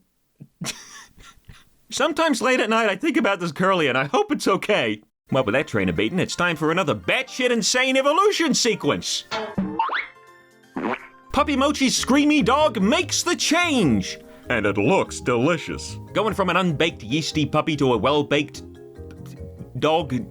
I don't know what you call an adult dog other than a dog. Dogspun, apparently that's the way to say it, thanks Loxton Noggin. And not a fan of the name really, but the design's great. I don't know how I feel about the fur bits on it. It would have rather gone without them, I think. But I love the bun ears and the way the toes aren't actually toes, they're just slits in the bread. Again, thanks Loxton Noggin. Look at its tiny bun eyebrows. They were cooking with this one. Dogspun also gets the ability Well-Baked Body, which nullifies all fire-type moves directed at Dogspun while giving it a defense boost in the process.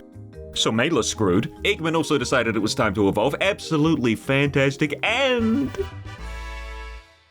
I don't know if I like Tinkertuff. Like, yeah, the little baby body got a bit bigger and it's all swell and dandy, but what's with the weird half-body seam? I don't really like the weird two-tooth beak thing they've got going on here. It looks a little odd. Following along the new Pokemon train, look! Black Tauros! Ooh! Despite basically the only thing changing here being the color, turns out this guy's a fighting type, which I suppose makes sense. What's weird though is that I basically went the whole game without knowing it had two different forms, which are apparently oddly rare. A fighting water type form and a fighting fire type form, one for each version. I'm not gonna go on a tirade about the whole version thing. I'm not gonna. These are quite honestly fine. They're fine.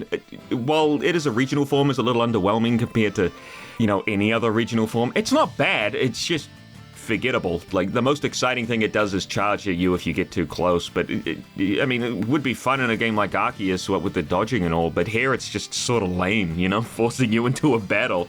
They also don't care if you've got a menu open at the time, and they'll just keep trying no matter what's going on. Holy balls, it's one after the other with this game. Wiglet's evolving, and it's about time! I don't think I could go another 5 minutes with Mr. One-Shot Wonder here. Wugtrio is it is certainly the evolution to Wiglet. Grab 3 Wiglets, paint them red, slap them under a rock. It's not as boring as Dugtrio, but it's not much better, is it? Would have very much liked to see an evolution that wasn't just the same old triple trouble. Wiglet's an eel, right? Like, turn him into a moray, something scary. Go like Water Dark or Water Ghost or something. Another one! What's going on here? Or another 2, if I'm to be fully accurate. Tandemaus.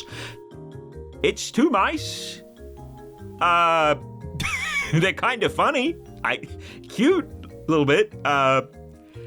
Pretty plain design, so not much to say here. I would like to call out their shiny form for being by far the worst of the worst. I'm one of those weird people that doesn't need one of those little sparkle sound effects from Legends Arceus, but with mouse hold, like, there ain't no way that you're registering that it's a shiny hair. Not with the 5 pixels you get looking at it. Thankfully, on our repeat visit to the cheese base, we didn't have to go through the Team Star barrage again. It cuts right to the boss fight with Mela, thank goodness. This time, Otorko's drought ability actually worked, but it doesn't really matter thanks to Screamy Dog's nullification ability. I forgot about Clear Smog. Violet Demon Wugtrio makes his first appearance in a battle. Little bit of a shame all of his hits don't get the hat, but I get it. It'd probably make the game's frame rate half for each additional hat. I don't know if Wug Trail's gonna work out after all. Thanks to Drought, Torko's Flame Wheels absolutely obliterated everything I sent out, but I got through it without too many deaths. Or I guess faintings. And the Starmobile, well, despite having 4 moves, we're down pretty easily too. The only move that it could hit me with was Swift, which, I mean, I don't have to tell you, isn't all that great. It could screech at me, sure, but like, that just lowers my defense, and Swift is a special attacking move. If this thing had like, I don't know, Tackle, it would have been a much higher threat. After the battle, we're treated to a little flashback cutscene involving all the members of Team Star. What? It's that walking animation. They talk about souping up the Starmobile thanks to a bunch of evolved Charcadet, and that the big boss has managed to get the bullies to head over to the schoolyard for the big event. It's sort of interesting, actually. You're telling me Team Star was bullied at some point? Or are they working with the bullies? I guess we'll have to keep playing to find out. There it is again! Mela steps down as a Team Star boss and gives us a badge and a photo because all the other quests do, so why not this one, I guess. The badge here is the same as the others, just with the Team Star logo pasted on. A little bit of creativity would be nice. Not that they'd be able to do that, what with the 2 years they got to make this game. You know, speaking of the pictures here, I had a quick check, and the photos you accumulate throughout your adventure from gyms, titans, star leaders aren't saved anywhere. I figured there'd been a photo book I missed, maybe, but no, nothing. Literally. Unintentionally mentioned Sonic Forces. Mark it down on your bingo card, ladies and gentlemen. What's really interesting, though, is that this photo screen probably aids in proving that Game Freak was originally going to let you customize your room, or at least have more to do in it. When you get a photo, check out the background. Doesn't that look suspiciously like the dorm room desk? Wait, no, hang on a second. My dorm room desk doesn't look like that. So whose desk is this? Wait, you don't think? Oh my goodness! I don't know what this means. Mela gives us the team for Flame Charge and tells us to leave, but not before the stunningly sexy Clive waltzes in, followed by the Charcadet from earlier. Turns out the little guy came all the way here looking for Mela as she used to play with it every day. Isn't that just sweet? Clive mentions how people have been talking about how Team Stars hold itself up in these bases so they can plot against the Academy, but Mela says that's a load of baloney and that they actually only used the Starmobile a while back in a fight. I'm assuming they ran over the bullies or something. And this, my lovely viewers, is why I like Team Star, at least like in a conceptual way. A lot more than any of the other more recent evil teams in Pokemon. Yeah, maybe apart from Team Skull, but that's more for like the attitude of the team rather than the actual story behind them. Either way, Team Star's story is new. It's relatable, other than the whole run over the bullies thing, and quite frankly, it's a lot more interesting learning about them compared to any other evil team out there, maybe apart from Gen 5's Team Plasma, but I don't know if that's like genuine interest from my part or just the nostalgia talking. Either way, I like Team Star, and I was interested to see where the story went after beating Mela. See, I could say nice things about Scarlet and Violet. There's some cool ideas here. It's just that they were wrapped in a giant doo-doo tortilla. A little over 20 seconds this loading screen takes. I'm gonna talk here because I don't want you guys to be bored and maybe click off, but holy moly. I was just going through editing this and I'm just like, Jesus Christ! I wanted to do a little joke at just the end saying, see, a giant doo-doo tortilla, because the loading screen was so long, but it was way longer than I thought it would be. Cassiopeia calls us up right after all that and tells us that a reward is headed our way thanks to the supply unit staff member. Well, well, well, look who it is. If it isn't Little Miss, I don't have to wear a uniform. Stop taunting me with your Eevee backpack that we can't purchase in-game, you Colgate ass hair with 2 colors instead of the one we get, and your ability to phase through dealing. Why can't I do that? Finally, we get to learn that her name is Penny, just like the fan-favorite character from the critically acclaimed hit television series, The Big Bang Theory, and she hands us some Pokemon materials. Great. Penny gives me some creepy vibes, man. You say you remember her from the stairs, which she's surprised by for some reason. Girl, you're the only one from the school not wearing the uniform. The young, the old, even Team Star wears the darn thing. You're the odd one out here. But when she gets taken aback, as it were, her face doesn't express anything at all, which is weird because Arvin and Nimona do express themselves fairly frequently. Hang on a second.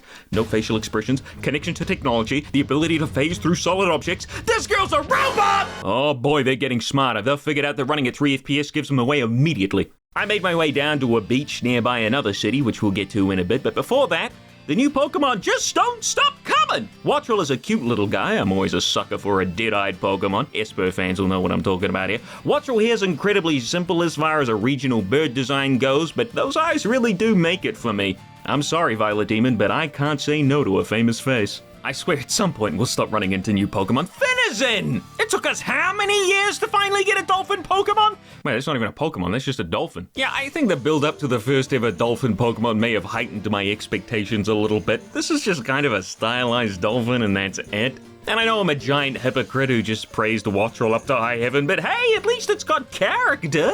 Finizen's cute at best and forgettable at worst. Nothing terrible about it or anything. I'm just not jumping up and down in excitement over it. Moving on. Into talking about something I've been sort of 50-50 on mentioning. Has anybody else noticed that the new Pokemon illustrations are really boring? I kind of realized this while going through doing my Pokemon evaluation sheets, and older Pokemon illustrations were quite... well, I mean, I wouldn't go so far to call them dynamic with their posing, but they were their own thing. I know it sounds like I'm going insane. It very well could be. Take a look at this. Here's one of the new Pokemon illustrations, and here's its model image from Pokemon Home. Now, what happens if we just kind of... Well, that's a mighty accurate model there. They must have worked really hard to pose it as accurately as they could to the illustration. Oh, let's try another one. Huh. You know, I'm starting to think the models aren't posed like the illustrations, but the illustrations are drawn over the models. One more just to check. Yep, that's tracing all right.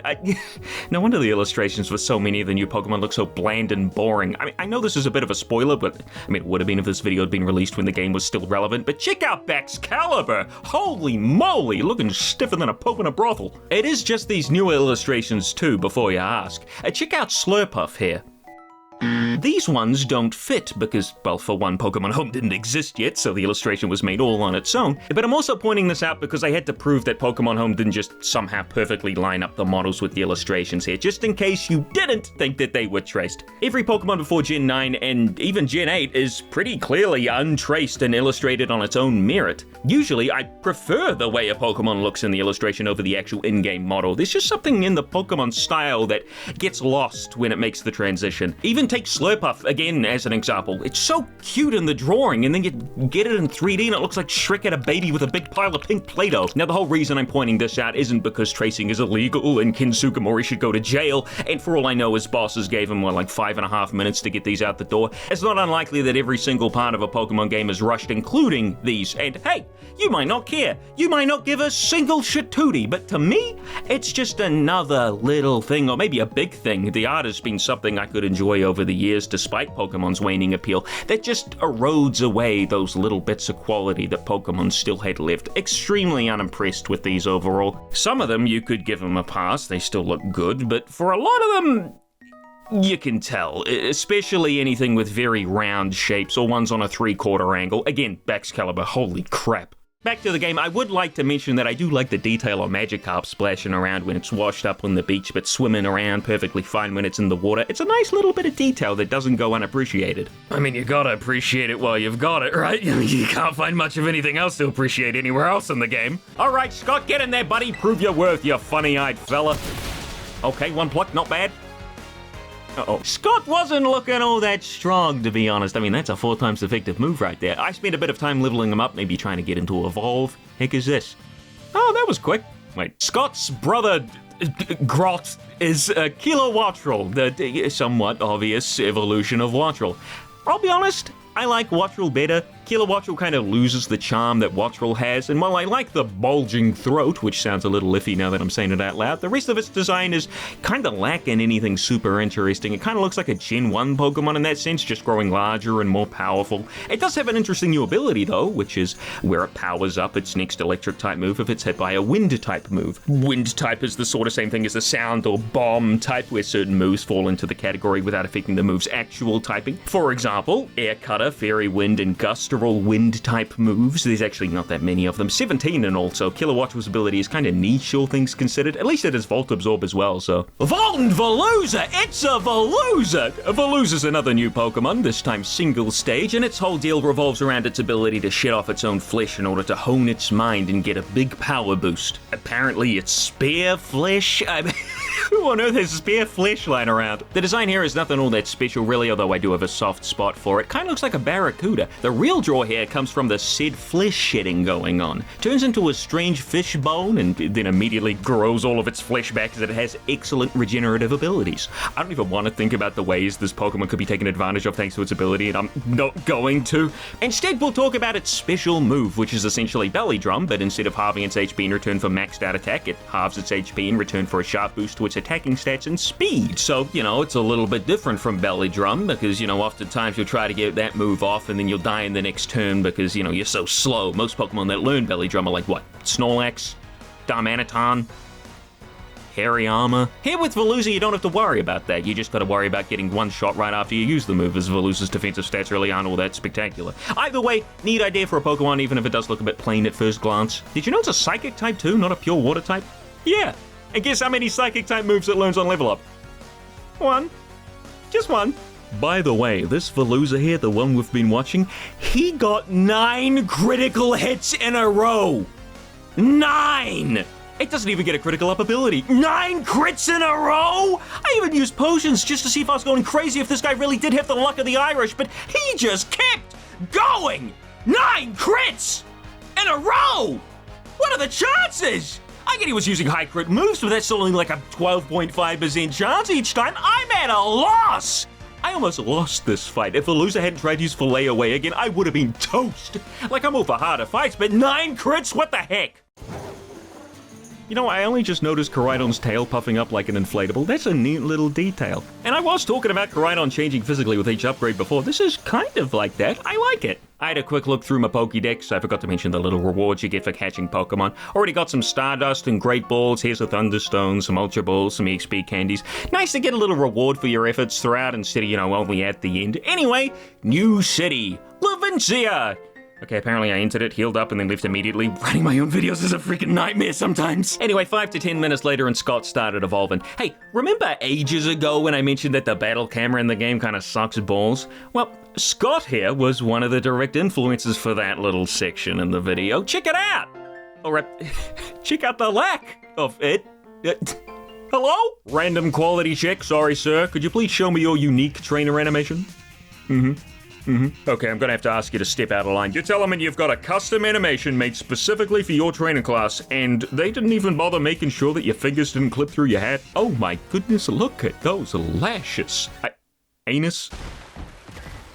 Oh, you gotta Levincia's probably got the most personality of any of the towns so far. It's got big billboards plastered around with cool art on them. The more talented Game Freak going to waste by being stuck in this game. The center of the town runs through an inlet, so the walkways are above water. There's these huge buildings that you can't enter because interiors don't exist here. It's one of the worst performing cities in the game. Where the hell am I? What's going on? Nemona makes another appearance at the gym. I'm starting to think the real reason the gyms are the exact same in layout is so they didn't have to worry about changing the cutscenes for each Nemona surprise party when you reach them. Possibly in a different order than intended. And finally, she wants to battle. When's the last time that happened?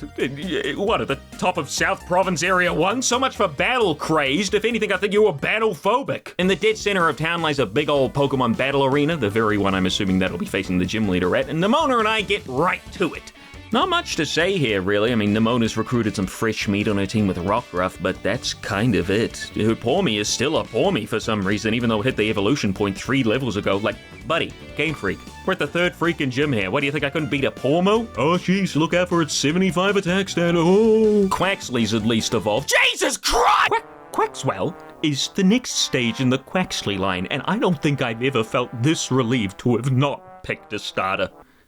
Except for him. Somebody over at Game Freak's really gotta have a stigma against the water starters, huh? Like, I do not like this. I would not use it in a fight. I would not touch it day or night. It's gross. It's hideous. It is not what Quaxly deserved. Poor little guy. It's down to Bird v. Bird. One with a hat. Who will win? Finally, time for the actual gym challenge, and I don't know what's going on here. Who's this gremlin? Your eyeballs are mine? Well, then please give them back. It's Iono the Influencer. I would say that she's appearing as an overlay on the screen like streamers do with a green screen, but Mr. Soderbergh here's looking a little too accurately at her there. She could just be 3.5 feet tall. Iono very quickly became a fan favorite, so much she even broke through the figure curse. She got her very own, a very cute, very colorful, and very, very expensive figure. But this isn't about the figure, the excessively expensive figure. We're here to talk about Iono's gym challenge. Where in Levincia is Mr. Walksabout? Holy crap, it's Clavel! Clavel here was scooped up by Iono because I guess she needed someone for the challenge. God forbid the league give her any staff she could use. No, just make her talk to random strangers on the street. That seems safe. I don't know how old Iono is, but this face ain't giving me mature vibes, you know. But hey, we're here now, so we might as well partake in the Where's Waldo of Pokemon. You know, here in New Zealand it's called Where's Wally. Don't know why they changed it. The challenges here are incredibly easy, even with the funky graphics. I only learned fairly recently that if you don't find Clavel right away, it starts zooming in on him. Who do they think's playing this? I mean, if you can't find Clavel here, I'm sorry, but no amount of zooming is gonna help you here. You're either 1 year old or Iono really did take your eyes. You do fight a couple of trainers between the rounds of Where's Clavel, but as you'd expect, they're nothing special. At least this guy evolved as electric Pokemon though. This Where's Clavel is kind of funny. He's stationed behind the Pokemon Center, but again, pretty easy to spot. Probably because the game can't function when there's more than 12 models on the screen at once.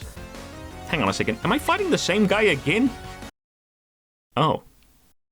I want to make a joke here, but I don't want to get cancelled. And then there's the final Where's Clavel, where he's hanging out below the arena on a boat. This one is the toughest, but only because of the game's native resolution. He looks more like a little orange smear than an actual person here. Woo, my subscriber numbers are on the rise like a super fast Electros crawling out of the ocean. Starting up the gym battle with Iono, and immediately it starts raining. Good to see. Thunder has a 100% accuracy in the rain. Weird to see half of Iono's model switch to a wet texture and the other to just stay incredibly bright. Do you think if she stays too long out here in the rain, her giant collar will fill up like a basin? Iono has a little quirk in her cutscenes with little chat bubbles popping up like in a live stream, as that is exactly what she's supposed to be doing. Although chat would never be this competent. Correct spelling, punctuation, I don't believe it for a second. Chat will not do what you ask of them. In fact, they'll do the exact opposite just to get a rise out of you. Every single time I do a poll, they try to make it 50-50. There's no winning with these guys. Iono first sends out Wattrel. Hey, I've got one of those too. She then sends out Tadbulb's evolution, Bellabolt, who the sharp-minded of you will remember from when it was spoiled when we were looking through the Pokédex back at the Academy. I really don't know how to feel about Bellabolt. On the one hand, I think it has a cute face, assuming you realize the eyes on the sides are fake, kind of like those lizards from Dark Souls. Weird comparison, I know, but it's an accurate one. It's also got a big round shape and it jiggles a lot, which is neat. I like that, but I hate the colors, and the plasma glow on its stomach looks kind of tacked on. Like, also when it uses water gun, the water comes out of its belly button, and that's gonna smell real bad. I think with Bellabolt, I kind of get the feeling that it's a little underdeveloped. Like, don't get me wrong, I like simple Pokemon designs. Again, Tadbulb is good, but Bellabolt? Something in my brain is giving me warning signals about this thing. I don't know, what do you guys think? Before we go into Iono's last two Pokemon, I hope you've already noticed my side of the arena struggling to show my Pokemon. I'm not allowed to move the camera during a gym battle, so this is what I'm stuck with. Bellabolt's attacks are hitting an invisible wall, and poor Scott keeps fading in and out of existence like somebody's messing with the past over and over again, Back to the Future style. Luxio's out next. And Iono's final Pokemon is Mismagius. I do like the little detail with Iono's eyes, but with the little pupil change and the little tear there. Mismagius is actually a perfect candidate for a cool new electric hat. It's got the ability to levitate, so ground type moves, electric's only weakness, can't hit it, and it has charge beam to boot, meaning if you don't take it down quickly, it could start ramping up massive damage. Of course, I had Scott here with Volt Absorb, so that wasn't going to be an issue, but Mismagius does have Hex, a mid-power move that doubles its power if you have a status condition. Mismagius itself doesn't actually have a way to give you a status condition though, but Iono's other Pokemon all know Spark, so there's a chance you might have gotten paralyzed from one of those. Now, I don't know why exactly I used potions here. I thought I was maintaining a strict rule on no revives or potions, but I guess I scratched that last part. No worries about that though, I do plan on doing a full Nuzlocke with no items, level caps, the works, after the main story's all said and done. All in all, not a bad gym fight. If I were to change anything, I'd definitely swap out Luxio for a different Pokemon, maybe something fast like Dedenne to get a quick Nuzzle off to paralyze a Pokemon or two before Mismagius comes in. You'd also then have another typing in there to help even the odds, but other than that, pretty good actually, and despite Iono having Pokemon that don't really fit her theme. Like, for crying out loud, she doesn't even have a Magnemite. It's part of her branding, come on! Wattrel's a great lead, throwing off everybody who started with a ground type, like Diglett for example, and Bellabolt is her signature Pokemon, so that's all swell and dandy. Yep, Iono's definitely the best gym leader so far. Kind of thinking Rotom could have been a better ace though. It still would have Levitate and Hex, but fits Iono's theming a lot more. Oh well. We get our badge and Iono gets her tier 3 sub, so everybody wins. She even ends the stream off with a call to subscribe. How meta. How shameless. You gotta be real desperate to beg for subscribers. Back in the gym lobby, we're sidelined by the strange, sort of creepy woman we saw back at the academy. This is Gita, who introduces herself as the chairwoman of the Pokemon League, but we all know she's the champion of the region at this point. I'm not spoiling anything here. She doesn't say too much, just kind of blabs on a bit and leaves. I guess this cutscene was here to add a bit of intrigue to her character, but I mean, she's got the personality of a slice of wet bread right now, so I'm not really intrigued, rather confused as to why she was there in the first place. Her eyes are also still creeping me out. It sucks because the concept art for Gita is actually great. A quick comparison will really point out the flaws with the 3D model. The eyes, the nose, the eyebrows turned into solid blocks of putty. I went back to the academy to show JK I'd registered over 30 Pokemon. Is this interesting enough to be put in the video? All he gave me was full swipe. I mean, this video's already long enough as it is. Now, I know the city is technically a separate instance to the overworld, but what'll happen if I just, like, jump out of it here? Is there a loading screen or something? One eternity later. Huh? Where the fuck? I seem to have teleported my way into the Elite Four area. I quickly stroll up the hill. Nobody's stopping me, so why the heck not? Surely they don't let me in the building, though. Are you ready to face the Pokemon League's champion assessment? Well, I made it this far, didn't I? You have a total of 3 gym badges. That is correct.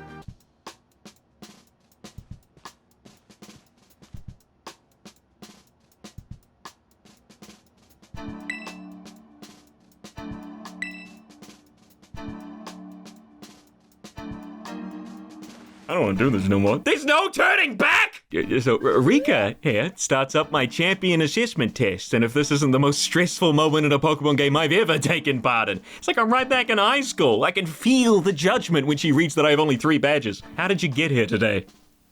Oh good, there's an option for it. What type was the very first Pokemon you chose? Grass. I take it you like the grass type then? I do. Rika asks a few more questions, but they're nothing really to do with the test about becoming a champion. If anything, it feels like she's just asking you these as a polite formality. It makes sense, as the man outside tells you they don't really consider anybody outside of holders of all 8 gym badges, but it is kinda neat that you can go inside and do a little test anyway. They could have just locked it off like in the other games, but they didn't, and that's at least earning a small fraction of respect from me.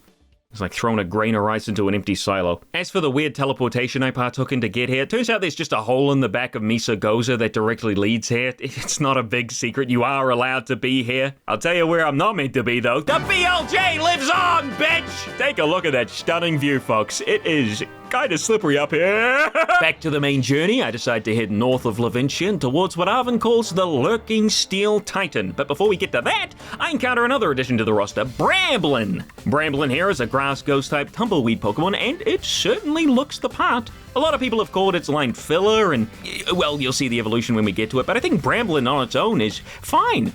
Sure, there's nothing all that special about it other than the floating seed ice, but it's very unique, and there's not really any other Pokemon like it, and for that alone, I think it earns its place in the decks. This new area is kinda neat. It's like a mining operation or something. Plenty of caves and cliffs, even if the caves suffer from the same lighting issues as before and the camera clips up the wazoo, not to mention the invisible boatmobile shtick they've got going on, but yeah. Sure, this place definitely does its own thing compared to the other very dry, deserty area on the very same side of the map. However, despite the place clearly being some sort of aforementioned mining operation, there's barely any people around. I mean, a few trainers scattered here and there, but the world certainly doesn't feel lived in by any means. There's so many missing elements here that'd make it feel a lot more immersive. I understand it's harder to design wide open spaces and have lots of detail representing what sort of stuff goes on here, but if you're gonna go full hog into it, you have to put the effort in. I don't know if I'm explaining myself too well here, but like in other Pokemon games, you'll find factories, office buildings, work sites, and they're all filled with people living in the world with jobs and lives and families. I mean, they're just standing there, but you get my point.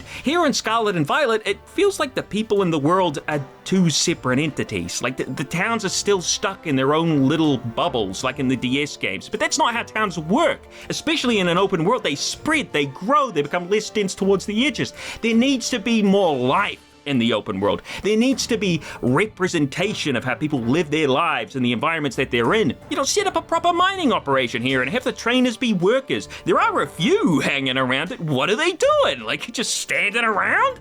Gen 4 did it, for Pete's sake. And I get it, I understand it was like one small area in a much smaller scoped game, but when you have the money and resources that the Pokemon Company has, there's no reason that they can't do that, but like on a larger scale and more. Also, there's a car Pokemon now. What's going on? Varoom, yes, real name, is a new steel poison type Pokemon to hit the scene, and it sure is a Pokemon. I'll say it again, I don't outright hate any Pokemon.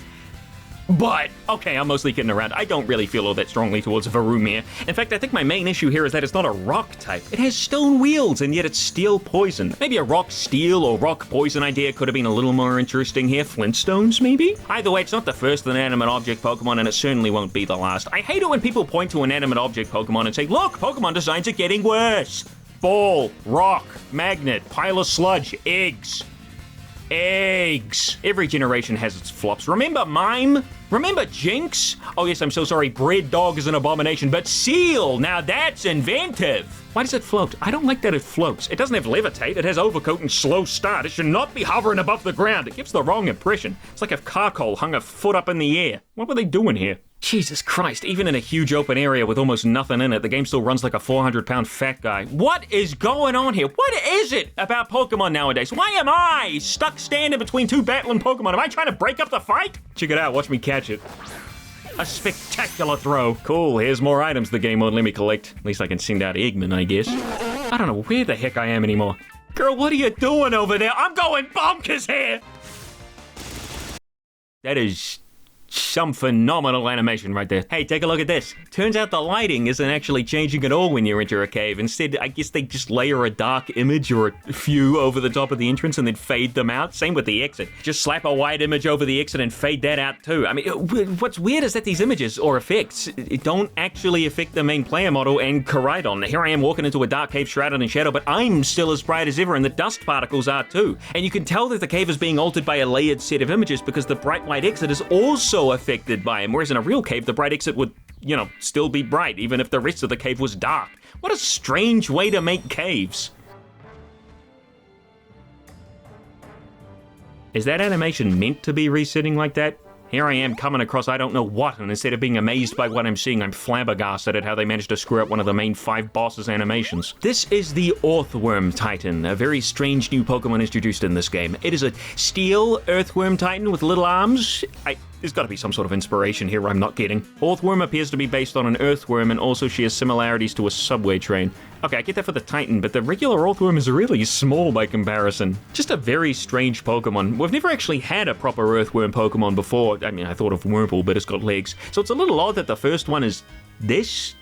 I guess I can't knock it for not being different. I get very confused by the design. I can't really understand the intention behind it. Either way, as I'd expect, they really didn't put much of an effort into making sure the Titan fight was a proper spectacle. You gotta chase the Earthworm around on Koraidon for a bit, and then eventually it'll pop out of the ground and you get to battle it. The game forgets about the Earth mounts that it's been making pretty quickly when that happens. But that's not such a big deal. I don't really care about a missing Earth mound. What I do care about, however, is how Earthworm hair is clipping into the cliff behind him. When the camera changes, you can actually see it a little more clearly, and it's not that he's in a tunnel or anything, like it's pretty clear they just didn't put him far enough forward. Even when he spins around, his head faces right on in too. And then we have the classic, there's just no love in this. I can't see even a smidgen. Camera zooms back to me, Bear Grylls pops into this reality, and then it's time to follow the Titan right down the poop chute. This time they didn't even bother giving him an Earth mound, they just phased him right through the ground. Who cares, right? I want to know how the Titans know where the funny herbs are. Like, he goes right here, punches the wall, bam, herb. Each one of them did it, even the bird. How do they know? They got the Minecraft X-ray texture pack? Anyway, Earthworm breaks through the wall, and this time there's real breakage happening. However, you might notice a distinct lack of dust, and the only reason I point this out is because yet again, Mr. Soderbergh here is covered in this stuff. Yeah, don't bother closing your eyes. I've heard powdered rock is great for your eyeball lenses. Earthworm animation cancels into eating the white herb. I guess it walked out the cave to meet him. Arvin and a bush get beamed in from the Enterprise, and it's finally time for the actual Earthworm showdown. The land also disappears here when the camera moves. I don't know why. Arvin's Pokemon once again gets shafted by the camera. There's plenty of space here. Why not put it here? Toad School? I want to see a cool toad. Let me see the hip frog, damn it!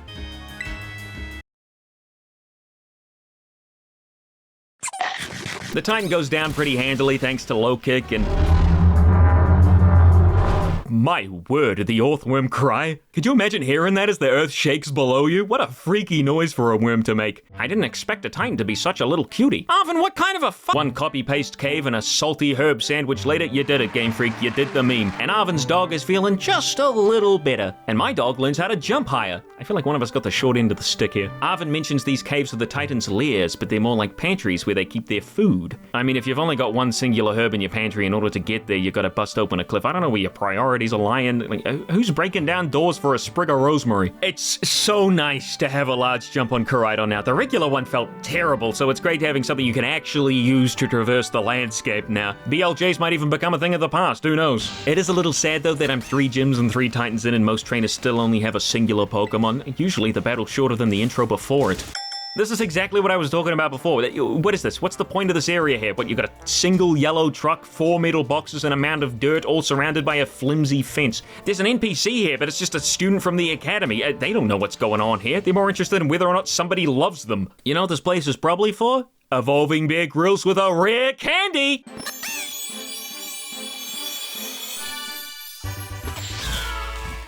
Oh no! I'm sexy! Bear Grylls, you're not sexy. Oh no! Whatever will I do? Meowscarada is the unfortunate recipient of what I like to call the Furry Favorite Award. Previous winners include Cinderace, Incineroar, and of course, Braixen. Funnily enough, Meowscarada is the first not to be a fire type, just my luck. It really is humanoid in shape. The arms proportionate to its body, human-like legs, and it even looks like it's wearing clothes.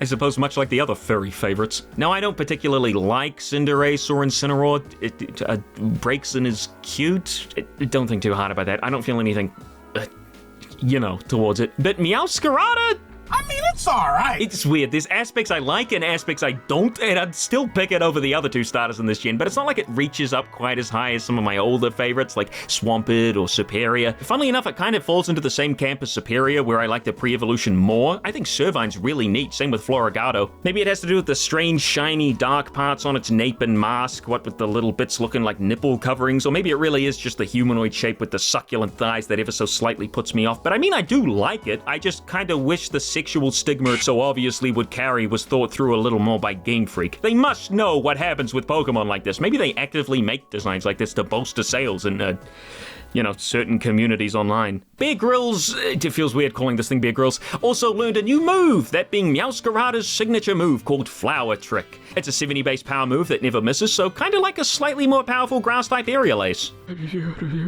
Huh? You're saying it always crits?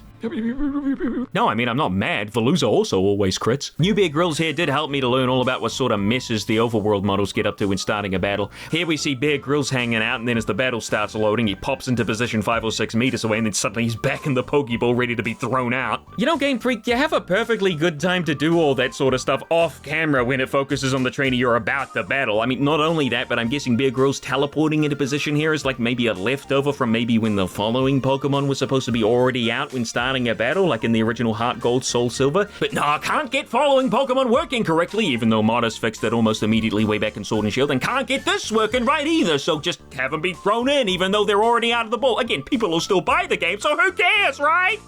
I started this video off trying to make fun of the bugs and glitches by like telling jokes and stuff. I stopped at like an hour and that's how fast the game broke my spirit. Code Radical also evolved in this area, and I don't know what I expected, but this wasn't it. Espathra! I like it. It's a fancy, fashionable Rhea. I like the frills, the colors, the signature move, 80 damage and always harshly lowering the enemy's special defense. Power creep, never heard of her. Seeing as everybody else was evolving, I was wondering what it took for Microsoft Sam to evolve. Well, one quick Google search later and it turned out it was a Firestone. Well. Scovillain is Pokemon's very first grass fire type, or Sunflora. As far as the idea goes, make it a chili pepper Pokemon part fire type does make the most sense, and I do like the design. Apart from the arms. I know Capsicum had sort of arms too, but I don't like the way it looks here. Get rid of them. I like the detail of how the teeth are the seeds of the pepper. I like how one head is ripe and the other's still green. I like it. It's almost reptilian. It makes me think of like a bipedal dinosaur a little bit. Scovillain also gets a signature move. This is incredible. It seems the majority of Pokemon this gen are getting either a signature move or a signature ability called Spicy Extract. At first I thought it sharply boosted my own attack stat while lowering the opponent's defense, but that would indeed be insanely busted. No, everything affects the opposing Pokemon, and you might think, why on earth would I want to raise the opponent's attack stat? If I wanted the defense drop, I could just use something like Screech. Well, I guess there's two reasons you could use Spicy Extract. One, the opposing Pokemon is a special attacker and doesn't have a physical attack move, or you want to rely on the fact Spicy Extract can't miss, I think. I'm pretty sure that's what that dash means. Either way, not really a super amazing or interesting move. I think the Chlorophyll ability is way cooler. Lots of grass Pokemon have this ability, which doubles their speed in harsh sunlight, but Scovillain is the only Pokemon with it not to take super effective damage from Fire-type moves. Instead, it can utilize the sun more safely and increase the power of its own Fire-type moves, or go for a one-turn Solar Beam. Of course, with any other grass type with Chlorophyll, you could just change the Terra type into something not default, like water, to fix up the weakness, but that takes time and resources I don't have right now, and just my luck, I got the grass Terra type absolutely fantastic. At least I've got the option of just not putting the hat on.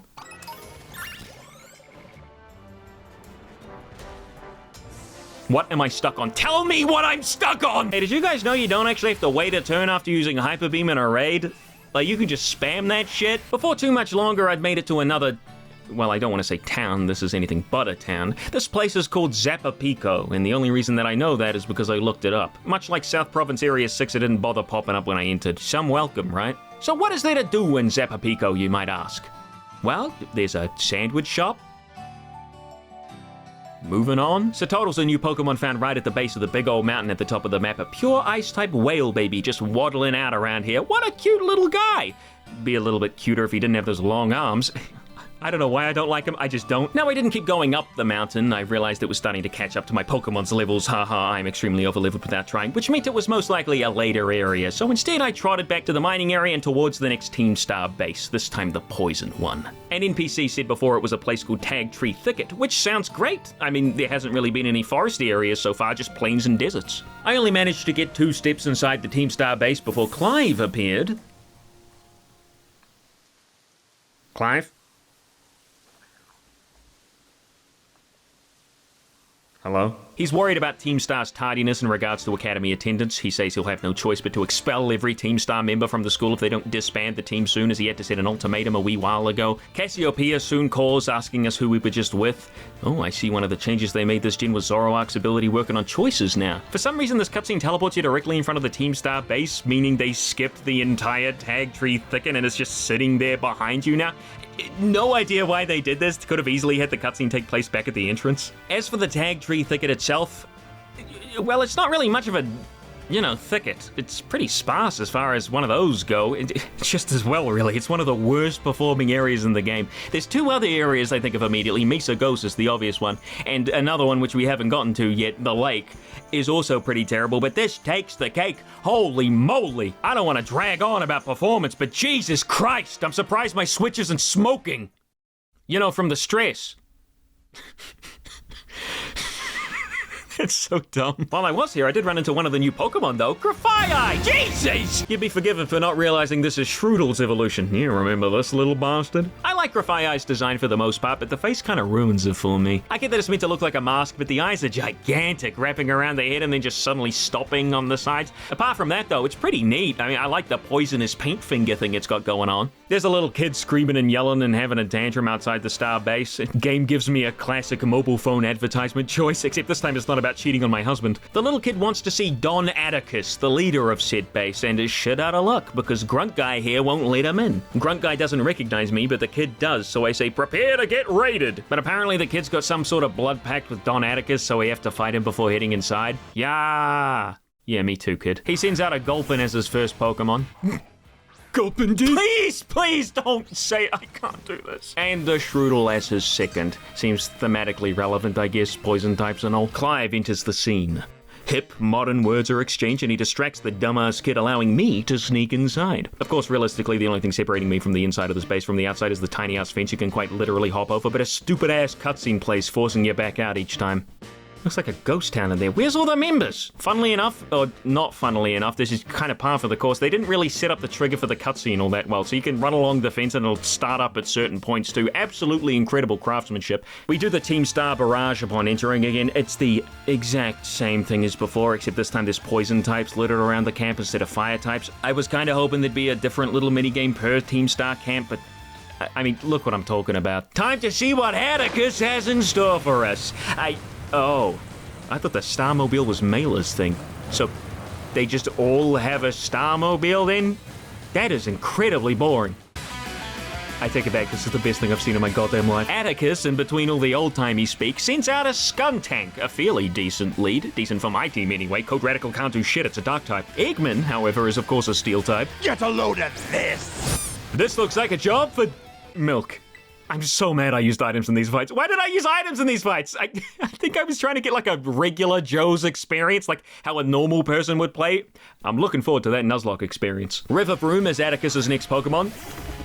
Wait. So, Rivervroom is obviously Vroom's evolution, and it's a car Pokemon. We're getting car-on-car action right here. I mean, it's not like it's an affront to all things Pokemon. Oh, and those bulldoze. I like the mouth thing it's got going on at the top. I know it's a car part. Like, I don't know what it's called. I'm not a car guy, would you have guessed? But the hole below the eye is what draws my attention more than anything. I'm not really a fan, although I don't think that many people are, so I don't think I'm stepping on too many toes here. Unfortunately, the Starmobiles, despite being altered Rivervrooms, are in no way, shape, or form usable by us in gameplay. The Starmobiles, as far as their stats and abilities and all their junk, are created right then and there as the battle starts. After all, it needs to function as both a Pokemon and a stage. It makes sense. I just want to know why the Starmobile's Rivervrooms are so large. Are they pulling an Arvin's dog and eating herbs, or is there something more nefarious going on, like Rivervroom plastic surgery or protein powder abuse? What do cars eat? I'd assume the same thing Miraidon eats, but you give him a sandwich at the intro beach in Violet too, and unless my mother makes a delicious Bolton grease sandwich, I can only assume it's fine with regular food. Anyway, Microsoft Sam comes in clutch here, just tanking a sludge and then one-shotting the car with flamethrower. He learned that on Evolution right after Spicy Extract. Muck's up next, and as the disasterdly specially defensive gunk he is, he eats a flamethrower no problem whatsoever, and his waves of sludge keep hitting Microsoft Sam. I can only imagine what he's thinking, probably cursing my name for keeping a grass type in against the pure poison. Lumina Crash then from Code Radical deals with Muck pretty handily after that though, and then it's on to the final challenge, the Navi Starmobile. Because the shitter Starmobile turned out to be a pure fire type, I guess I assumed that this one would be pure poison and just kept Code Radical in, even if it wasn't pure poison. The special defensive drop from Lumina Crash would have helped that anyway. Proven point. One flashback later and whoa! Is this what they call the bisexual? Eat hot chip and lie? I don't know what to think about Atticus. I mean, as far as the bosses go, he's the one I think about the least. Maybe it's thanks to the gaudy-ass colors he's mishmashed together for his outfit. He uses the Academy pants, but this is Scarlet, so instead of a nice dark purple, he's got crazy friggin' striped orange abominations down there. All the official art shows him with the purple pants, so I don't know why they didn't just keep that here. I mean, it's not like the other members of Team Star utilize the colors of the Academy in their outfits. I mean, Mela has like a ripped-up version of the shirt, I think, but other than that, I mean, I don't think this or this really screams Naranja Academy. This one's screaming hot. Seems Atticus created the outfits of, well, at least Eri here. I assume he created the others' outfits too. And Ortega, the little pink guy, mentions Atticus being bullied because of his interest in old-fashioned stuff. Is that really what the bullies were going on at him about? I mean, if anything, I would have guessed it would have been the whole self-pronounced ninja thing he's got going on. I mean, we all knew that one kid in school who ran around like Naruto, right? Or Sonic. It was me. Another boss defeated and another badge gained. These are so boring. Atticus gives us the TM for Gunk Shot. The user shoots filthy garbage at the target to attack. Oh man, I gotta apologize to Game Freak for being so harsh. They put me in the game. Guys, I'm in the game. Clive and the kid rock up now that all the dirty work's been done.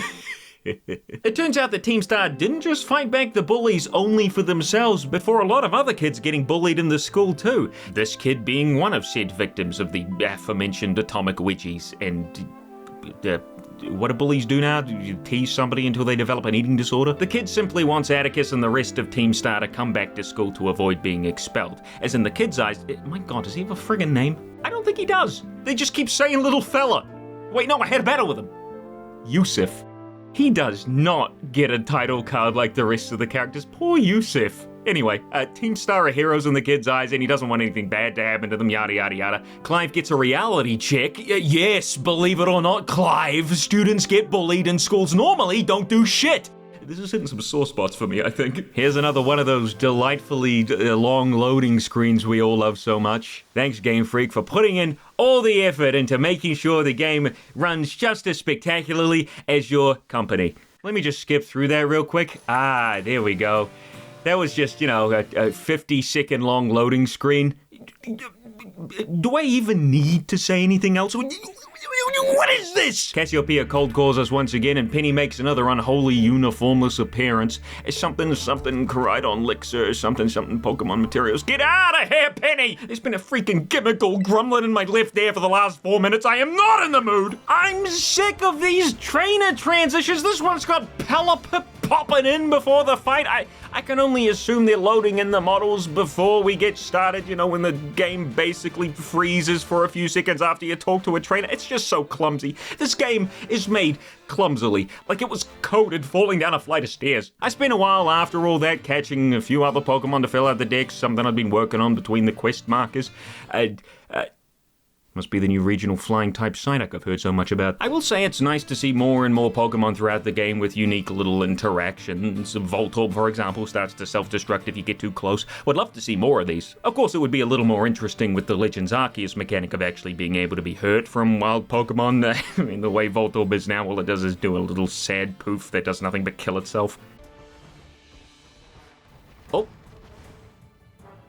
Heck was that, Green Hill? Now, I would ask why Sinistea is out here in the freaking desert mining operation instead of a dark forest like it is in Sword and Shield, but let's be honest, I already know the answer. I would love to see how well Tag Tree Thicket would run just by simply doubling the tree count in there. Looks like the androids are out in droves today. I wonder if they eat Bolton gasoline sandwiches. Do you think they heard me? I lost about 20 minutes of gameplay there. I mean, lucky for me, I tend to save semi-regularly. You might be asking, why did I turn off the autosave? It could have saved me some trouble here. Well, back in Sword and Shield, there was an autosave glitch that could bug out your save and corrupt your data. I didn't want that happening here. I think that's, you know, that's warranted. Also, the game shouldn't be crashing in the first place, let's all not forget. I don't think I've seen this screen for any other game other than this.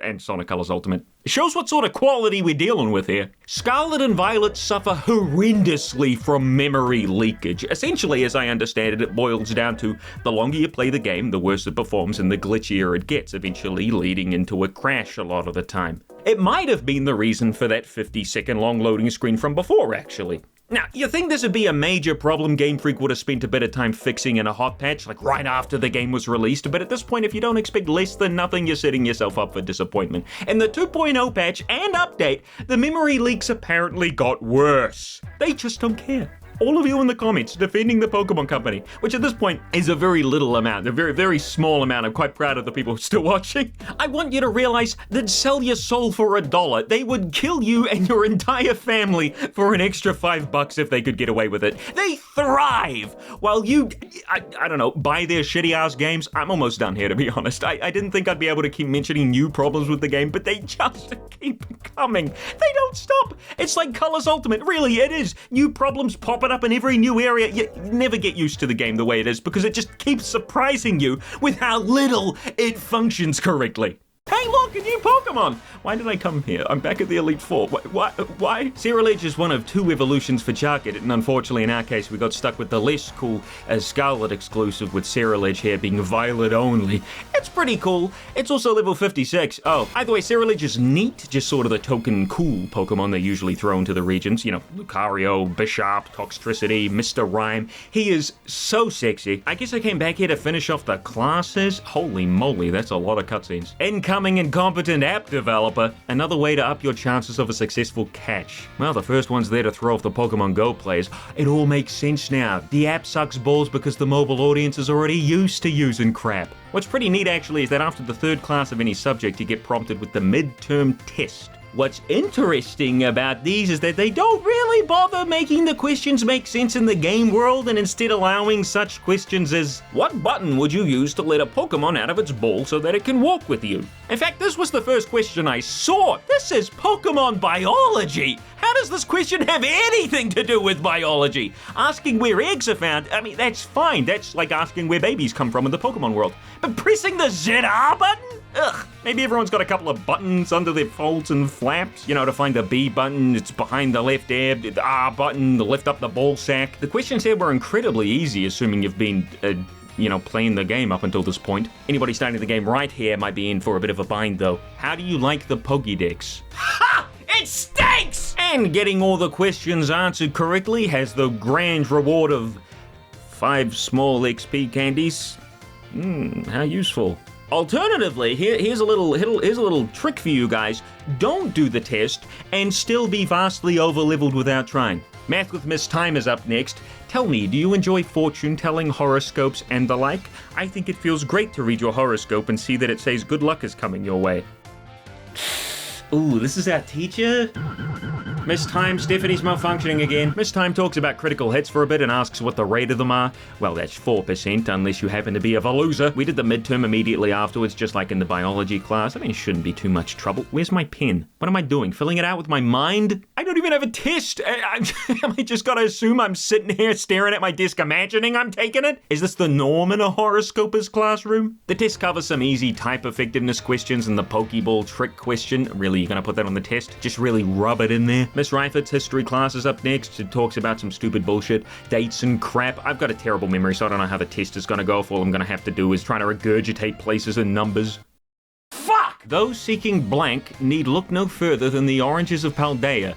A delicious treat that can't be beat? What is this? The last question was a freebie? Even the least capable of you surely padded your score there? Oh, you're a bitch. Mr. Salvatore demands I answer a question about whatever this is.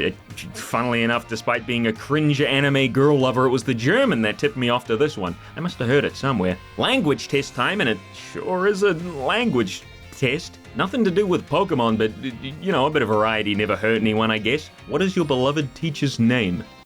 Uh-oh. Miss Dendra has a lesson about terror raids and the shields that they get at higher levels. I don't think I'd seen any with shields at this point, but I got the gist of it. And then there was a test, of course, because this is test time, and while it would have been really cool to have a practical test, this is Pokemon, enough said. This time the questions were all obviously about battle mechanics, so it was no trouble whatsoever. The second question was worded a bit weirdly. Which of the following has no effect on a move's damage? I mean, the answer is C, but a move with the name Hyper Beam is sure as hell gonna do a lot more damage than a move with the name Growl, right? I had to work my brain around what the game was trying to really ask me here. Does Mr. Hassel have a class for us about the artists of the Pokemon world? Nope, he just asks what type the snowflake hat represents. Gee, that's a tough one. He also mentions that there's a place called the Treasure Eatery located in Medali that allows you to change your Pokemon's Terra type. That sounds great. I sure hope it isn't a horribly grindy process to change it even once. I actually tried to figure out where this Medali was, to no avail, probably because the icon's blocking the damn name. The art midterm's ready to be taken right after the last class, so I buckle down and answer such bangers as what shape are most snowflakes classified as. Hang on a second, one of the math questions snuck in here! Home ec with Mr. Saguaro is a breeze, pee-pee this, pee-pee that. He mentions using ethers and going to Pokemon centers, but omits leper berries. Funnily enough, you'd think that'd be the first thing a cooking teacher would think of in regards to pee-pee restoration, especially since they're renewable with the berry trees. Big Girls, did Sword and Shield have berry trees? I don't know! You only used me for a single voiceover in that one! It seems Game Freak's completely forgotten about berry trees. Last time I can remember actually being able to plant anything is all the way back in Gen 6 with X and Y and Omega Ruby Alpha Sapphire. There was a place called the Berry Fields in Alola, but they go unused, apparently due to the berry trees growing better in nature rather than by people. Now, I completely understand not being into growing berries in the Pokemon games. It was always a pain keeping track of when and where you planted them, and then if you missed your chance and the tree died or whatever, so Sword and Shield had berry trees like in Sun and Moon, and it seems here in Paldea you just kind of pick up berries off the ground, which seems odd seeing as there's barely any trees for them to grow on. Instead of removing the berry growing mechanic altogether, with the simple go-to for Game Freak regarding anything with even the slightest hint of substance in it, why not create a little fun area for players to grow them with mechanics from other games, like Stardew Valley? Make it super easy to buy common berry tree seeds at a new store. Heck, it'd even be welcome in Misagoza with half the shops are just carbon copies of each other, and then you take them to your little spot and you plant and water your crops, or take a leaf from Pal World of all games and set some Pokemon up there to water and care for them, and then just put a little notification on the screen when the berries are ready ready to be harvested. Then that'd allow players to feel like they can actually use berries in the main story for once instead of saving them all for online play, because the only citrus berry they found was 4 hours in behind a rock as a tiny little sparkle they could barely see. You know, they could even use the sparkly overworld items for rarer seeds, and then you can grow more and more from the seeds that you plant. It's a perfect system if I do say so myself. Or they could go the Delibird shop route and just make the berries available to buy in bulk. But that's probably more up their alley. Let's not forget who we're talking about here. What the heck was I talking about? Oh, yes. Game Freak removed another feature. Big surprise, big shock there. The midterm for home ec was easy too. Which of the following affects the kind of meal power received from a particular meal? Fillings and condiments, number of people eating, the color of your utensils. Boy, I wish it was the last one. Imagine. Gee, feeling a little low on B12. I better use the yellow spoon today. And that's it. All midterms done. I'm many small EXP candies richer, and what a better time to use a couple of them, huh?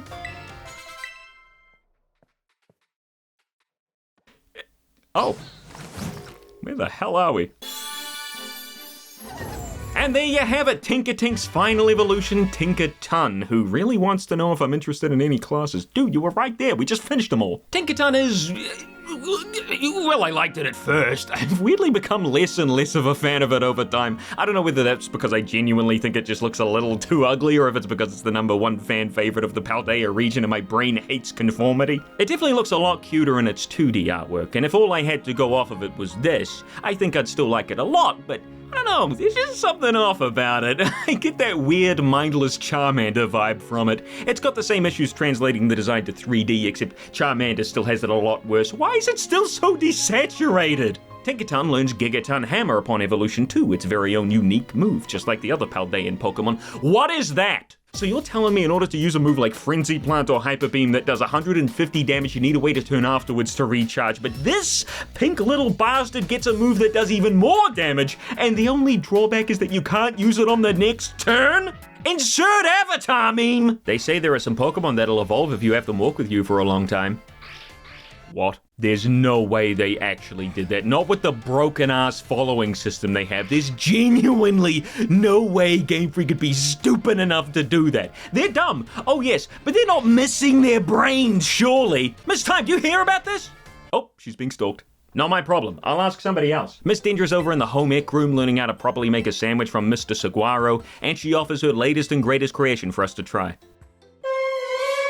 Mr. Saguaro then sprints to the cafeteria to make it there before we do as soon as I leave the classroom because he's got a little cutscene there. He wants a peanut butter sandwich. An irresistible choice, excellent. And then all of a sudden, a couple of students remark on what they think he'll order. An egg sandwich.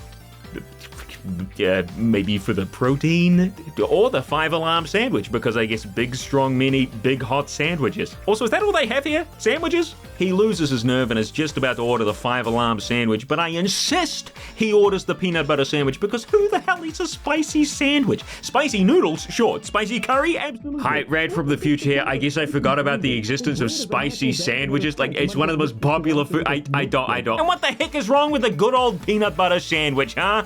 Here I am, almost as mad at those kids as I am about the state of the video game. Turns out Mr. Saguaro's just a little bit worried about his image and wants to stay as the cool teacher the students see him as. Fashionable and cool. Or even, dare I say it, exuding a sort of brooding strength. Buddy, I don't know what to tell you. Your sandwich toys isn't gonna stop people from thinking you're strong when you can pick them up with one hand and throw them through a window. Clavel has a little question for us about which faculty member has made the most favorable impression on us. Sorry, Clavel. Oh, Nurse Miriam, you say? He knows! Nurse Miriam doesn't have another cutscene for us, unfortunately, and to be honest, I don't know if the game's even worth playing after that, but play on we must because Mr. Hassle's being hassled. I swear that wasn't intentional. By a dragon tamer of all people, who all seem to wear the same outfit, that being... You know what, I'll leave it there because damn! It's good to see young ones with so much energy and vigor. Well, that does tend to happen when they get their batteries replaced. Look at this, everybody. The perfect mix of race and gender. The ultimate human being. Mr. Salvatore's found a dead rat on the school grounds. He asks me for a potion. Apparently, I don't have one. Oh, I see. He wanted a regular potion, not my fancy schmancy hyper potion. I have 49 Moo Milk. Now, either Mr. Salvatore really did want just a regular potion, or you gotta be really specific with Mr. Soderbergh here. Honestly, I don't see why they couldn't have just checked for the regular potion, and then if that's a negative, then check for the super potion, and then if that's a negative, check for the hyper potion, and so on and so forth. It's not that hard, really. I do it in my own game. Anyway, back to our Pokemon adventure. Dude, look out! Hang on a second, I've heard that bonk before. Is this something you're not telling me, Koraidon? Like how Game Freak is just using the same sound effect for both bike Pokemon even though one of them has a metal head? Soon enough, I'd made my way over to the desert on the west side. Ah, what a magnificent landscape. It's a pity the Switch can't output anything higher quality. Oh, sorry about that. I think wires are being crossed here. I wasn't here for the desert, though. No, I was here to beat the Dark-type Team Star base, but not before I catch this Numel. Not for any particular reason. I've been catching one of everything, just I thought you might like to see this one. As we make our way closer to the base, we're interrupted by a 12-second long black screen, and then Clive! He must have fucking blitzed it from the academy. He doesn't really stick around, though, and wishes us good luck. The Dark Base, or Segan Squad, of course doesn't want to let us in, and a battle ensues. That's a level 19 Murkrow. I was meant to be here a lot earlier, wasn't I? Let me check the map order. I see where I messed up. After doing the Clothine in the Artisan Gym, I was meant to give up adventuring over on the right side of the map and ship my ass back over to the west. Doesn't matter that there's a bunch of major quest lines immediately accessible right afterwards, and it's still here on that side. And what the heck is this? You're telling me that the Team Star Firebase is a higher level than Iono's gym? What kind of whack-ass placement is that? You'd think it'd be like a rising difficulty the higher you went, but apparently no. And also, apparently, the guy directly above the Dark Base here is meant to be fought way later. Look, if you're not going to make the effort to scale levels, you could at least make the progression a little bit more natural. At this point, making the region one big loop would be a better idea. At least then you can make sure the levels are all staying consistent. You know what? That's what a hack should do. You could start off on one side and rotate around. Have Katie be the final gym leader, or, vice versa. So Cassiopeia calls us and tells us about the Team Star boss, Guacamole. Not that any info matters, I could waltz in there with 3 Abras and a Drowsy. It wouldn't matter, the level difference is staggering. But what the hell is Clive doing here? He literally left like 5 minutes ago. One, quite frankly, couldn't tell the difference between it and the appropriately leveled Team Star Barrage later, and Giacomo rides out on yet another Starmobile. Seriously, how'd they get the money for these? The speakers alone would cost you tens of thousands. Giacomo, or Giacomo, sends out a Pawniard as his first Pokemon. Again, these Team Star guys actually kind of know what they're doing. Pawniard is part steel, meaning you can't just blast through them with a fairy or a bug type. And unfortunately, it's a little late for type matchups to really mean anything here. And then he just sends out Rivervroom. Yeah, 2 Pokemon. I mean, he was supposed to be the first Team Star boss of the game. What a stupid system they've got here. Just scale the levels! Anyway. Huh. To be honest, I thought it would only take 1 hit. He also gets a little flashback, nothing too crazy revealed here, and it was, again, meant to be the first one you saw. I mean, turns out Giacomo was the leader of the student council at one point, but was thrown out because his rules were far too strict. There's actually some art of him as the said student council president, or at least as a student, looking like Iris from Pokemon Masters. The rest of Team Star asks him to make a code that they'll all follow, and initially he doesn't really want to do it, but then they point out that the strict council president isn't who he is anymore, so he agrees. And that is why when we win against the Team Star bosses, they drop their role as leader immediately without a fuss. They trust each other so much they'll follow Giacomo's code even if it means they lose everything they've worked for. That's real friendship right there. I figured that also mentioned Giacomo made the Team Star battle song at some point, but I couldn't see any mention of it here. Or anywhere else, to be honest. I tried to look it up, I couldn't find a single thing. I kept getting comments, or, seeing comments from people saying, oh, Giacomo made the Team Star battle theme, but golly gee, where did you find this info? I genuinely, I don't know. Clive pops in to ask Giacomo his ye-old question of, why do one expel, hee-hee? And Giacomo lets slip, or I suppose he just kind of tells us, Team Star won't be going back to school because they're waiting for the big boss to come back to them. Although they don't actually know if they will.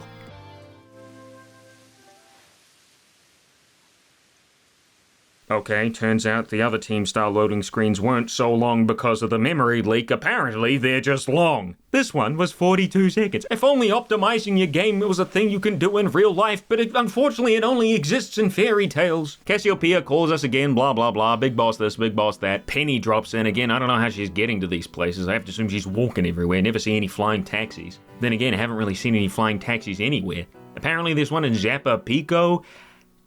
Pretty much the only thing it's got going for it. I was gonna say they should have flying taxis like occasionally spottable in the distance, you know, flying off ahead, but then I remembered, you know, this is Pokemon Scarlet and Violet. The next city right above the Team Star base is called Karasafara or something. I stopped off at the Pokemon Center before heading in. Do I need glasses? Casrafissa is yet again another city with a cool theme but incredibly boring content. In fact, the only new thing here is a set of lifts. And when this is your main attraction, you're in trouble. Well, they have androids, but they're everywhere. They're like a plague. I did buy some cool sunglasses here at least, and some shiny tights. Too bad they don't go with my outfit. Checked out the hairstyles again. No new ones, because why add unlockables in a game? But I did go with this handy dandy bowl cut.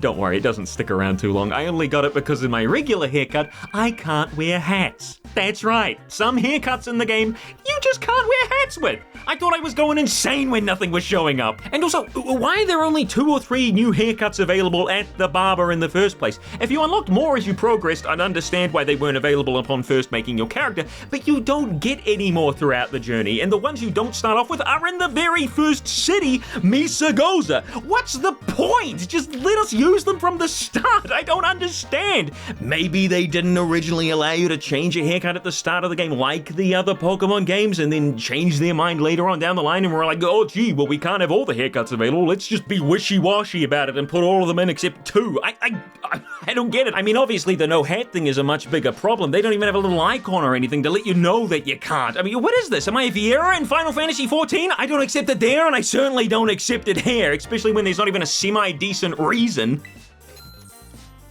Maybe it's for the best. Hi, Rad from the future. Just doing a little bit of ad-libbing in here. I think the reason why you don't have those specific hairstyles at the very start of the game is because they are the hairstyles that don't work with the hats.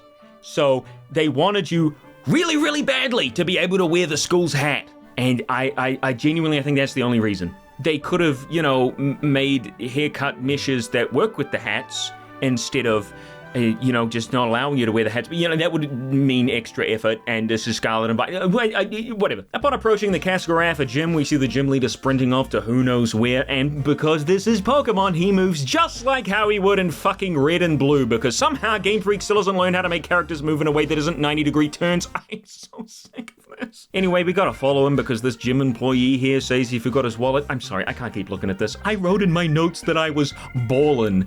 I must have been drunk. Now, I do appreciate the Venonat wallet here, but the employee says that this can be my gym test? Okay, let's see. Olive obstacle course, 3 FPS Sunflora. Where's Waldo? Deliver wallet. Yeah, I think this one's the worst. I stand corrected. Now, in order to get to where we need to go, we've got to cross the desert. And this place ain't no joke. It's a jungle out there. It's a desert out there. I guess the best course of action here is to prepare myself for my party with one of my fantastic RadicalSoda sandwiches. Some onion, a pickle, and some onion. Don't forget the vinegar and jam. Slap it all on the right side of the bread, and voila! A tasty Mr. Soderbergh original. Okay, look, I get that there's something weird with reflections in games where outlines start looking a little bit weird. Usually you see this around large bodies of water. But what's with the sandstorm? Is it like a similar system to the ocean? I don't get it. Anyway. Give him all you got!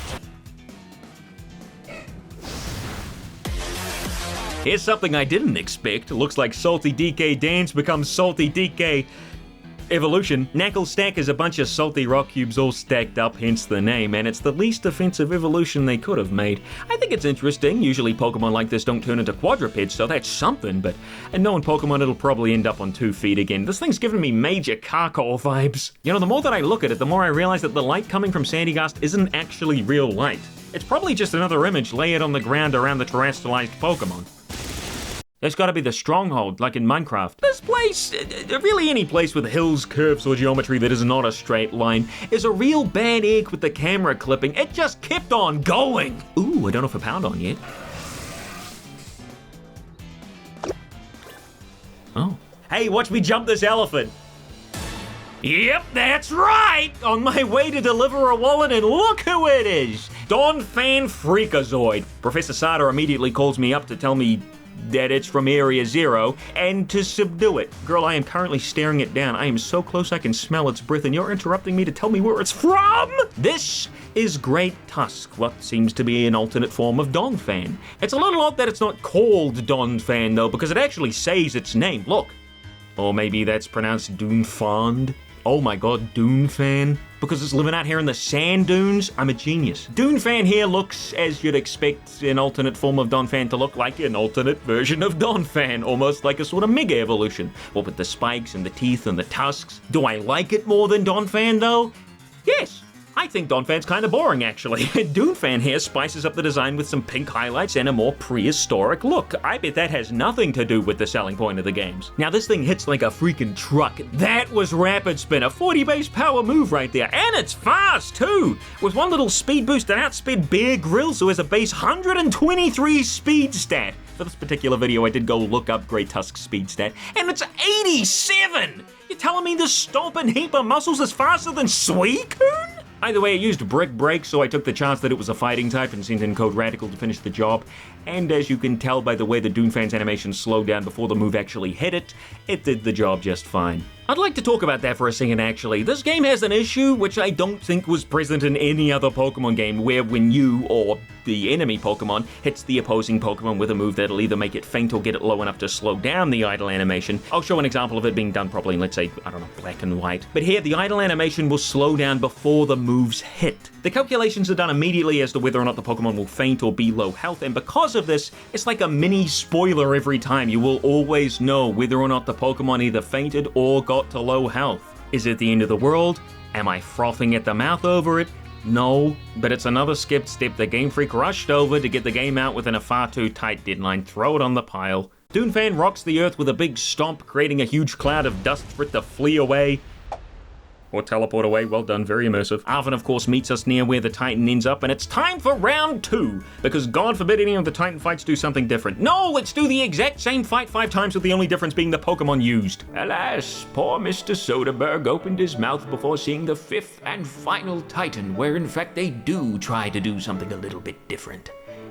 A shame it took 5 Titans to get to that point, but it's something, I guess. Arven helps out with his invisible skull villain because I guess they hired a blind cameraman, and blammo! The Great Tusk goes down without any issues. Mainly because it kept focusing Arven's Pokemon instead of mine, leaving it open to using Flower Trick and get like 3 crits in a row.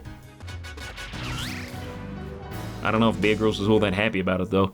Bear Grylls, what happened? I didn't get to drink his piss! You all know the deal by this point. Arven says, great! Walk into the copy-paste cave, watch the copy-paste cutscene. The piss herb! Another picture, another badge, another moist sandwich. What's with the droplets? Oh, gee, guys, do you think Koraidon wants a sandwich? Couldn't be. No way they'll do the same thing 4 times in a row. Oh my god!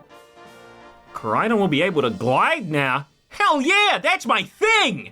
Like 8 years ago. But hey, I'll take it. Cringe-era RadicalSoda reference. Arven mentions even though Koraidon's gaining all of its old powers back, it seems that it's no closer to achieving the fighting form we saw previously back in the cave. The fact that he even knows Koraidon has this form means he definitely knows much more than he's letting on, but for now, we'll just let that little tidbit slide to the side. Arven thinks it's a mental block Koraidon has, such as some sort of psychological trauma. Oh my god. But then he immediately goes back to calling it a brute, so obviously he's curious, but he doesn't care all too much whether or not Koraidon ever manages to get past that particular problem. After all, his dog's much more important. The herb, unfortunately, didn't seem to do all that much for Mabostiv here, but Arven won't give up hope and swears the last herb will make everything right. Could you imagine if, like, the herbs weren't actually healing Mabostiv, rather just easing its pain and allowing it to just pass away in peace at the end of all this? I know Pokemon would never do something like that, but that's like a real tearjerker. I'm like, God, that would actually make me cry. After all that, Professor Sada gives us a little more info on the mechanics of gliding. Listen, lady, I play Sonic the Hedgehog. I think I know a thing or two about gliding. Ah! You must continue helping Koraidon recover. Come on, Professor, there's already enough robots littering the Paldean region. Could you at least stop talking like one and at least give me like a good job or something? The gliding itself is okay. I mean, you can't go too far or Koraidon starts dipping faster than Knuckles and Dream Team, but it's a fine addition to the moveset. Nothing too complex or interesting, but it works fine. Hold up! Is that your offer egg? Ah! He's not gonna get away with this!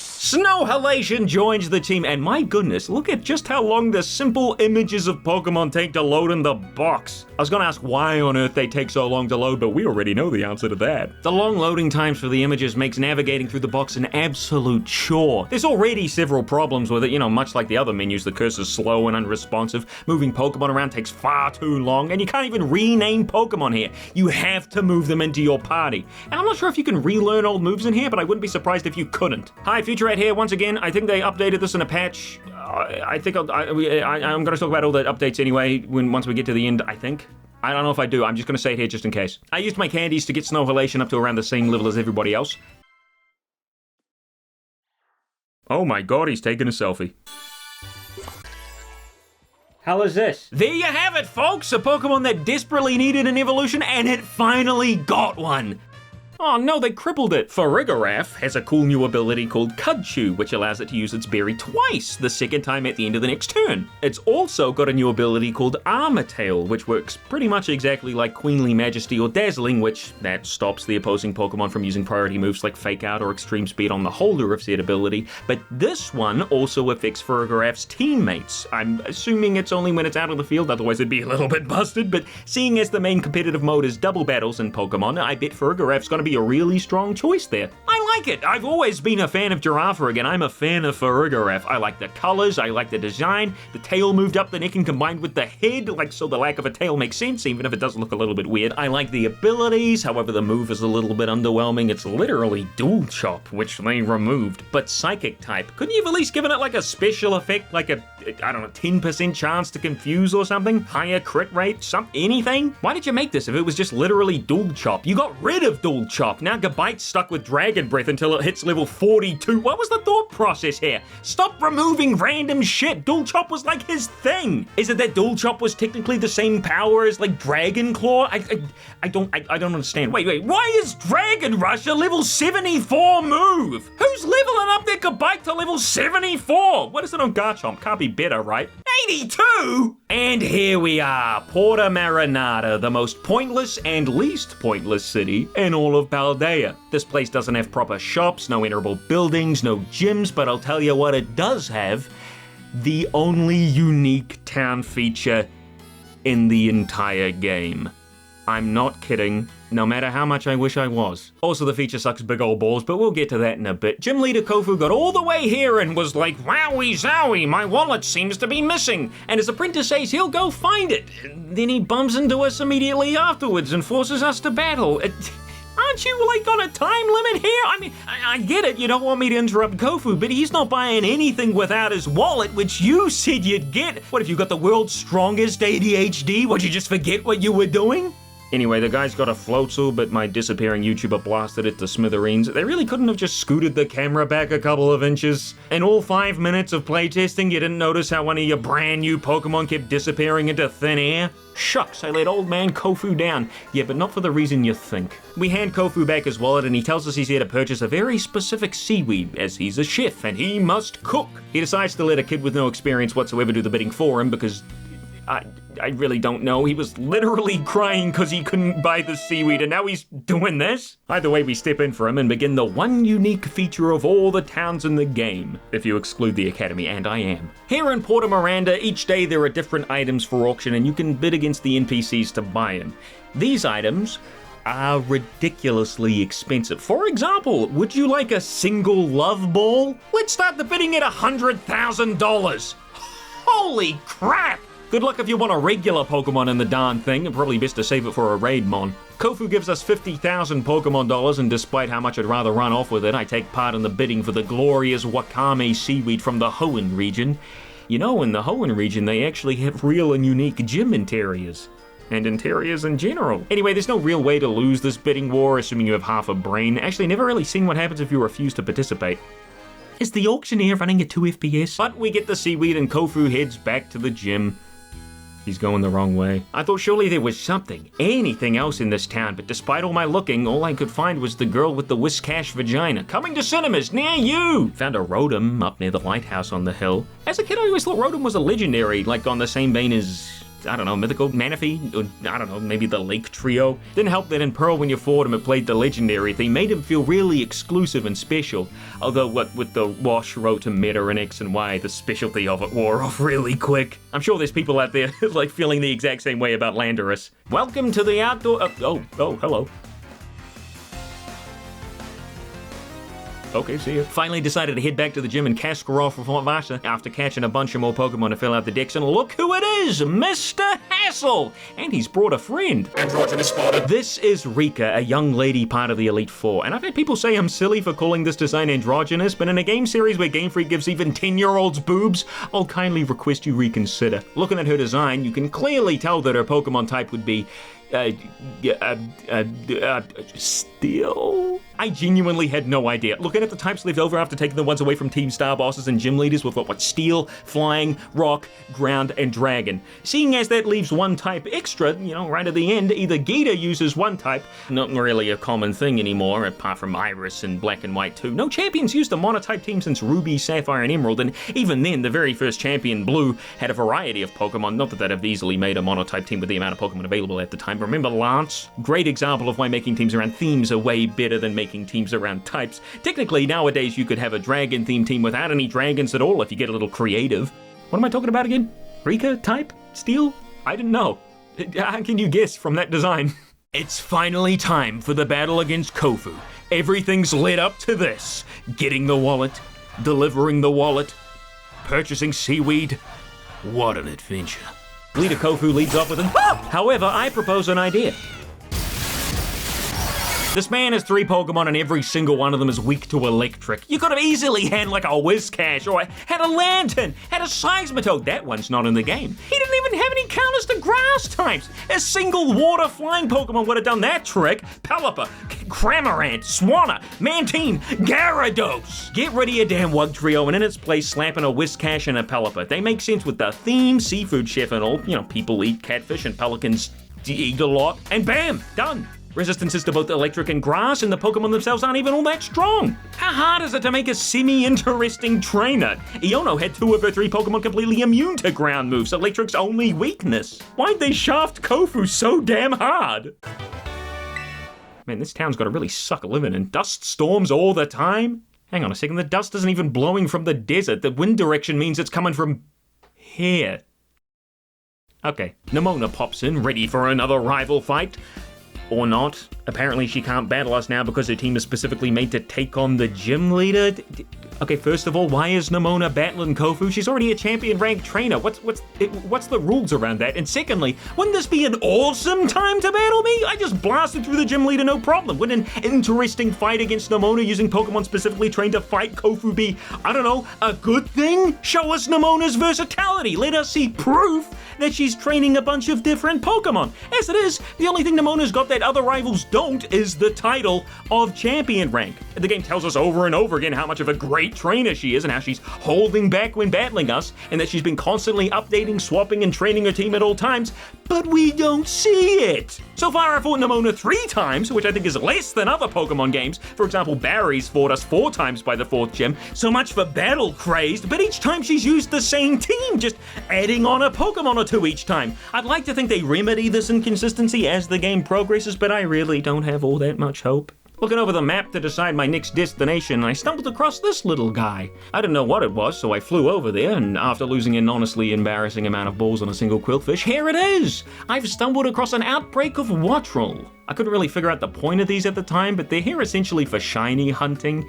You beat enough of them and the shiny odds will increase until there's none left. Funny how Game Freak always adds like a shiny hunting mechanic with each new generation. You'd think with the amount they want you to play their way, they'd just outright remove any way to hunt for them. Shinies in this game in particular are so common I don't know why they bothered adding a mechanic in the first place. When 40 Pokemon are spawning at once, each with their own shiny chance, that's like 40 wild encounters all at once in a previous game. If anything, I think the shiny odds should be lowered. I mean, go back to 1 in 8,000 instead of the 1 in 4,000 we have today. Make these things truly special again. Well, either that or make a new different shiny form. I know they had the square sparkles in Sword and Shield, but I'm talking like a whole new color. Doesn't take long to implement. Could be an idea, just saying. 1 in 10,000 chance, ahoy!